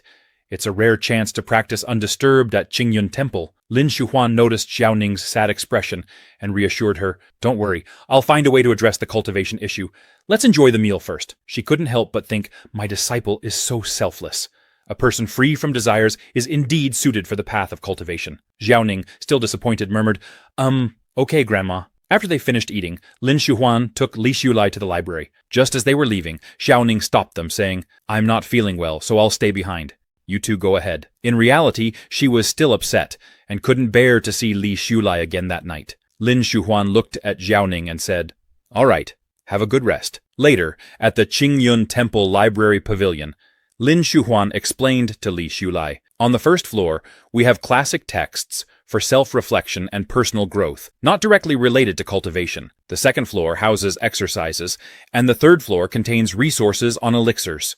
You should spend time on the first and third floors when you can, but what you need most right now is cultivation skills." She selected a few books and handed them to him. "These are foundational books for beginners. Make sure to read them all before next week." Li Shulai looked at the stack, surprised and a bit nervous, thinking, "Isn't this a bit much to finish in a week?" Noticing his expression, Lin Shuhuan said, "If you're starting late, you'll need to make up for it with hard work." Li Shulai regained his confidence, replying, "All right, I promise." Inwardly he thought, "What's so difficult about this?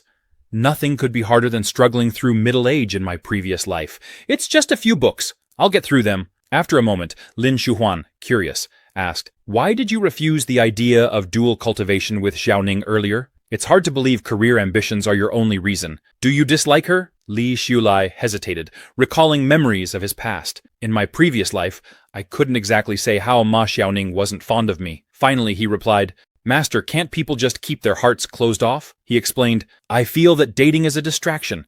There are so many fascinating things to pursue beyond romance. Right now, I just want to cultivate and build my career. I have no interest in dating. Lin Shuhuan observed him thoughtfully. His breathing was steady, his mind calm, and his spiritual energy remained undisturbed. He seems sincere, she thought. At his age, not wanting romance, could he be... She quickly dismissed the thought, but finally said, Since you're so focused, I'll lend you a helping hand. Li Shulai's heart skipped a beat. How is she going to help? Could it be one of those classic cultivation routines? Like, to master this skill, you must be castrated? He wondered in panic. In the Gongfa room on the second floor, Lin Shuhuan searched through the shelves, muttering, Money is essential for building a career, but to a teacher it's just an external tool. At last, she found a dusty basket and handed it to Li Shulai, who was surprised to see it was full of bank cards. Before he could ask, Lin Shuhuan said, These cards were gifts from various business leaders over the years. I never check the balances. Use them whenever you need to. The password is 6/8. Li Shulai looked at the basket in astonishment, grateful and awed by her support. Li Shulai's eyes widened as he looked at the basket full of bank cards. Is this for real? He thought, stunned. A whole basket of bank cards? He was even more shocked to realize that his master was actually wealthy. So, being a top cultivator can make you rich too. All right, I'm all in. Tears welled up in his eyes as he said, Master, you're truly a good person. He picked one card from the basket and said, with a bright smile, But I'll just take one card, and when I earn enough, I'll return the money to you. Lin Shuhuan waved her hand dismissively. It's all right. Take the entire basket. It just takes up too much space here. I could fit 10 more books in its place. Li Shulai was speechless. This basket of bank cards is just an object that's taking up space? For the first time in 2 lifetimes, he felt what it was like to be kept by a rich woman. It wasn't a bad feeling at all. But then Lin Shuhuan added, You can only use the cards after you finish reading the classics. That's what will please your teacher. Li Shulai grinned. No problem. The next day, without wasting any time, Li Shulai began practicing his new skills. Lin Shuhuan instructed him, Today I'm teaching you the breathing methods. They may seem simple, but they are essential to your future practice. You must get accustomed to them. Panting heavily, Li Shulai replied, Yes, master. Lin Shuhuan nodded approvingly. That's all for today.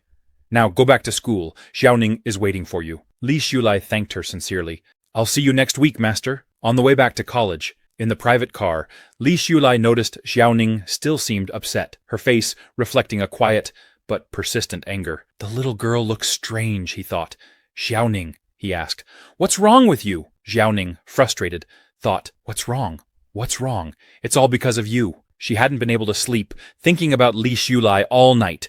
She finally blurted out, You really don't want to have anything to do with me anymore? Li Shulai, calm as ever, asked, Do you want to have something to do with me? Xiaoning turned around, her cheeks flushed. Like me before? Please answer seriously. Li Shulai replied, Yes, but inwardly thought, That was over 10 years ago in my last life. Blushing, Xiaoning asked nervously, What about now? Without hesitation, Li Shulai replied, I don't like you anymore. Why would I want to fall in love? Inwardly, he reflected, I may be in my early 20s physically, but I've lived 2 lives, totaling almost 40 years. It'd be ridiculous to only think about romance. Isn't it better to cultivate and seek immortality? To gain wealth and power? Why waste time on love when there's so much more to achieve? Xiaoning, hurt by his words, began to cry. You're such a hypocrite. Aren't you very close to Liao Kexin? The way you look at her is so intense. Li Shulai shot back. What nonsense! Liao Kexin is my idol. To me, she's a god on a pedestal, someone to admire but never touch. Please don't insult the pure friendship between us. She's going to be a great writer, contributing to China's cultural legacy. She's someone I want to protect. Xiaoning, tears streaming down her face, turned away. So, she's the goddess on the altar. But what about me? She asked bitterly. When people are young, they have all kinds of thoughts, and they're bound to notice beautiful people more. Her words hung in the air, a mixture of jealousy, confusion, and heartbreak. Li Shulai, without saying much, offered her only a slight, enigmatic smile. Xiaoning wondered in confusion, What does that dismissive smile mean? Do you look down on me? Do you think I'm embarrassing myself? With that same calm smile, Li Shulai replied, Master Uncle only mentioned it casually. Don't take it to heart. We are merely a master's uncle and his niece. There's nothing more between us. Internally, he thought, it's clear she feels a sense of loss now that I'm no longer attentive. But, as her uncle, it's my duty to give her some guidance. He then added, it's impressive that Teacher Liao can write novels. Our country's cultural development has been lagging, which is a serious issue.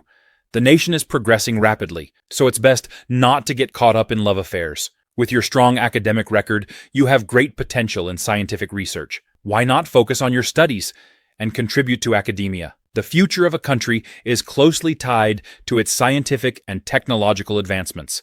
If we lack hard power, our soft power will struggle even more, he continued. As young people, we shouldn't limit ourselves to small ambitions. We should aim high and work together for a balanced future. Xiaoning, taken aback, thought angrily, if you don't care, just say so. Why go through the motions with all these excuses? Does he truly despise me? Why lecture me like this? Turning away, she said, I asked an unnecessary question, so that's it. Li Shulai shook his head, thinking, if she doesn't heed my advice, she'll only suffer the consequences. Still too impetuous. Later, in the university library, Xiaoning was studying for exams with a friend, who noticed her somber expression. Xiaoning, are you worried about your graduation thesis? Her friend asked. It's not that, Xiaoning replied quietly. Then what is it? Her friend pressed, but Xiaoning dismissed the question. Her friend tried to reassure her, the defense is at the end of May, and we're still revising our theses. If we focus, we'll make it. You should concentrate on finishing your paper. Just then, Xiaoning noticed Li Shulai talking and laughing with Liao Kexin. Her friend pointed out, Li Shulai is here with that girl.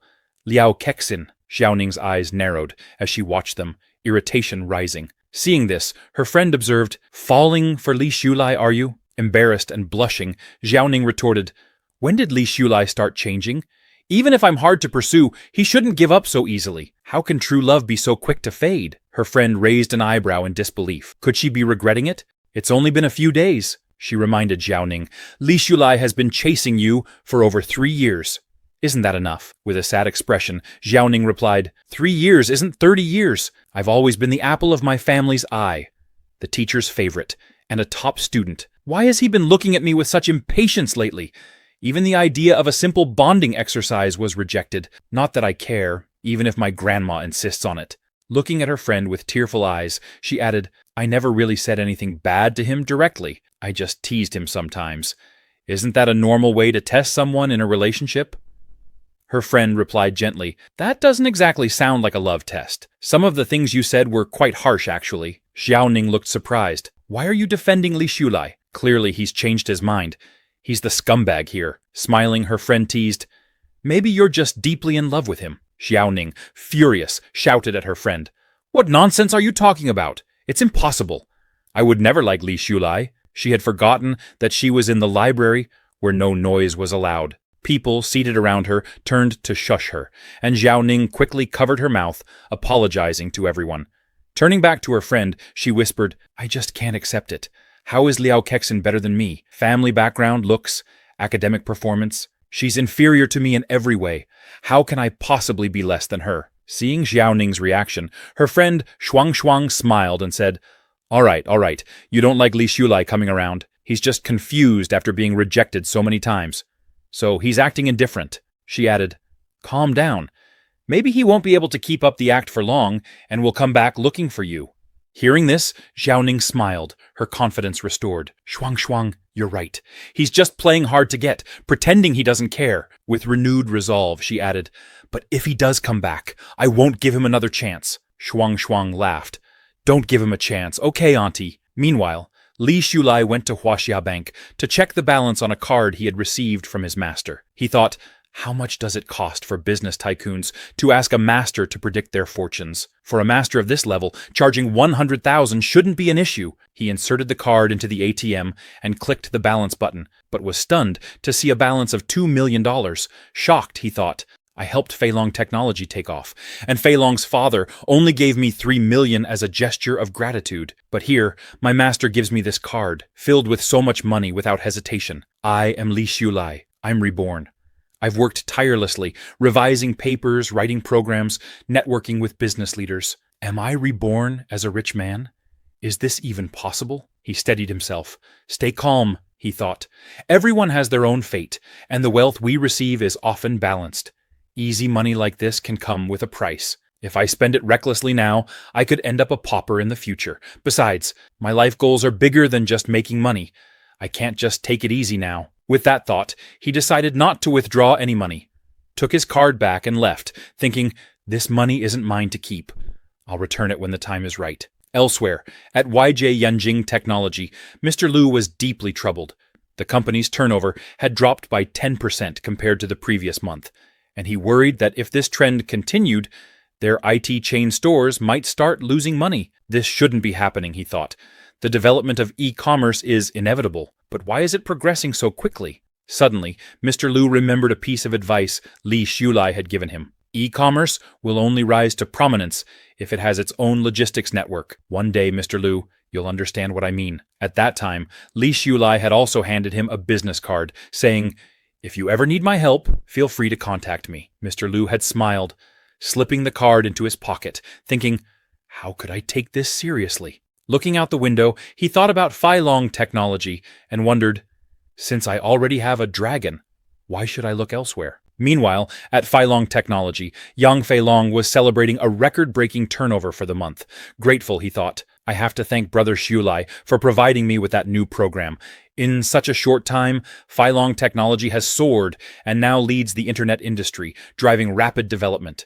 Standing by the window of his farmhouse, he enjoyed the beautiful view and mused, I wonder what kind of surprise Li Xiulai will bring me next. On the other side of town, Li Xiulai was marking specific locations on a map. I want to buy all these properties, he told his secretary. The woman smiled and assured him, consider it done, Mr. Li. We'll handle everything. Li Xiulai grinned, thinking, in the 21st century, what's better than winning the lottery? Land acquisition. He instructed her, sign the contracts, pay promptly, and secure the properties.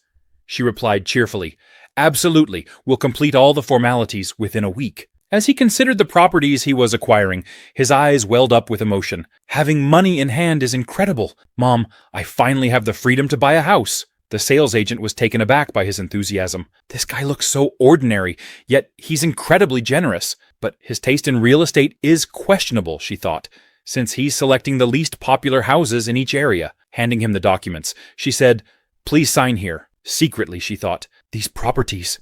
Either the layouts are disliked by everyone, or they're notorious for accidents. He's too young to understand. Noticing her smile, Li Xiulai guessed her thoughts. She thinks I'm a fool, but she doesn't realize the real opportunity here.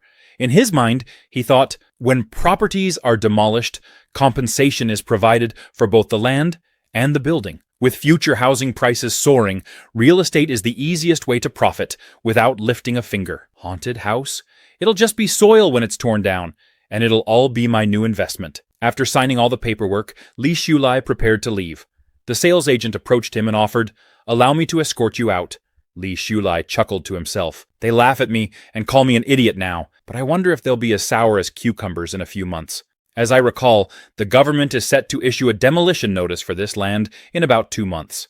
He thought, I'm truly a man of high moral character, no taking advantage of the elderly, the weak, women, or children. Only select properties where the original owner has long since moved out. The next morning, early in Labor Park, Li Xiulai was practicing his cultivation, thinking, once the demolition notice is issued, the government will start negotiations with the affected households. This negotiation phase can be the most time-consuming. In my past life, many greedy individuals prolonged the process indefinitely over minor demands, leading to the infamous nail households that held out for better terms. Reflecting on the past, he thought, a smart negotiator knows when to quit. Otherwise, you risk losing more than you gain. In my previous life, I saw countless people who regretted missing out on wealth because they didn't negotiate wisely, he mused. For me, it's smarter to sign the contract early, choose a prime resettlement location, and benefit from the future appreciation. Plus, the sooner I sign, the sooner I'll have funds to repay my master. Finishing his cultivation practice, Li Xiulai thought, today's assignment from master is complete. Now, time to submit my paper. He made his way to Professor Guo's office and handed in his graduation thesis. Professor Guo reviewed it carefully, nodding in approval. Well done, he remarked. Li Xiulai hesitated, asking, is there anything else you'd like me to revise? Professor Guo nodded, and Li Xiulai thought nervously, even after all those nods, he still has revisions? I wasn't expecting this. Leading Feilong Technology was one thing, But this thesis, it's taken months of revisions to get here. Still, he waited patiently while Professor Guo reviewed the paper one final time. After a careful review, Professor Guo finally said, "This time it works." A relieved Li Shulai asked, "Really? You're not kidding?" Professor Guo chuckled. "Yes, it's genuinely well done. I think this paper could even be submitted for awards. So, Shulai, what are your plans for the future?" Li Shulai thought carefully before responding, while Professor Guo observed him with a sense of pride. Mr. Li is not only professionally competent, but also possesses noble character and a strong will. Even though his paper was well written from the start, he revised it more than 10 times without complaint, taking every suggestion seriously. Such dedication is rare. He's a rough gem ready to shine. It's only right to lend him a hand, especially since he was the only one who stood by me when others tried to tear me down. After a moment, Li Shulai responded, "I don't have a clear plan yet. I might work for a while to gain experience, then perhaps start my own business. Just keep things vague, a mix of half-truths and half-lies, so I don't come across as too ambitious." Professor Guo smiled approvingly. "Starting a business is a good plan. It's wonderful to see young people with ambition." Then he asked, "Are you free this weekend?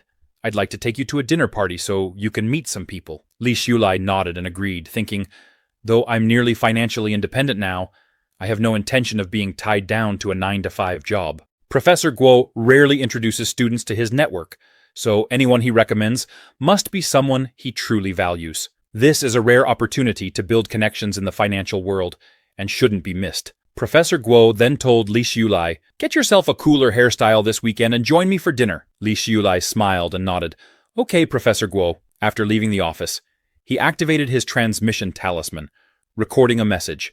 "I have a dinner with a professor from school this weekend, so I won't be able to visit Qingyun Temple." He then sent it to his master, Lin Shuhuan, who was relaxing in a hot spring. She noticed the talisman light up and thought, "News from Shulai." She picked up the talisman and quickly replied. Li Shulai was pleasantly surprised by the instant response. "This is even faster than a phone call," she reminded him. "Don't neglect your cultivation. I'll check in with you later." Li Shulai responded confidently. "Don't worry, master. I'm up early every day for training and have kept up with all the exercises." The weekend soon arrived, and Li Shulai accompanied Professor Guo to a high-profile dinner party attended by many influential figures. Inside, an older man with white hair was speaking to another guest. "Boss Hu!" he exclaimed. "I heard you secured another $30 million deal. Congratulations." Mr. Hu beamed and replied, "Boss Zhao, you're doing well too. You've got a good eye for talent. I invested in Filong Technology, and now look at its market value." Boss Zhao grinned and added, "It's all thanks to a meeting I had with Buffett. He gave me plenty of valuable advice." Mr. Hu chuckled. "That must have cost a pretty penny." Boss Zhao nodded, saying, "The greater the investment, the greater the return." As Li Shulai and Professor Guo entered the room, Li Shulai was stunned to see so many well-known personalities, including some clan elders. Is Professor Guo's standing really this high? I always thought he was just an honest man who was occasionally bullied at school. Noticing Professor Guo's arrival, several guests approached to greet him, and Professor Guo, in turn, introduced Li Shulai. Nervously, Li Shulai greeted the group, and Professor Guo spoke up with pride. "This young man has noble character and exceptional academic achievements. He's a rare talent and a future pillar of society. When I faced difficulties, he was the only student who stood firmly by my side. I hope everyone here can share some of your valuable experiences with him." The guests welcomed Li Shulai warmly, and one guest commented, "Any student recommended by Teacher Guo is bound for great success." Another joked, "Young man, do you have a partner yet?" Professor Guo leaned over and whispered in Li Shulai's ear, "These are all industry leaders. But don't be nervous, just stay calm and keep an open mind." Li Shulai nodded and started conversing naturally with the guests. However, he thought to himself, I assumed this was just a casual dinner, but I didn't expect all these experts to be here. Mr. Zhao called out to the group, "Teacher Guo is here. Let's all take our seats and begin." With that, the dinner party officially started. Inside the private dining room, Li Shulai took his seat beside Professor Guo, thinking, "My soul is nearly 40 years old. It's far more interesting to converse with peers like these than with immature college students." As the evening progressed, Li Shulai had a few drinks with the others and became a bit tipsy. Turning to an older gentleman seated beside him, he remarked, "I understand now. When the tree falls, the monkeys scatter. When trouble arises, people turn away. As they say in Lan, what doesn't defeat you makes you stronger. It's only through experiences like these that you learn who truly stands by you. The old man, surprised by Li Shulai's wisdom, responded, Brother, though you're young, your words resonate with me. That saying, what doesn't defeat me makes me stronger. It's exactly right. The cold stares I received became fuel for my ambition. Eventually I rose above, and those same people were left behind. The look on their faces? Disgusting. He clapped Li Shulai on the shoulder, saying, Brother Li, I regret not meeting you sooner. Li Shulai replied warmly, It's not too late to know each other now. Please feel free to call me anytime. I'd love to hear more about your journey and learn from your experience. The older man nodded, saying, No problem at all. Then he asked, Where are you planning to work? Would you consider joining my company? Li Shulai replied, I haven't decided yet. The older man handed him a business card, adding, Well, if you need anything, come find me at my company. Another elder, Wang Jianling, chimed in, I have a dream I'd like to realize. If you have any ideas, feel free to reach out. Li Shulai thanked Mr. Wang, thinking, Mr. Wang is quite interesting. I'll have to find an opportunity to offer him some advice. Professor Guo watched Li Shulai, noting his poise and maturity. Shulai doesn't seem like a recent college graduate, he thought with admiration. After finishing his drink, Li Shulai noticed a young woman with striking white hair seated across the room. She's been sitting quietly this whole time. Quite interesting, he thought. She hasn't said a word. Maybe she was brought here by her father. The white-haired girl noticed him looking at her and asked, Is there something on my face? Li Shulai didn't reply directly. Instead, he walked over, offering her a gentle smile. The girl blushed, quickly turning her head to the side, flustered by his attention. Next, everyone cheered and continued drinking. Li Shulai, unable to refuse, joined in and drank with them. The white-haired girl, uninterested in the revelry, remained engrossed in her book. After finishing her reading, she tried to wake her father, who had gotten drunk and fallen asleep. Dad, wake up, she said, shaking him gently. However, he grumbled, Let me sleep a little longer. Don't talk. The girl frowned, frustration mounting. She needed to tell her father something urgent, but he refused to listen. Confused and unsure of what to do, she looked around for help. Uncle Wang was asleep, and so were the others. Worried, she thought, What do I do now? I really need to go to the toilet. Her face turned red as she realized she didn't know where the toilet was. Li Shulai noticed her troubled expression and thought, She's been reading that book with her head down since I came in. Is she too shy to ask for directions? Then it hit him. Does she need to go to the toilet? Why is she acting like a little kid? The girl suddenly heard footsteps approaching. Panicking, she thought, Who's coming? Please help me. It was Li Shulai. He hesitated before asking, Do you want to go to the bathroom with me? As soon as the words left his mouth, he froze, horrified. What am I saying, he thought.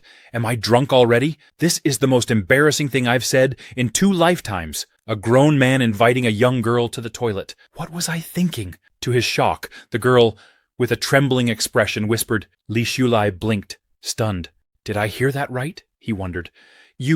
What did you say? He asked. The girl, her face flushed red with embarrassment, stammered, I really can't hold it anymore. Scratching his head awkwardly, Li Shulai thought, Good grief, I did hear her right. He finally said, Then I'll lead the way. The girl stood up and nodded. Let's go. Li Shulai felt both embarrassed and oddly pleased. This is such a strange experience, he thought, as they began walking towards the toilet. Along the way, the girl nervously glanced around at the many people still present. Her anxiety was evident. Li Shulai noticed her unease and thought, She must have social phobia. Don't walk so fast, she suddenly said, her voice quiet and hesitant. Li Shulai slowed his pace, realizing her fear. She really does have social phobia. It's like I'm a teacher, escorting a child on an outing. When they finally reached the toilet, Li Shulai said, Go ahead. If I finish first, I'll wait for you outside. Don't worry. His words seemed to comfort her, and she entered the toilet, her face red with embarrassment, but relieved. While waiting, Li Shulai couldn't shake the awkward thoughts in his mind. What a strange situation, accompanying a girl to the toilet. This whole thing feels so bizarre. Moments later, the girl emerged, surprised to find him still waiting for her. She gave him a small smile and said, We can go back now. Li Shulai smiled back. Let's go, he replied. The girl quietly followed him, keeping close. Feeling awkward, Li Shulai decided to break the silence. He turned to her and said, By the way, I'm Li Shulai. His sudden introduction startled her, and she trembled slightly. I already heard it, she stammered. her voice barely audible. Li Shulai leaned closer and asked the white-haired girl, "What do you like to watch? I noticed you were reading earlier." The white-haired girl hesitated for a moment before nervously replying, I like fantasy novels." Li Shulai raised an eyebrow, both surprised and slightly puzzled. "That's it? Is this what people talk about these days?" he thought. "Do I have to tell her I'm cultivating immortality just to pique her interest?" However, seeing her shy expression, he sighed internally. Pressing her to talk seems to make her uncomfortable. The two continued walking together in silence. For Li Shulai, it felt oddly unnatural. "In this life, I've never been this quiet before," he reflected. "Even quieter than when I was crushed to death by a crane." When they returned to the gathering, the white-haired girl smiled softly and returned to her seat. Li Shulai, heading toward his own chair, caught a glimpse of the book she had been reading earlier, The Princess in Distress and Benevolent Men. His sharp eyesight had unintentionally given him a clear view of the cover. "I didn't mean to see it," he thought defensively. "It's not my fault I have such good eyesight." Still, he couldn't help but chuckle to himself. So this is the kind of fantasy novels girls her age enjoy. Later, as the party came to an end, people began leaving for their homes. Li Shulai helped a heavily intoxicated Professor Guo to his feet and prepared to escort him home. Just as he was about to leave, a timid voice called out to him from behind. He turned to see the white-haired girl, looking nervous but determined. "Will you come to eat with us next time?" she asked, gathering her courage. Li Shulai was caught off guard, but quickly responded, "I'm about to graduate soon, and am busy looking for a job. There might not be many opportunities for us to meet again." The girl's face fell, disappointment evident in her expression. Noticing this, Li Shulai added with a small smile, "But if you want to hang out, you can always come to Hangzhou University. We can meet there." Her face lit up, and the air around them seemed to brighten with her happiness. "Really?" she asked, her voice filled with excitement. Li Shulai nodded, before helping Professor Guo into a taxi. As they rode back, he reached into his pocket and pulled out the business cards he had collected from various people at the party. By attending one dinner party, you can collect the contact information of so many influential people. No wonder some people will go to great lengths to be invited, he thought. These cards may not seem useful now, but who knows what opportunities they might bring in the future. He recalled the events earlier in the evening, where a group of older men had enthusiastically proposed forming a sworn brotherhood with him. One of them, clearly drunk, had declared, "Let's become sworn brothers tonight. If you don't recognize me as your brother, you won't leave this room." Another chimed in. In ancient times, there was the story of the 3 brothers of Peach Garden. "Tonight, we'll create our own oath of brotherhood with Brother Li." They all raised their glasses, shouting, "Drink! If you don't drink, you're not giving us face." Li Shulai reluctantly joined in, sharing a toast with them. Looking back on it, he couldn't help but smile wryly. Everyone was drunk and acting outlandishly. By morning, most won't even remember their so-called brotherhood or any of the promises made. Connections like these are superficial unless you demonstrate real value. Only then will they take you seriously. Otherwise, it's all for show. Having lived a previous life filled with experiences of human nature's ups and downs, Li Shulai was unfazed. He carefully stored the business cards. They may prove useful someday. As he leaned back in the taxi, his thoughts drifted to the future. My involvement will undoubtedly accelerate the rise of the internet business. People like Lu Daxi must already be feeling the pressure. Why hasn't he approached me yet? Is he holding back, or did he misplace my business card? The next day at the university, Professor Guo addressed the class with a serious tone. The date for the graduation defense has been confirmed. June 20th, next Friday. Everyone should finalize their thesis, revise diligently, and prepare for the defense. If you don't, you risk failing at the last minute and delaying your graduation. The announcement sent waves of anxiety through the classroom. Zheng Ming, looking panicked, turned to Li Shulai. "Brother Xu, what do you think I should do about my paper? Professor Guo said my thesis was absolute garbage. He even called it a piece of mud that can't be propped against a wall. What should I do? This is the best I can manage. At least I wrote it myself. They can't really fail me by... right?" Li Shulai, without hesitation, replied bluntly, "They really can." Zhang Ming gaped in disbelief. "Brother Xu, you're crushing me here." Li Shulai shrugged and said calmly, "I'm just being honest. In my previous life, after what happened with Professor Guo, the graduation defenses that year were incredibly lenient, and even then, I nearly failed to graduate. Now that Professor Guo has been cleared, and is back in his position. Do you really think your current thesis will pass? Not a chance. Jiang Ming slumped in despair, tears welling in his eyes. What should I do now, Brother Xu? He pleaded. Serve cold, Li Xiulai replied, without emotion. Jiang Ming dropped to his knees in mock desperation. Brother Xu, please have mercy. Your paper has already passed. I've been your loyal friend through thick and thin all these years. Even if I don't deserve credit, I've at least worked hard, haven't I? Save your brother's life. Seeing Jiang Ming's dramatic plea, Li Xiulai finally relented with a sigh. Go to the library later, and I'll help guide you through it. Jiang Ming's face lit up. Overcome with joy, he attempted to kiss Li Xiulai's cheek, exclaiming, Brother Xu, I love you so much. Li Xiulai pushed him away in irritation. If you disgust me again, I'll change my mind. Meanwhile, at the university dormitory, Liao Kexin stood waiting for Li Xiulai. Unbeknownst to her, Xiaoning and her friend were watching from a distance. Xiaoning's friend whispered, She looks so elegant, like she's waiting for her boyfriend to come downstairs. Isn't this the dorm where Li Xiulai lives? Hearing this, Xiaoning's expression darkened. Her frustration grew when Li Xiulai came downstairs and walked over to Liao Kexin. Look, it's Li Xiulai, her friend exclaimed. Oh my God, he's actually going out to eat with her. Are they really dating? Fuming, Xiaoning spat. Follow them. I want to see how long this lasts. The two girls trailed behind Li Xiulai and Liao Kexin, watching as they entered a restaurant together. Inside, after ordering their food, Liao Kexin turned to Li Xiulai and said, I came to find you because I've written a new short story. I wanted you to take a look. Li Xiulai's eyes lit up with excitement. Let me read it right away, he said enthusiastically. The feeling of being friends with an idol is incredible, he thought. Getting exclusive updates and access to new work firsthand? Amazing. As he began reading the story, Liao Kexin watched him, her heart swelling with joy. There are stars and oceans in his eyes, she thought.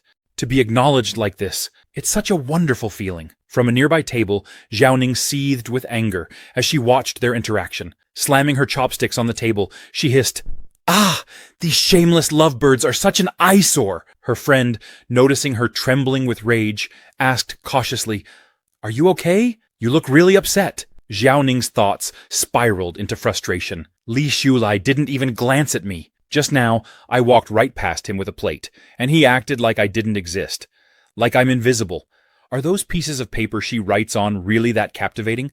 How could he be so drawn to her writing? Her jealousy simmered as she glared at the pair. What does she have that I don't? She wondered bitterly. Liao Kexin felt elated as she watched Li Xiulai engrossed in her story. Knowing that someone genuinely appreciated her work brought her immense joy. Similarly, Li Xiulai, thrilled to have the opportunity to read his favorite novels before anyone else, felt a deep sense of satisfaction. The two of them, sitting together and enjoying each other's company, seemed perfectly suited for one another. From across the room, Xiaoning watched the scene with a mixture of disbelief and frustration. How dazzling, she thought, slamming her chopsticks onto the table. Her thoughts spiraled. Even if you don't like me anymore, how could you treat me like this? Am I not your niece? With our relationship, is it necessary to act as though we're strangers? Xiaoning's friend, noticing her mood, thought to herself, if she cares this much about him now, why didn't she cherish their bond earlier? She sighed, understanding Xiaoning's regret. Xiaoning, still lost in thought, muttered bitterly, So, are you trying to please Liao Kexin so much that you're willing to cut ties with everyone else? Her friend, seeing her intense gaze fixed on Li Xiulai, said, Stop looking. Focus on something else. What are you planning to do after graduation? Snapping out of her thoughts, Xiaoning replied, I'm planning to take the postgraduate entrance exam. Her friend looked skeptical. Isn't it too late to start preparing now? Xiaoning explained, I plan to spend a year with my grandfather after graduation and prepare during that time. What about you? Her friend smiled and said, My family used some connections to get me a job as a teller at a bank. Despite the conversation, Xiaoning's attention returned to Li Xiulai and Liao Kexin, who were chatting and laughing. She suddenly asked her friend, Don't you think Liao Kexin is actually quite impressive? Her friend looked confused. What do you mean? Xiaoning sighed. I mean, she's not as good-looking as me, and her family background isn't as strong as mine, but she's well-read, elegant, and talented.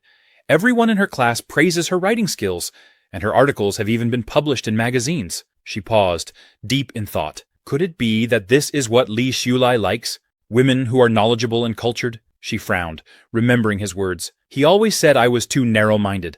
Last time, he told me to study harder and focus on my academics. Is it because he met Liao Kexin that he thinks I'm not good enough? Her face flushed as she recalled him saying, "We're just a master's uncle and his niece.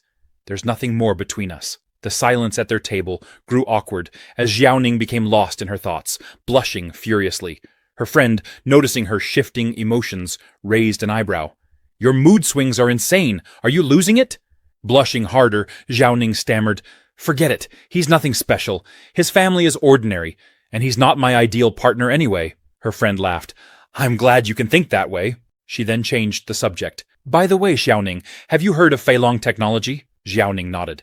"Of course. It's one of the leading internet companies, rated as the most promising in the market. Its current valuation is over 500 million, and it's expected to be among the top 3 companies in the country within 3 years. It's based in Hangzhou," her friend added. "Did you know the monitor recently got an offer from Feilong Technology? He's been so ecstatic that he hasn't been able to sleep for 2 days." Xiaoning raised an eyebrow. "That's great news for him. Why bring it up?" Her friend hesitated before saying, "While I was job hunting, I came across a list of Feilong's main creators. There's someone named Li Xiulai on that list. It's funny, right? One Li Xiulai is from an ordinary family, penniless. The other is a shareholder of a listed company worth tens of millions, and likely to reach billions in the future. Such a stark contrast, don't you think?" Irritated, Xiaoning snapped, "He's not that bad?" Her friend, startled by her reaction, muttered, "A woman's heart really is like a needle at the bottom of the ocean." Xiaoning, however, knew the truth. He's not just an ordinary man, he's a cultivator. Compared to others, he's far superior. For cultivators, money is insignificant. He has incredible talent and limitless potential. Her expression grew melancholic as she thought, "Meanwhile, I haven't even stepped into the world of cultivation. He's progressing so rapidly." She sighed and said aloud, "He may come from a humble background, but he's academically brilliant, and the only one to have passed the graduation thesis defense. He's righteous, helps others, isn't bad-looking, and he even cooks well." Realizing she was listing his strengths, she stopped abruptly. "Why am I doing this?" she wondered. Her friend smirked. "Wait a second. Have you ever even tasted his cooking? How do you know it's good?" Xiaoning, her face bright red, stammered, I must have heard it somewhere." Her friend teased, "Oh, I heard you loud and clear. You slipped up." Flustered, Xiaoning hurriedly changed the subject. "Let's eat quickly," she said, trying to avoid further embarrassment. Meanwhile, Li Xiulai had just finished reading Liao Kexin's short story. Tears welled in his eyes as he thought, "This is truly incredible. The simplicity of handwritten words carries such a profound emotional depth. If there were a triple-like button, I'd press it. More importantly, perhaps my encouragement helped unlock her potential. In my previous life, I never encountered this story. Confidence really is the first step toward creation." "Teacher Liao!" he exclaimed, his excitement overflowing. "This story is amazing. When will it be submitted for publication? I want to buy a copy immediately." Liao Kexin blushed. "Why are you suddenly calling me Teacher Liao? Just call me Kexin." Li Xiulai apologized. "I was just too excited. The ending was so touching." Blushing harder, Liao Kexin stammered, "You don't need to go that far. The ending is a bit sentimental, but not that much, right?" Before she could finish, Li Xiulai grabbed her hands and said earnestly, "Teacher Liao, this story is truly a masterpiece. It's timeless. You must submit it for publication immediately. It deserves to be shared with the world." Embarrassed, Liao Kexin quickly pulled her hands back and said, "What you're saying makes me feel so flustered." Xiulai, reflecting on his own excitement, thought, "I was so moved just now that I couldn't help but act out of the ordinary. I wonder if my idol will mind." Liao Kexin, still slightly embarrassed, said, "I've selected 3 publishing houses, but I'm not sure which one would be the best fit for my manuscript. After all, submitting the same manuscript to multiple publishers isn't ideal. Could you help me decide?" She handed him a piece of paper, adding, "I've listed their pros and cons. Please take a look." Li Xiulai took the paper and examined it carefully. The listed publishers were Hangzhou Literature, Westlake Monthly, and Hangzhou Small Magazine. Upon seeing Hangzhou Small Magazine on the list, he suddenly remembered, although Hangzhou Small Magazine isn't well known now, it will develop into the top publishing house in Hangzhou, and even the south, within 5 years. He looked up and told Liao Kexin, "I think all of these are good, but personally, I'm more optimistic about Hangzhou Small Magazine. It might be selfish, but I prefer their selections." Liao Kexin smiled brightly and said, "Okay, then Let's go with Hangzhou Small Magazine. Li Shulai, surprised by her quick decision, asked, "Don't you even want to know why I chose it over Hangzhou literature?" Blushing, Liao Kixin replied, "I trust your vision and choices. Your suggestions have always been helpful to me." On the other side of the restaurant, Xiaoning, clearly upset, told her friend, "Let's go after we eat." Her friend glanced at her and thought, she hasn't even touched her food, and now she's saying she's on a diet? She's so angry she can't even eat properly. Xiaoning stood up, pushing her plate away, and said, "I'll just lose weight." She stormed past Li Shulai and Liao Kixin, visibly angry and embarrassed. Her friend, trying to hide her amusement, thought, "I never imagined I'd see the young lady chasing her husband to the crematorium with my own eyes. This is so exciting." Li Shulai noticed Xiaoning's frustration and wondered, what's she so angry about this time? Liao Kixin, noticing his distracted look, asked, "What's wrong?" Li Shulai shrugged. "It's nothing. Some people aren't important enough to worry about." However, Xiaoning overheard his words and clenched her fists in fury. "Am I really just an insignificant person to him? I'm his niece. How dare he say that? At the library." Later, Li Shulai accompanied Zhang Ming to the library to help him with his graduation thesis. As they entered, Zhang Ming eagerly said, "Brother Shu, come, sit here, please." Li Shulai rolled his eyes. "Stop with the nonsense. Let me find you a couple of reference books first." He walked to the library shelves and picked up some books. As he browsed, he noticed a familiar figure, a white-haired girl, reading on the other side of the shelves. Shocked, he thought, "Wei Yu? She's my schoolmate?" When he accidentally glanced at the book she was reading, his eyes widened. My enhanced eyesight really doesn't help sometimes. Last time, there were 18 handsome men in her book. Now there are 38. The number has increased exponentially. Who knew the eldest lady's heart was so unrestrained? Curious, Li Shulai grabbed a book and sat beside her. He peeked at Wei Yu's book, observing the complicated relationships between the characters. For a while, he sat quietly, stealing glances at her, but Wei Yu didn't notice him. Meanwhile, at Zhang Ming's table, Zhang Ming waited and waited. Frustrated, he thought, why hasn't Li Shulai come back yet? Did he run away? He stood up to look for him and spotted Li Shulai sitting next to Wei Yu, staring at her. Dumbfounded, Zhang Ming muttered, "What about me? Have you forgotten I'm here? You came to the library to help me with my thesis, not to pick up girls." He sighed and thought, "I'm a bachelor. I'll study on my own. Whether I pass or not, it's my fate." Back at Wei Yu's table, after finishing her reading, Wei Yu noticed Li Shulai sitting beside her. Embarrassed, she thought, when did he sit here? Why is he next to me? What should I say? Awkwardly, she said, "Hello, Mr. Li. What a coincidence." Li Shulai smiled and replied, "Hello, what a coincidence indeed." Wei Yu, blushing, thought, this is how greetings go, right? Just like in novels. He's so kind and polite. Li Shulai asked, "Classmate, did you borrow this book from the library?" Wei Yu nodded. "Yes, it's a book about the history of the Song dynasty. It's on the bookshelf at G11. Li Shulai smiled. "Oh, I see. I'm here today to help a classmate with their graduation project, but I'll definitely check it out when I have time." Wei Yu blushed again, thinking, he's so nice. Why is he so perfect? Li Shulai turned to Wei Yu and asked, "Student Wei Yu, your graduation thesis should have passed, right?" Blushing, Wei Yu nodded. "Yes, my graduation thesis passed." Upon hearing this, Li Shulai asked, "What do you plan to do after graduation?" Wei Yu hesitated for a moment before responding, "Haven't thought about it yet. My dad said, I don't need to worry about these things and should just do what I like." Li Shulai observed her trembling hands and the slight shake of the book she held, thinking, as expected of the young lady, she's so nervous her hands are shaking along with the book. Could she be scared? Suddenly, Wei Yu asked nervously, "Do you want to chat with me? Last time, when you accompanied me to the toilet, I thought you were a good person, so I'll try my best to keep the conversation going." Li Shulai, slightly amused, replied, "You don't need to force yourself to come up with something to talk about." Wei Yu blushed and said, "Oh, then I'll just keep reading." Li Shulai sighed inwardly. Still the ultimate social phobia. She can't even chat about simple topics. But then Wei Yu surprised him by asking, "Do you like reading?" Without hesitation, Li Shulai answered, "I guess I do like it." Encouraged, Wei Yu asked, "Have you heard of a new and cutting-edge author named Liao Kixin? She's from our schoolmate." Li Shulai was taken aback, thinking, what a magical bond this is.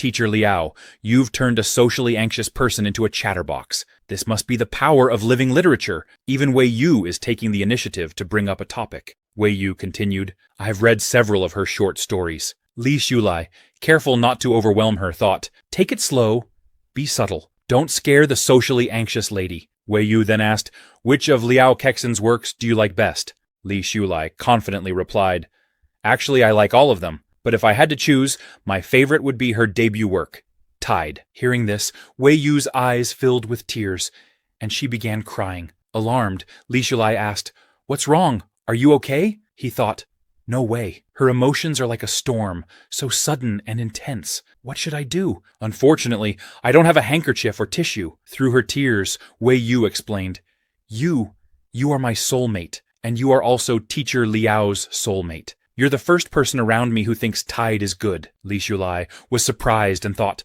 is it worth crying over? Wei Yu continued, so many people, so many of my so-called friends who read Tide told me they didn't understand it or that it wasn't good. They know how much I love it, yet they still criticize it. Blushing, she looked at Li Shulai with soft eyes and asked, will you be my friend? She raised her pinky, making a pinky promise gesture. Li Shulai smiled and hooked her pinky with his, saying, of course I will, my dear lady. It's rare to find a true friend in life, and it's even better when that friend is like-minded. In his mind, he thought, the eldest daughter is truly adorable, even making pinky promises like a child. She looks so cute, doing something so innocent. Wei Yu beamed with happiness and said, okay, thumbs up stamp. Seeing her joyful expression, Li Shulai decided the moment was right. Actually, Teacher Liao and I are good friends. If we're ever free, the three of us could have a meal together. Wei Yu's eyes widened in delight. Really?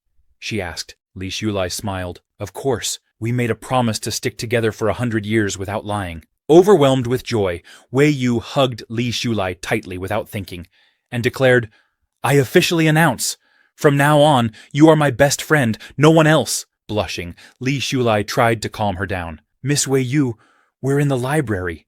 You're hugging me too tightly. Realizing what she'd done, Wei Yu pulled back quickly, her face as red as a cherry. Looking into his eyes, she stammered, ask you to come over sometime? Li Shulai hesitated for a moment, but eventually smiled and said, of course. Flustered, Wei Yu quickly turned her head away, embarrassed by how close she had gotten to him. Later that evening, Li Shulai returned to the university dormitory, where Jiang Ming was waiting for him. As he opened the door and stepped inside, he thought, I always feel like I've forgotten something.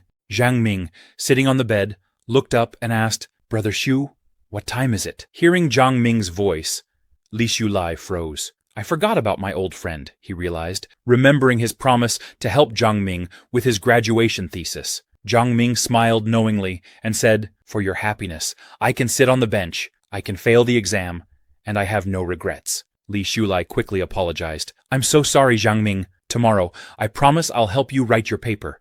Something unexpected happened today. Jiang Ming gave him a pointed look. Unexpected?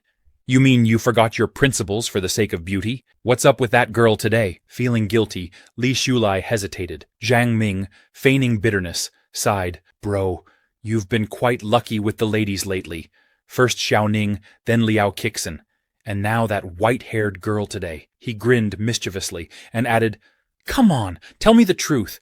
It's the least you can do to make up for my emotional damage. Li Shulai sighed and began explaining everything to Jiang Ming. The next day at the university cafeteria, Li Shulai brought Liao Kixin to meet Wei Yu. Wei Yu, nervous and fidgeting, struggled to start a conversation with Liao Kixin. Li Shulai noticed her anxiety and thought, the young lady's social phobia is acting up again. To break the awkward silence, he said, Wei Yu wants your autograph, Teacher Liao. Please sign something for her. Liao Kixin smiled warmly at Wei Yu and asked, no problem. Where should I sign? Gaining some courage, Wei Yu replied, anywhere you want, Teacher Liao.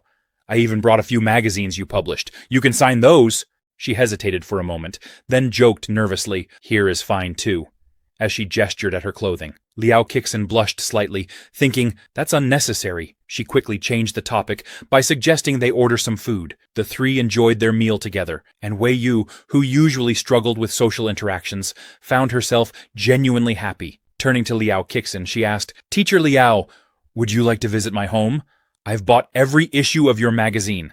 I've filled 3 large bookshelves with them. Liao Kixin, surprised, thought, 3 bookshelves? But I've only published a few works. Wei Yu continued enthusiastically. I bought at least 100 copies of each issue. It's a pity your earlier works are out of print. I couldn't collect many of them, but I've asked my dad to help me find them. Li Shulai, listening from the side, thought to himself, she truly is a wealthy young lady. After finishing their meal, they began walking back toward the dormitories.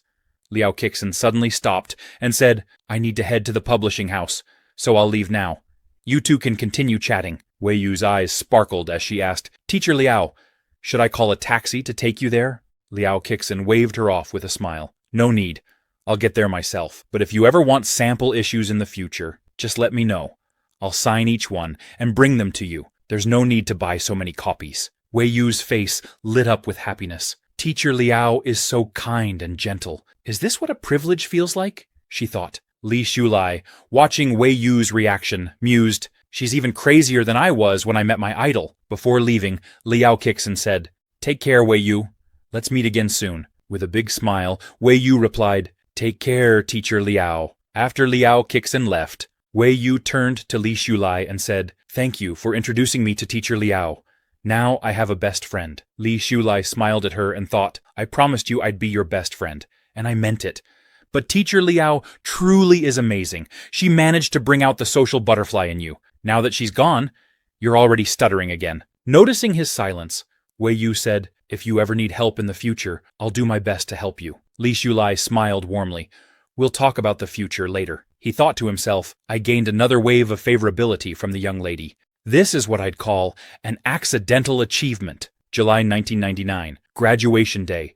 The students gathered to take their graduation photos, marking the end of an era. Teacher Guo called Li Shulai over and handed him a graduation photo. Looking at it, Li Shulai thought, After my rebirth, I've experienced college graduation once again. But this time, everything is different. He smiled, reflecting, In this life, Teacher Guo didn't meet the tragic end he did in my previous life. This rebirth was worth it. Glancing at Teacher Guo's happy expression, he thought, If you survive a great disaster, fortune will surely follow. I hope he has a smooth life from here on. Suddenly, Teacher Guo called out to him, Li Shulai, come here. Li Shulai quickly approached, and Teacher Guo said, When you're out there, make your way forward. If you need help, feel free to come to me. Li Shulai smiled warmly.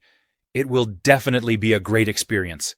Teacher Guo, you too, take care of yourself. Seeing Li Shulai's expression, Teacher Guo couldn't help but feel a bit worried. You don't need to worry about me anymore, he said. Li Shulai hesitated before replying. Teacher Guo is a rare good person, so of course I'm worried. For decades in my last life, I often thought about you. He then said seriously, Life is full of ups and downs, but you'll always bounce back after hitting rock bottom. No matter how hard it gets, don't ever give up. Persevere, and you'll eventually see the bright moon. He paused, thinking, I remember hearing this in a TV series 5 years later. Teacher Guo looked at him with a faint smile. You've graduated.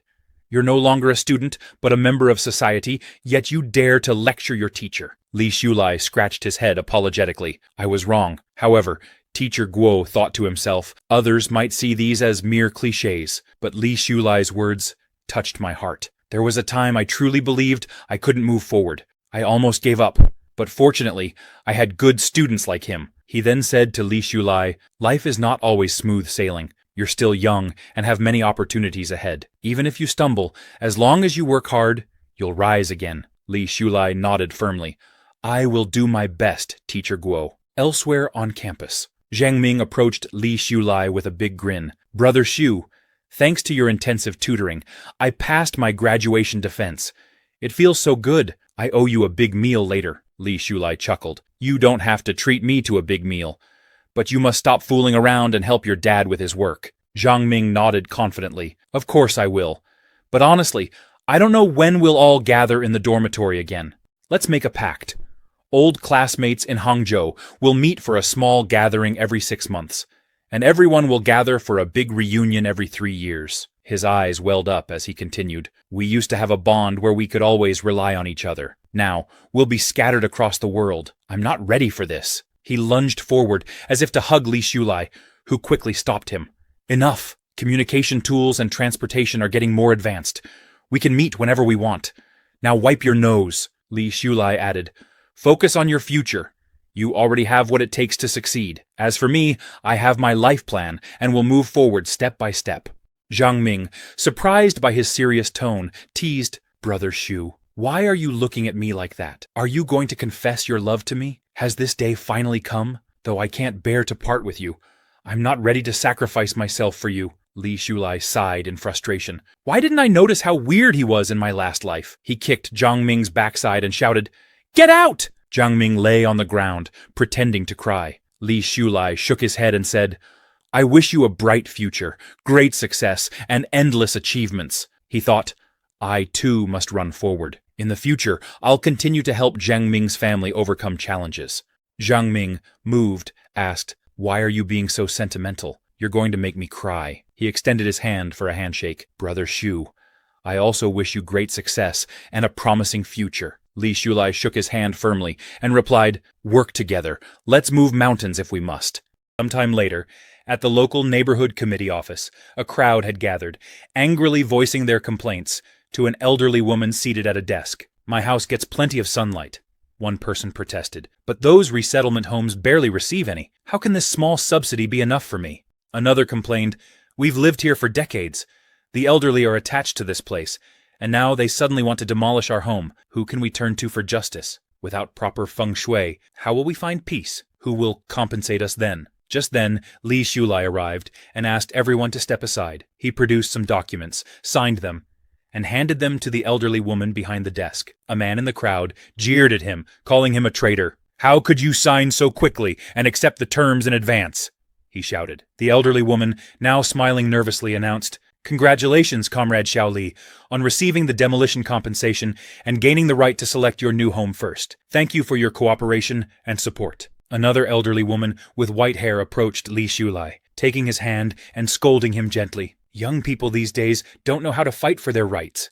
How could you just agree to such a low price without bargaining? But Li Shulai remained calm. I've made up my mind, he said. Housing prices keep rising, and there are countless investment opportunities out there. Instead of haggling over a few extra cents, it's better to secure my demolition compensation now and put the funds into something more profitable. This way, I can also choose a better designed new home earlier. Surprised by his reasoning, many in the crowd exchanged doubtful glances. One elderly man, unconvinced, said, Young man, we've tasted more salt than you've walked steps.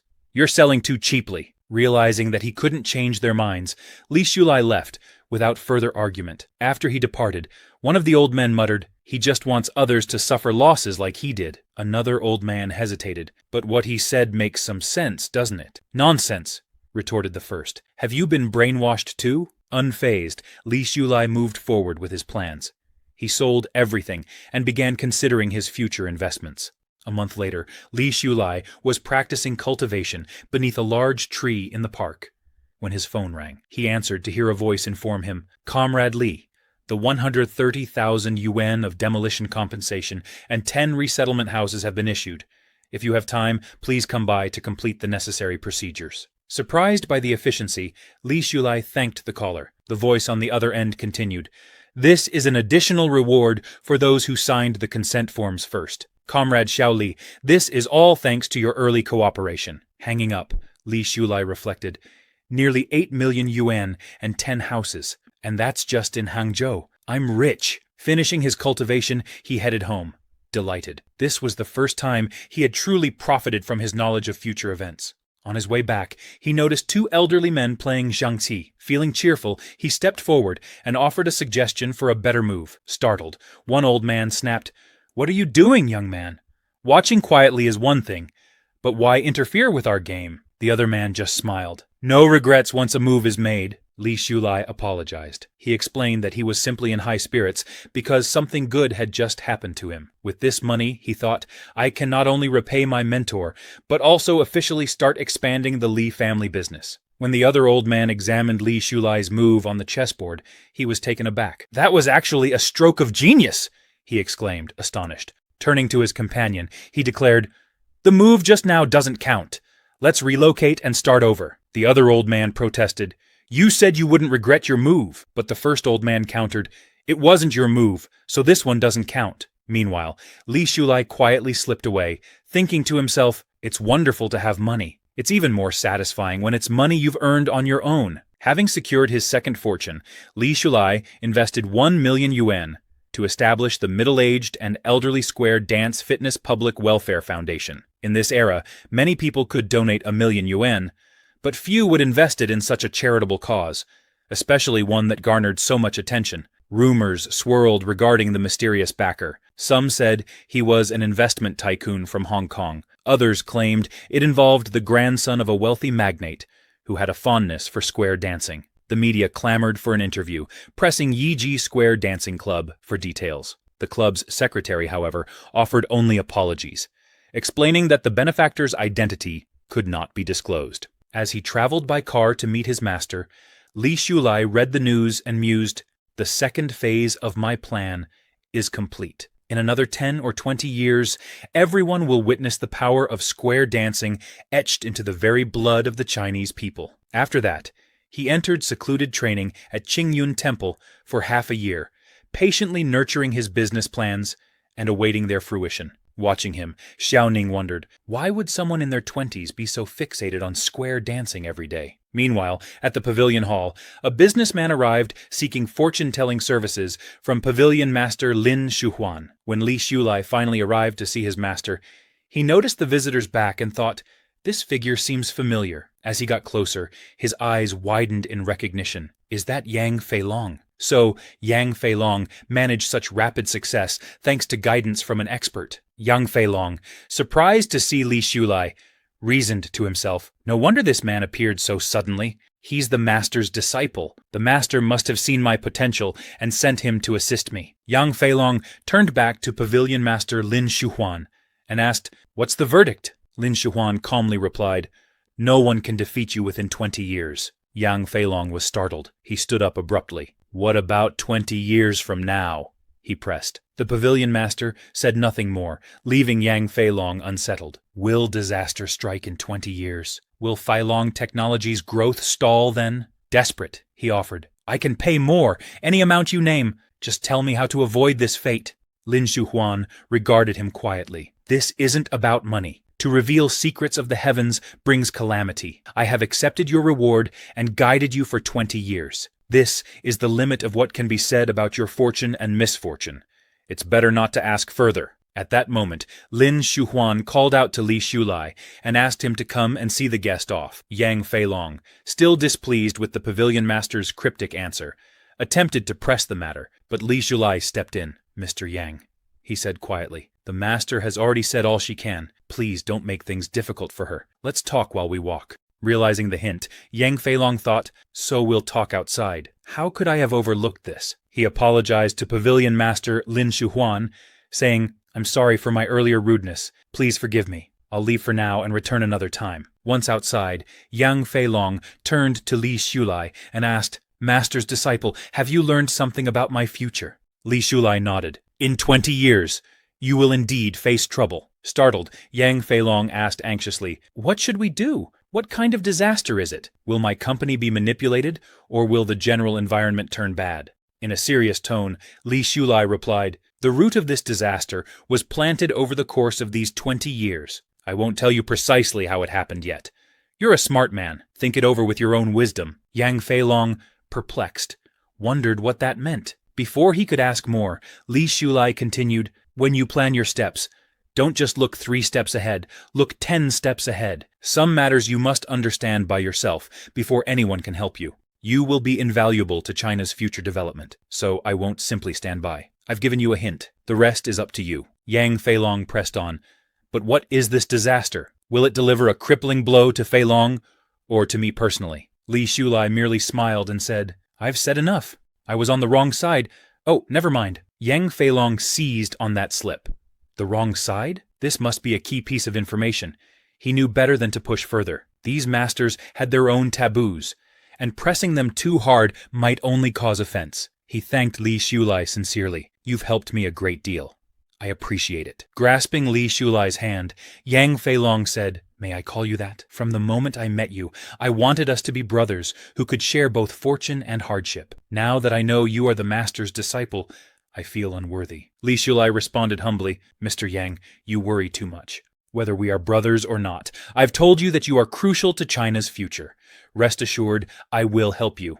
Now, return home and we'll speak another day. Yang Feilong thanked him again. I trust you'll keep what we discussed in mind, he said, before departing, all the while wondering about the catastrophe that lay 20 years ahead. As he left, Li Shulai reminded him, walk slowly. After Yang Feilong departed, Li Shulai turned to leave as well, only to hear Xiaoning calling out from behind him. What is it, nephew? Li Shulai asked with a smile. I'll be staying here to practice for the next 6 months, Xiaoning said. What about you? What are your plans? Li Shulai smirked. I'll train without distraction, he said. At the same time, I'll see if I can open your 8 extraordinary meridians and give you a physique suitable for cultivation. Surprised and grateful, Xiaoning exclaimed, You're going to help me open them? Li Shulai nodded. We're fellow disciples. Naturally, we should help one another if we can. Now, I'm going to visit your grandmother. Prepare yourself. Xiaoning stood there, both nervous and excited. He wants to help me open the 8 extraordinary meridians, she thought. Does that mean I can truly begin practicing like him? But then another thought struck her. The only known method to open these meridians currently involves dual cultivation. As Xiaoning realized the implication of Li Shulai's offer, she became utterly shocked. He wants to practice dual cultivation with me? She thought, stunned. He acted so detached, claiming he had no interest in me, even dated other girls. Just to keep me uncertain? Furious, she stomped the ground. What on earth is he trying to say? Explain yourself clearly. The next day. Early the next morning, in Li Shulai's room, he was sleeping soundly.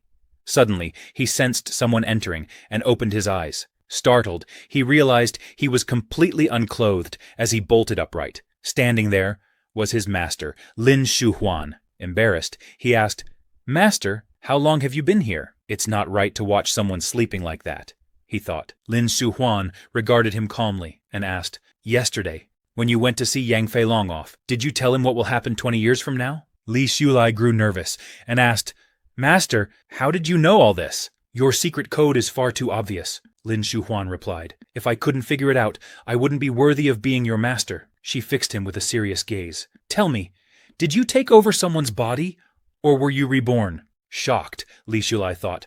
No way. Just a few extra words and I was found out? He wondered if his master had opened her celestial eye. Aloud, he started, I want to deny it, but, Lin Zhuhuan cut him off. Whether you're reborn or possessed another's body, it doesn't matter to me. I acknowledge only who you are now, my apprentice. No matter who you were in the past, you are just my disciple today. Li Shulai was surprised and deeply moved by her calm acceptance. As expected of a true master of the modern era, he thought. Lin Shuhuan continued, It's true that revealing the secrets of heaven brings calamity. Everyone has their own fate, and one careless word can cause irreversible change. As your master, I only want to remind you, be prudent. I won't say this again. If you invite heavenly tribulation, I will be powerless to save you. Li Shulai bowed respectfully. Thank you, master, for your guidance. I understand. He was grateful that she had not condemned him as a monster. Instead, she offered a warning. Is she not surprised by reincarnation or body possession? Could there be others like me in this world? Lin Shuhuan turned to leave, but before departing, she said, Wash up, have breakfast, then come find me near the waterfall behind Qingyun Temple. Understood, Li Shulai replied, smiling. Master's going to teach me something again. The Ningxian pond helped me immensely last time. This waterfall must be another invaluable opportunity. Just as she was leaving, Lin Shuhuan paused and looked back awkwardly. Also, put some clothes on. Don't be so bold. Embarrassed, Li Shulai glanced down, realized his state of undress, and quickly covered himself with a pillow, smiling awkwardly. Later, near the waterfall. After cleaning up and having breakfast, Li Shulai arrived at the waterfall on the back hill of Qingyun Temple. He looked around, but couldn't find his master anywhere. Where is she? He wondered. Suddenly, someone tried to sneak up behind him and shoved him straight into the waterfall. Surprised and drenched, he emerged from the water, furious and on guard. Who's there? Show yourself! Don't play these tricks! He shouted, but no one responded. Climbing out of the water, Li Shulai thought, I just began cultivating. I have no past enemies and no current grudges. There's no reason for anyone to be after me. It must be someone targeting my master instead. He shouted into the silence. If you're planning an ambush on my master, you'll have to get through me first. At that, Lin Shuhuan stepped out from behind the bushes, smiling mischievously. "It was me," she said. Li Shulai was delighted to see his master. Lin Shuhuan looked at him and said, "Facing only forward, without considering what's behind you, is a serious taboo for cultivators. If there truly had been an enemy ambush here, you would have been in great danger. Still, your inexperience is understandable. After being attacked, you immediately became vigilant and showed concern for my safety. Your comprehension and character are quite good, and as your teacher, I'm pleased." She then asked, sounding concerned, "Was that hit just now painful?" Li Shulai tried to appear calm and confident. "No, it didn't hurt." In truth, he was still shaking from the surprise. Lin Shuhuan stepped closer, wading into the water and placing a hand on Li Shulai's chest to heal his injuries. The unexpected proximity made him uncomfortable, and he couldn't help blushing. While channeling healing energy, Lin Shuhuan said, "Killing for treasures, murdering for money, such things are common in the cultivation world. You must never let your guard down." Li Shulai nodded mechanically, barely hearing her words. His mind was preoccupied, struggling to maintain focus. "Don't look, don't look," he told himself, trying to resist the temptation to glance at his master's soft, graceful figure. To avoid giving in, he turned his head aside. But Lin Shuhuan moved even closer, her chest pressing lightly against him, causing his face to redden further. "Master is really quite soft and delicate," he thought fleetingly, before chastising himself. "Stop it, Li Shulai. She's your master. Pay attention to her teachings." He forced himself to remain calm. Finishing the healing, Lin Shuhuan stepped back slightly. "The reason I brought you to the waterfall today," she said, "is that your physical condition must be strengthened. Cultivation is not just about refining qi and the mind, it's about the body as well. Many believe cultivation is only about accumulating spiritual power and practicing techniques, neglecting their physique. This leads to stagnation in the later stages, as the body can't handle the stress." She reminded him, "Although you soaked in the Ningxian pool and opened your meridians, that alone isn't sufficient. You have talent, but you must still lay a solid foundation." Li Shulai felt a surge of relief, thinking the worst was over, but Lin Shuhuan fixed him with a serious look and said, "Today, we begin special training." She led him to a towering waterfall and, without hesitation, began removing her outer robes. "Today's training involves enduring the force of the waterfall. I'll join you," she announced. Li Shulai turned red, flustered by the unexpected turn of events. "Master, I'm just a normal man. How am I supposed to handle this?" he thought, panicked. Unfazed, Lin Shuhuan stepped into the freezing water, climbed onto a large rock beneath the waterfall, and sat directly under its powerful cascade. She glanced at Li Shulai, who stood frozen in place, and said, "What's holding you back? Does your wound still trouble you?" Struggling to compose himself, Li Shulai thought, "My goal in this new life is to work hard, not to succumb to distractions.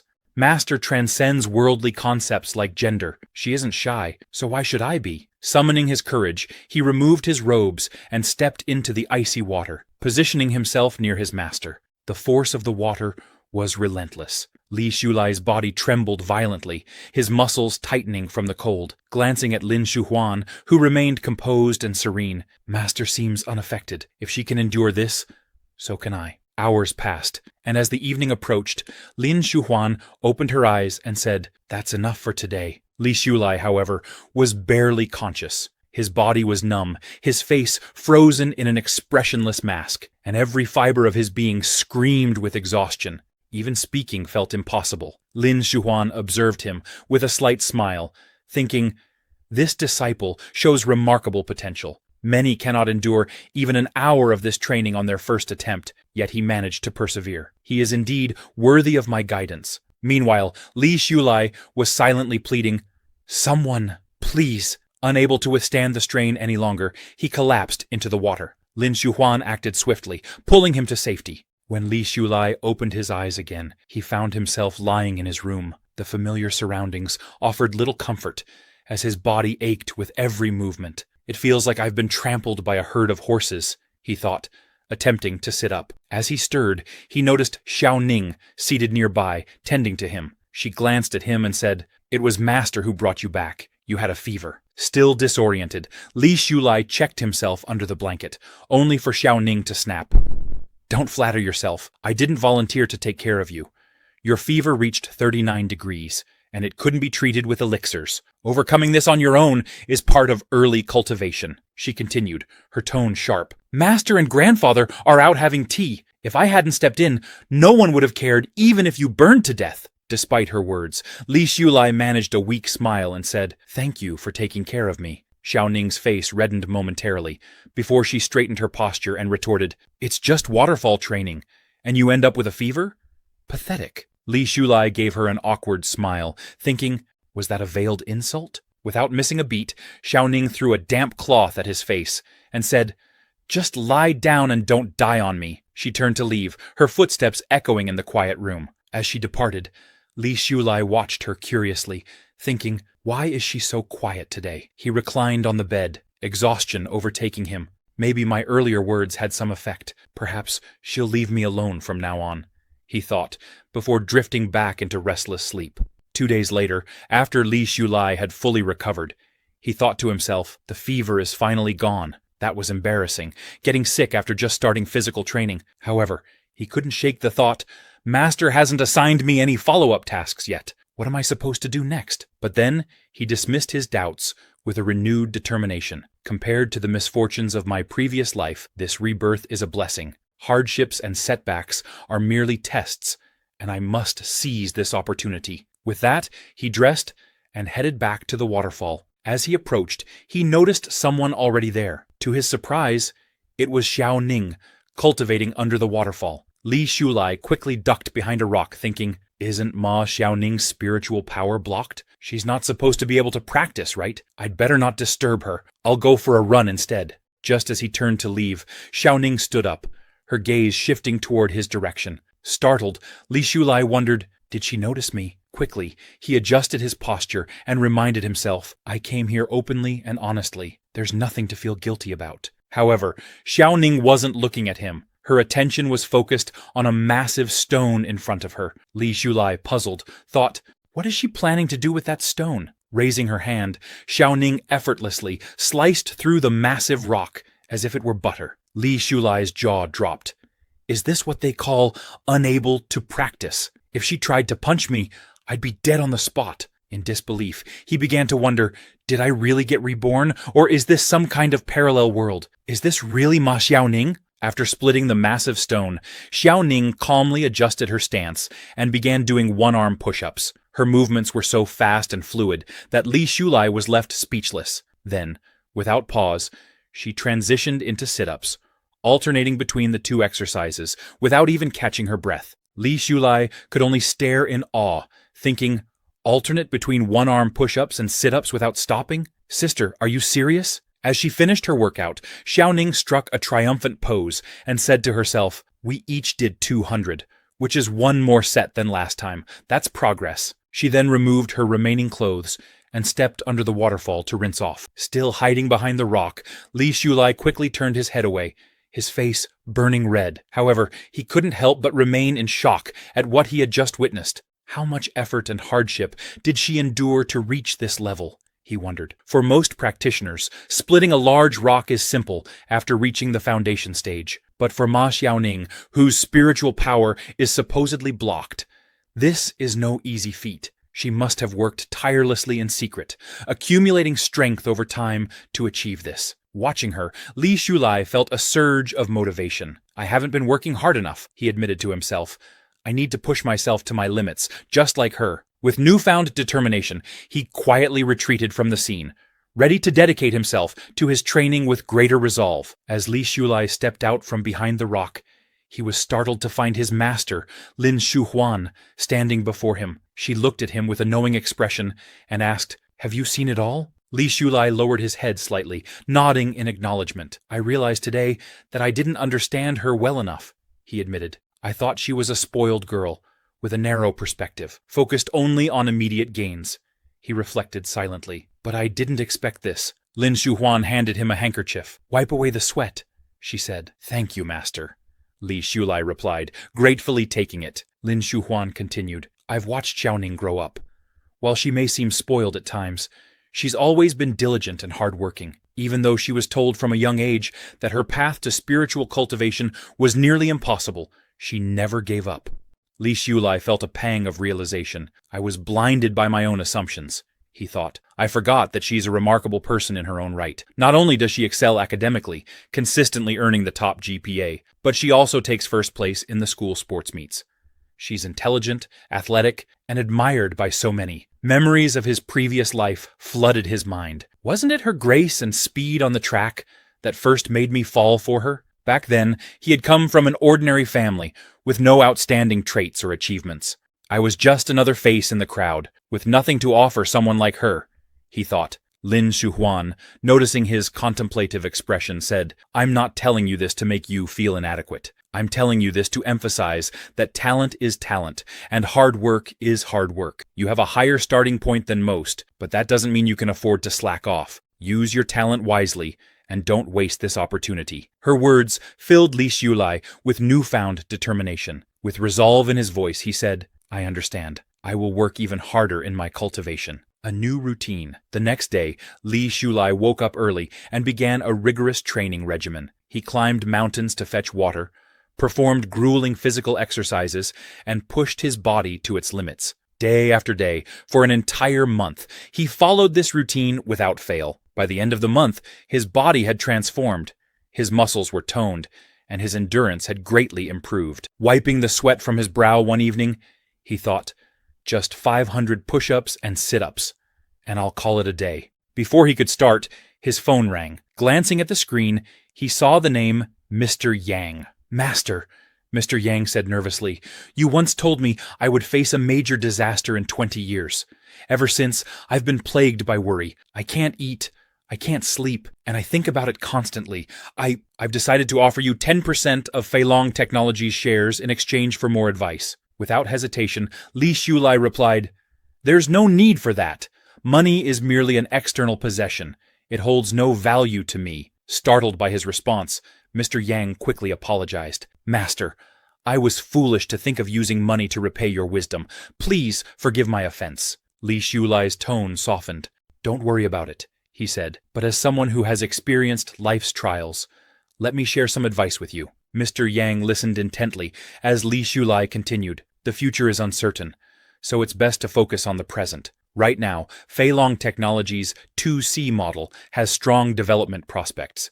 But eventually, your goods will rely on individual merchants for distribution. Have you considered building your own logistics chain?" Mr. Yang was taken aback. "Master, how could you know we're focused on the 2C model from the deep mountains?" Li Xiulai pressed on. "If Feilong Technology establishes its own logistics network, you can improve service quality and reduce reliance on third parties. By offering high-quality, low-cost logistics services, you'll increase customer loyalty and build a stronger brand." He concluded with conviction. "Dedicate yourself to serving the nation and its people, and you won't go astray. Feilong Technology has the potential to become a generational legend. The decision is yours. Do you aim to leave a lasting legacy, or will you settle for short-term gains? The path forward is yours to walk, one step at a time." With that, Li Xiulai ended the call. A revelation. Mr. Yang sat in his office, deep in thought. "The master has enlightened me once again," he realized. A bright smile spread across his face as he looked out the window. His wisdom is unparalleled. With his guidance, the future of Feilong Technology is boundless. A nearby employee, noticing Mr. Yang's glowing expression, whispered to a colleague, "Do you think the boss just closed another multi-million-dollar deal? He looks ecstatic." After finishing his call with Mr. Yang, Li Xiulai resumed his training, performing 500 one-arm push-ups with determined focus. As he continued, his master Lin Shuhuan suddenly appeared before him. "Today, we're going to have a test," Lin Shuhuan announced. "Are you ready? If you succeed, you'll break through from the qi refining stage to the foundation establishment stage. However, if you fail, you'll have to continue training and wait for the next test. So, are you prepared?" Li Xiulai, filled with excitement, exclaimed, "I'm ready," but added silently, "though I'm a little nervous. After the last trial, I had a fever for 2 days. Can I succeed this time in one go?" "Good," Lin Shuhuan replied. "Get dressed and follow me." Li Xiulai hesitated. "But master, I still need to complete 129 sit-ups." "You can make up for it after the trial is over," Lin Shuhuan said firmly. Entering the trial. Moments later, after changing into fresh clothes, Li Shulai followed Lin Shuhuan to a cave. Inside, there was a large gate sealed with a magical barrier. Lin Shuhuan placed her hand on the barrier, and the gate slowly opened, revealing a long, dark tunnel. "This is a simulated environment," Lin Shuhuan explained. "Your task is to keep moving forward and not get caught by the monsters. If you're caught—" Before she could finish, she kicked Li Shulai into the tunnel. Startled, Li Shulai shouted, "Hey, master! At least finish your sentence before kicking me in! Monsters? What monsters? Will I die if they catch me?" He turned to look back, only to find the door had vanished. Panic set in as he thought, could master really want to get rid of me? Don't treat your disciple like a disposable item. The chase begins. As he tried to make sense of the situation, a growl echoed from the darkness. A massive white tiger emerged, its glowing eyes fixed on him. The tiger snarled, sending chills down Li Shulai's spine. "Good brother," he said nervously, trying to calm the beast. "We can talk this out." The tiger, unimpressed, charged toward him. Without another thought, Li Shulai turned and ran for his life. Suddenly, a notification window appeared in front of him. "Please reach the finish line within 30 minutes. Failure penalty. Unknown." Seeing the ominous message, Li Shulai's heart sank. A punishment marked with question marks? That can't be good.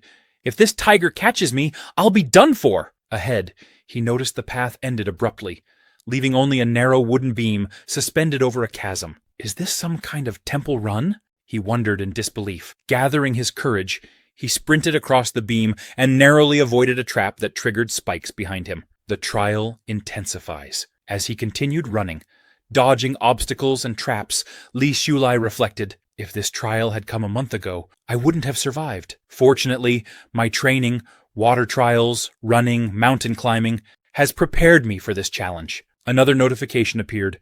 Countdown, 10 seconds remaining. Li Shulai's mind raced. What if the punishment is death? I've been given a second chance at life. I can't afford to fail now. Just then, he recalled Lin Shuhuan's words. Keep moving forward and don't get caught by the monsters. Summoning every ounce of strength, he pushed forward, the white tiger closing in on him. As the beast lunged for an attack, Li Shulai dodged at the last moment. Out of breath, he struggled to maintain his pace while avoiding the tiger's relentless attacks. A glimmer of hope.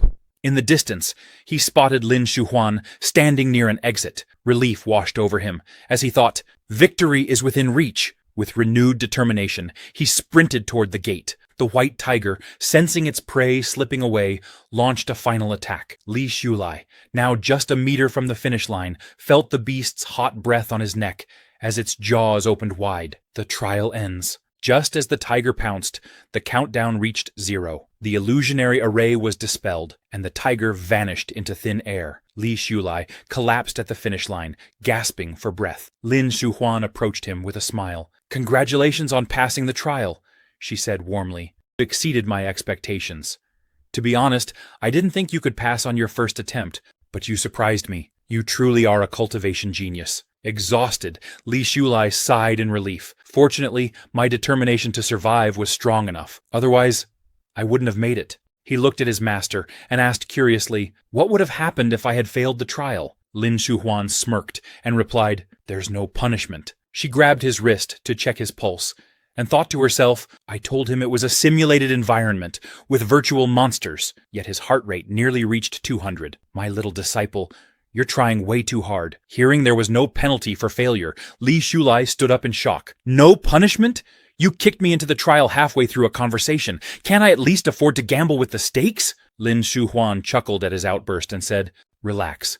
The important thing is that you passed. You're now qualified to begin practicing magic. She smiled and gestured for him to follow. Come with me to Ningxian Pond. I'll teach you the foundational mental techniques for cultivation. Li Shulai was confused. Read the classics? Can't I just go to the library? Lin Shuhuan shook her head. You're my disciple. There's no need to go through all that trouble. We have simpler methods of passing down knowledge. Moments later, they arrived at Ningxian Pond. Take off your clothes, Lin Shuhuan instructed calmly. Li Shulai hesitated, but began removing his clothes.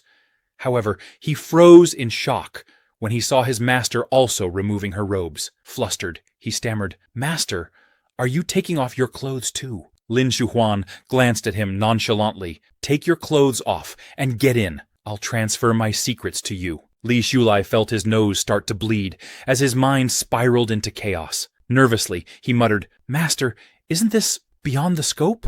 This seems like dual cultivation. If that's what you want, how can I refuse? Aren't you afraid of wielding such power? Lin Shuhuan sighed and corrected him.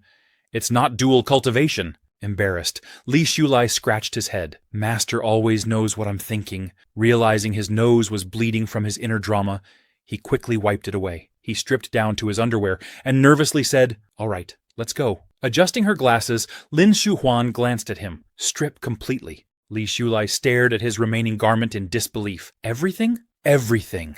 Lin Shuhuan replied without hesitation. Blushing furiously, Li Shulai removed his underwear and quickly jumped into the pond. Lin Shuhuan followed, fully undressed, and entered the water with an air of calm. Li Shulai, his eyes squeezed shut, kept himself from looking. Master, I promise I won't move or look. Lin Shuhuan's voice was serious yet gentle. Just obey me and don't resist. If you do, you'll go crazy. He nodded nervously, his voice trembling. Okay, Master. She moved closer, wrapping her arms tightly around him. Li Shulai's heart raced, and his embarrassment grew. Isn't this dual cultivation? He thought, trying to distract himself. I'm not some naive boy. Is this really necessary for transferring Qigong? As their eyes met, his face burned with embarrassment, his heart rate climbing even higher. Lin Shuhuan, focused and unbothered, commanded him, Don't move! I'm not moving! Li Shulai blurted out, flustered. Smirking, Lin Shuhuan teased him, grabbing his shoulder lightly. Don't move your body, she said with a playful tone, leaving him utterly flustered. Lin Shuhuan's voice carried a calm authority as she instructed, Focus your eyes and listen to my whisper. This method originates from the spiritual energy of heaven and earth, integrating yin, yang, and the 5 elements. It is the key to the path of cultivating immortals. You must have a mind as still as water, and a will as solid as rock. Only then can you comprehend the profound meaning. The mind method is the foundation of inner strength. It must be transformed from within and become part of your being. I am now passing on my secrets to you. Remember every detail and do not make the slightest mistake. The key to building a foundation lies in following nature, obeying the will of heaven, and understanding the breath of life. As Li Shulai followed her guidance, his body became surrounded by energy and cultivation qi. He slowly opened his eyes, feeling an overwhelming sense of awe. Is this the realm of cultivating immortals? He wondered. He found himself floating in the sky, the entire world stretching out before him. Everything, the mountains, rivers, and the vast expanse of the universe, felt within his grasp. Overwhelmed by the beauty and tranquility, Li Shulai landed gently on the ground, absorbing the natural energy surrounding him. A serene smile crossed his face as he thought, I've seen it all, the universe. I want to explore the sea of stars. But suddenly, a voice interrupted his reverie. Wake up, quickly! Startled, Li Shulai opened his eyes and found himself back at Ningxian Pond. Everything he had just experienced was an illusion. He turned to his master, who was getting dressed, and asked, Where did I go just now? Lin Shuhuan replied matter-of-factly, You didn't go anywhere. During the foundation building stage, all you need to do is comprehend the mental method I've taught you. Once you master it, you can practice on your own. When your foundation is fully established, I'll teach you new techniques, and you'll begin the next stage of cultivation. If you encounter any difficulties, you can always come to me for guidance. Li Shulai nodded, accepting her words. He quickly got dressed and prepared to leave. As he stepped away, he saw Xiaoning approaching.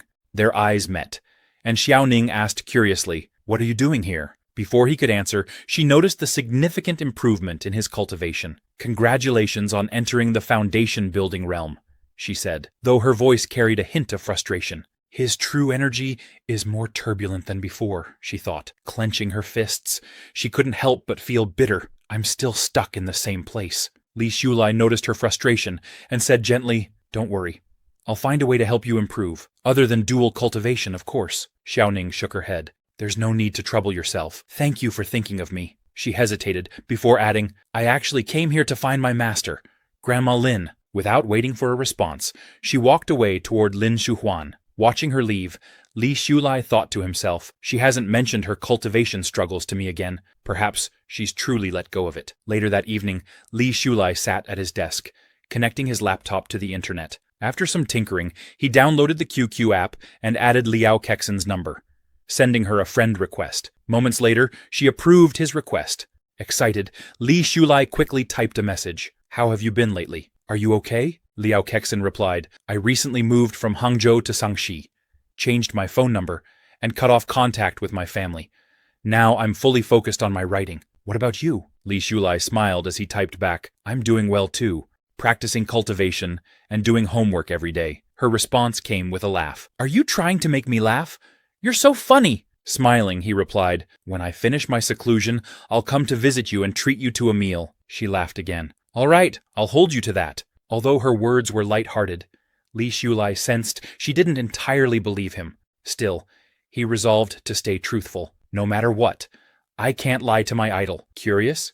he asked. "Anything new happening lately?" As he waited for her reply, another QQ account caught his attention. Light Raindrops. Intrigued, he clicked on the profile and read its bio. "The chaos in my heart cannot bear too much noise from fake masks. Dancing alone on the edge of the world, listening to the wind, counting the stars, looking for that touch of color that is not ordinary." Li Shulai paused, admiring the poetic words. This person's state of mind has a unique charm, perfectly embodying the spirit of this era. Smiling, he thought, in this modern age, building a network of relationships is a trend. Perhaps I should join in and expand my connections. Li Shulai received a message from an account named Light Raindrops, asking, "Have you been busy lately? I couldn't reach you before." Confused, Li Shulai wondered who this could be. The account continued, "I recently found a library with a huge collection of books, a beautiful environment, and a great location. When can we go there together?"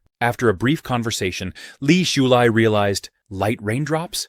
Isn't that Wei Yu? He noted how online usernames often reflected a part of the user's identity. Wei Yu may be socially anxious in real life, but she's quite talkative online, he thought. Li Shulai replied, "I've been undergoing induction training recently. It's a private program, and I signed a confidentiality agreement. Luckily, today's a day off, so I finally have time to browse the internet." Wei Yu responded enthusiastically, "Ah, I see. You've been working hard. I'll have to push myself to keep up. Please let me know when your training is over." After chatting for some time, Li Shulai bid her goodbye and returned to his rigorous training regimen. He spent his days climbing hills with buckets of water on his back and meditating under waterfalls to build his muscle power and endurance. 2 months later, after completing his training routine, Li Shulai approached his master, Lin Shuhuan, to assess his progress. Without hesitation, Lin Shuhuan launched a sudden attack with her qi energy. Startled, Li Shulai exclaimed, "Master, are you serious?" Smiling, Lin Shuhuan replied, "How else can we test the results of your training? Don't worry, you can barely dodge it now, but you'll improve with practice." Motivated by her words, Li Shulai dedicated himself to further training. After another 2 months, his hard work began to show impressive results. He had reached the late stage of foundation building. With this progress, achieving the Jindan stage seemed within reach. Taking a short break, Li Shulai pulled out his laptop to check the latest news. Smiling, he thought, "Am I now Lao Yang's #1 advisor?" As expected, he followed my suggestion and started preparing his logistics team. "I wonder if I'll still be called Rookie Pai Pai in this life." He reflected on his past advice and its impact, thinking about Liu Daxi's rapid physical improvements and growing popularity. They'll hit a bottleneck soon, but everything outside is developing as planned. For now, I'll let them run free without interference. One thing still nagged at Li Shulai. There had been no updates from Lin Yanhong of Qiandu. Why hasn't he responded? I gave him the CD. Could it be that the front desk dismissed it and never handed it to him? A few months earlier, at Qiandu, the front desk staff had handed the CD to Mr. Lin, saying, "Someone asked me to ensure this reaches you personally. He said that once you watch it, you'll understand what he means." Intrigued, Mr. Lin asked, "Who gave it to you?" The receptionist replied, "A senior student. He seemed ambitious and energetic." Smiling, Mr. Lin commented, "The young truly are formidable." He instructed the receptionist to return to her duties and place the CD on his desk before heading into a meeting. In the meeting room, Mr. Lin addressed his team. "The rapid development of the internet is an unstoppable trend. It will soon become a key channel for filtering information. Search engines, as a traffic gateway, will play a vital role in shaping this future. Our slogan, when in doubt, ask 1,000 questions, must become a household phrase. Qiandu will focus on making the search engine a cornerstone of internet use over the next 5 years. The upcoming internet war will require Feng technology and others to rely on Qiandu as a traffic portal to attract new customers. Our commercial value is immeasurable. The employees erupted into cheers, clapping enthusiastically to show their support for Mr. Lin's determination. With unwavering confidence, Mr. Lin declared, "We aim to become the new leader of the internet. From now on, Feng technology will be nothing more than Qiandu's little brother." The room roared with applause and chants of, "We'll work hard to make Qiandu great." However, the CD that Li Shulai had handed Mr. Lin lay forgotten in a corner of his office, gathering dust. Meanwhile, Li Shulai continued his cultivation, showing noticeable improvements. He began practicing sword techniques, fencing, magic, and cultural studies. Within 6 months, he had reached the late stage of foundation building and achieved near perfection in his skills. Lin Shuhuan, observing his rapid progress, smiled with pride. "You are truly talented and hardworking," she remarked. Li Shulai bowed respectfully. "Thank you, master, for your guidance and encouragement." Lin Shuhuan's tone turned serious. "Prepare for the next trial. Only after passing this stage can you advance to the Dan stage. Many cultivators have a smooth journey in the beginning, but get stuck at the late stage of foundation building, unable to progress for a lifetime. You must not let this happen to you." "I understand, master," Li Shulai replied with determination. "I won't slack off." She explained the trial further. "This trial is similar to the last one. It takes place in a simulated environment. While there is no risk of physical harm, you'll need to push your limits to succeed." Li Shulai nodded, but couldn't help feeling uneasy. What exactly is a simulated environment? He wondered. It feels too real to be an illusion. He then hesitated and asked, "Have you heard anything about Xiaoning? I haven't seen her in a long time. She wouldn't give up, would she?" Lin Shuhuan smiled knowingly. "She has decided to focus on becoming a physical trainee, and has been busy preparing for her postgraduate entrance exams. Breaking away from distractions has made her much more focused," she added thoughtfully.